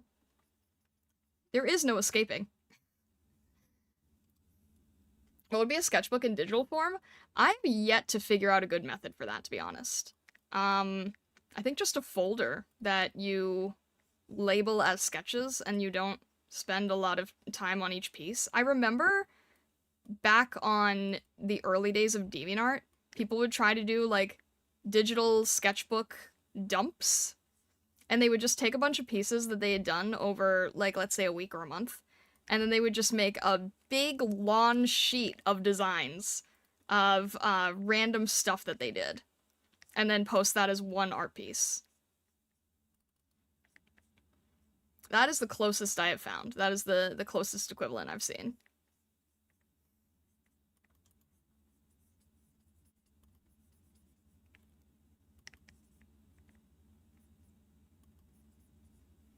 Digital sketchbook feels so much harder than using traditional media for me. That's definitely fair. Do you have any tip for drawing hair? I struggle drawing hair. So basically, I was saying earlier that I find it a lot easier to draw hair when it's not, like, super clean anime style, when it's more painterly like this. The hair that I'm doing in this case is mainly a matter of trying to get the base shape of the whirl, right? Of the whirl of the face, of the hair. So that's, like, you know, where the hairline is. And then breaking it up into smaller chunks. And then, you know, finding your light source. I'm focusing on, like, in these sections, I had a little bit of that darker core shadow area where you get between where the light hits and where the shadow hits. You get this more saturated core section. And then adding a little bit of dark shadow and then bright highlight to create a lot of contrast. But a lot of this is really just following these smooth motions. When you're drawing it yourself, shape language is the most important part. So if I was to do it, like, just naturally by hand, if I was to do her same hairstyle, right? I would probably be figuring out, okay, where's the top of the head here? And then you always want it a little bit higher than the skull, because, you know, your hair isn't attached directly to your skull, it's attached to your scalp, so there's going to be a little bit more 3D. It's going to go down because of gravity, but then there's a little bit of more waviness into her hair. Janelle, thank you so much for subscribing, I appreciate it. Hello, hello. And what you'll notice here is where it's, like, around the gun, around her arms, around her, everything here. It's creating this sort of flowing motion. So you would want to have these larger pieces and then go thinner. And then maybe a little bit larger again, kind of making that swoop.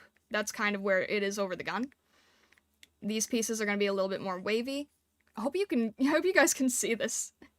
You're really focusing on the shape language, and you're focusing on this ribbon shape, this sort of in and out look. This kind of, you know, if you think about a ribbon twisting, and this is the hair, you've got this thick and thin effect going on. So I'm doing that here as well. I'll make it darker so you can see. But you're doing this flow, twist, putting it back at the top of the hair. And you've got the bangs here, right? The bangs, you never want to make what they call like grass. You always want a little bit of variation here. You always want some to be larger, some to be smaller. And then this feeling of this large, this thick to thin to thick. And everything kind of flows, and maybe it goes over it, creates a little bit of visual interest in perspective, right? Because if it's all going the same way, then that's boring. It's going to be boring if it's all going in the same direction. So you want some to be higher, some to be lower, some to maybe be a little bit more curled, some to maybe go the opposite direction. And you can kind of build this up gradually. This piece is going around here, it's shorter. And you have some loose strands that are going to help a lot as well. And then when you add the color and the rendering, then you can be playing a lot with the light and the dark. And you kind of just end up finding this form. Now granted, this one's not as natural, but her hair strand was on the gun here. Drago Slayer, thank you for subscribing. Thank you. I appreciate it. Hope you're doing well. Yeah. Basically figure out where that end of the hair is, and then go down, and then when you're doing the actual hair, sorry, I started drawing in my own hairstyle. When you're doing the actual hair, just make sure that there's a lot of in and out, sort of this wavy ribbon effect going on. Give it a lot of motion and a lot of flow.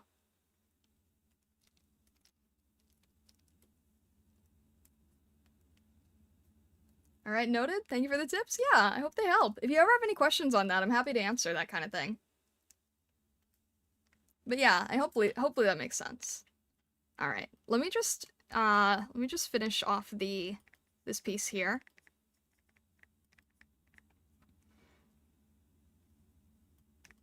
And I think I didn't capture all of the, I think I didn't capture all of the exact shape language on this piece. Especially in the highlights and the jacket and everything.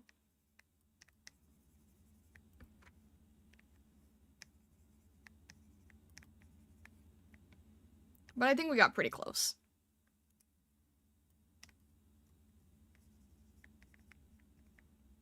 And I think what I still need to work on is being able to, still being able to push the contrast, because this is pretty much a pure pitch black.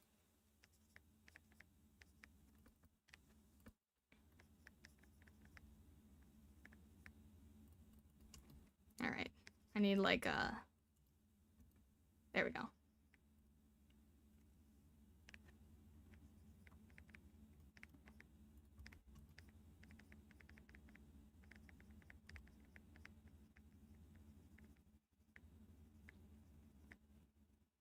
It's crazy to me how close it looks to the original.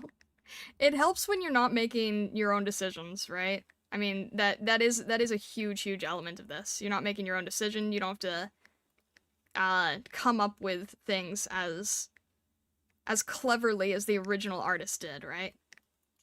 There's a huge point to that.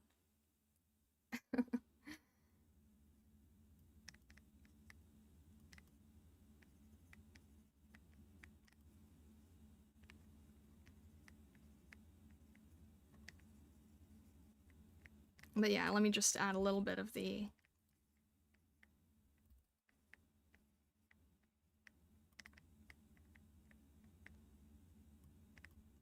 little bit of the shadow here. Apollo, hello!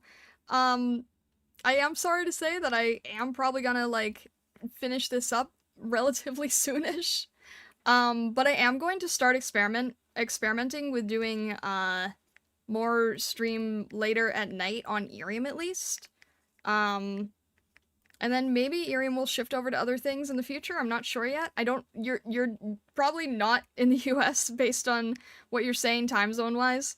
But I am hoping to eventually build in later streaming times in the future.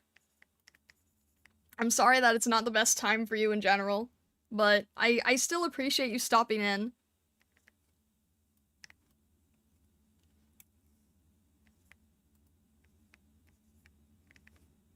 I'm trying to vary times and schedules as best I can.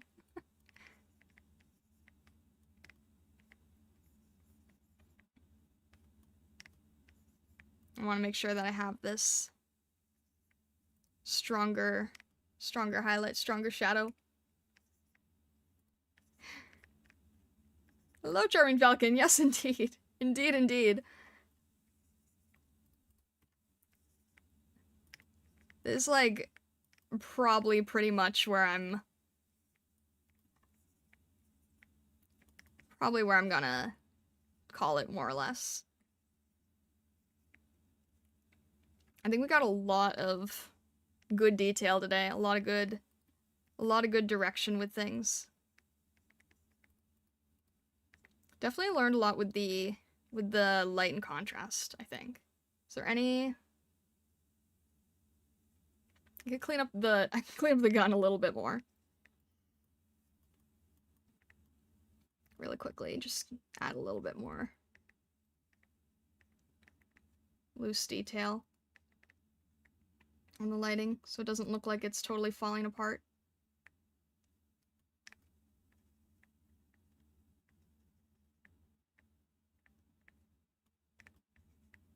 You're right, I normally do not stream this long.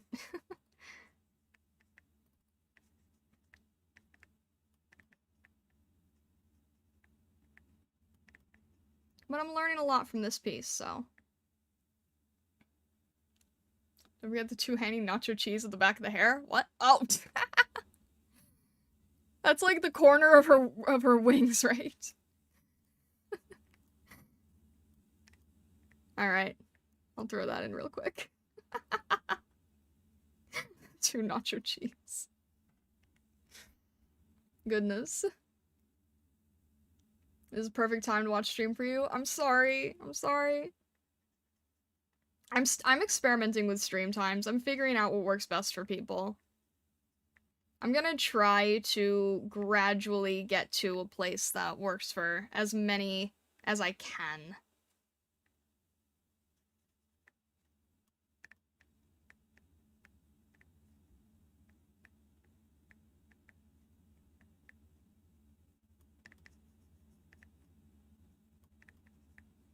And I just want to add a little bit more of a color gradient here. Actually, hang on. I'm gonna do an overlay for that. A lighter overlay.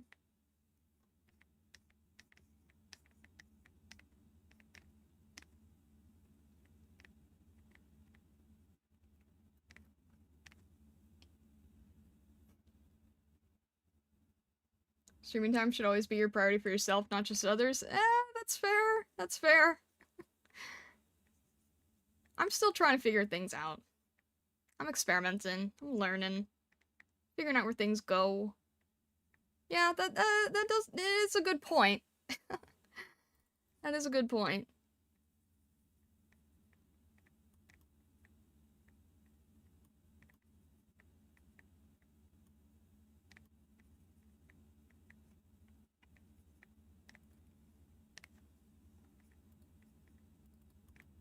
But I'm also making sure that I'm building in time to still being able to work on commissions off stream and everything, so.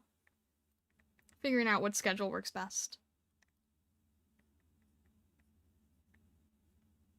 Alright. It makes me feel a little better. It feels slightly more polished this way. It doesn't feel like I entirely abandoned that side of it. There we go.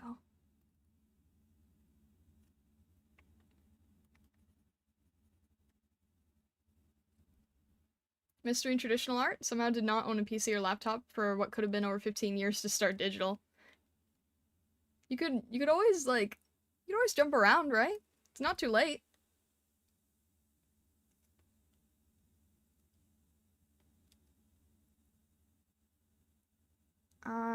Wait. Or wait, you were saying that you couldn't, right? I'd always consider like I'd consider like maybe pixel art stuff maybe. I don't know, pixel art just seems like a really good option if things are harder for you to draw.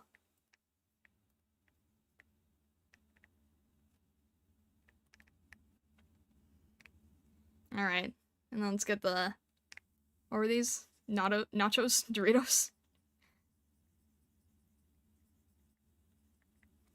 Let me get this clipped onto the base. There we go.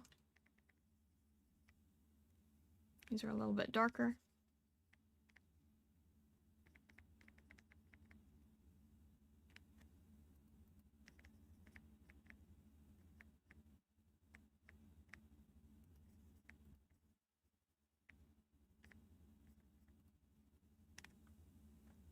Let me see here. We'll put it right about there. Trying to get the shape accurate as I can anyway. Hello, cookies. You got recommended on my feed? This looks amazing. I always struggle with proportions of big shapes. I suppose practice is the only way. I was doing a lot of refinement throughout this entire stream. You can ask people in chat. In terms of shape, I was constantly playing around with the shapes. I was constantly trying to make sure that I hit accurate shapes, moving things around, liquefying things.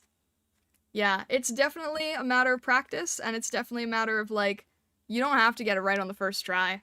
You really don't. I certainly did not. You made sure to stay in shape. I mean, that's... Grendel. You and your puns, I swear. I could probably do digital. Not sure how I would feel moving the mouse. I can't really move back and forth my wrist too long, even though recovered. Now that makes sense. Yeah, I guess, like... It's hard, right? Because I understand the wrist thing, too. Artists in general are at risk with risk with wrist issues. So I understand the frustration on that end. I think you could just, like, take it a little bit at a time, right? Not having to... Not what I'm doing. You don't have to finish a piece in one session. You could always just do a little bit at a time if you wanted to. At the very least, just to play around with expressing things if you wanted to. Usually you don't get it right on the first try, 90% of the time. Yeah, exactly. I must punish you. Goodness, Grendel. So negative about my ability to draw. I want to be good now. It's hard to feel that way.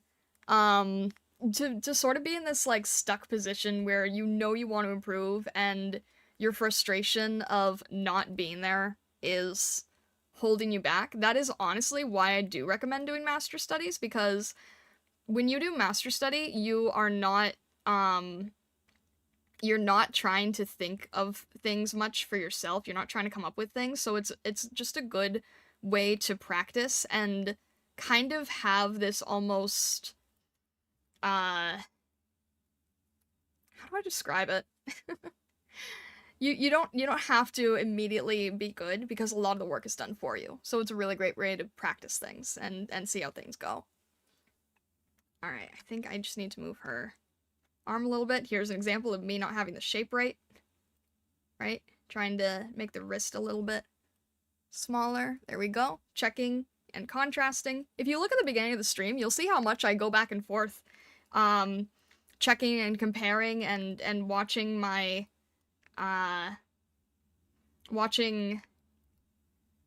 words. Watching my shape language. watching my direction and everything, seeing how all of that plays out. And then I think that there's Knuckle here. Yeah. There we go.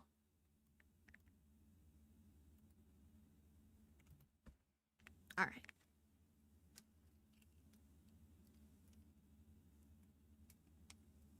Let's see. Every person wants to be good now. That's because everyone wants to have drawn, not draw. Drawing's enjoying the process, the destination is the byproduct, unless you're a professional artist. No, it's still the same. It's still the same regardless. Even the most professionals, right? I think you have to enjoy the journey, you have to enjoy the process, which is why, you know, AI is such a ridiculous thing, because you have to actually enjoy the process. It's not about creating the masterpiece. There's no story to just automatically having the work at your fingertips, right? And I think that that's what people relate to. I think that's what people identify with so much.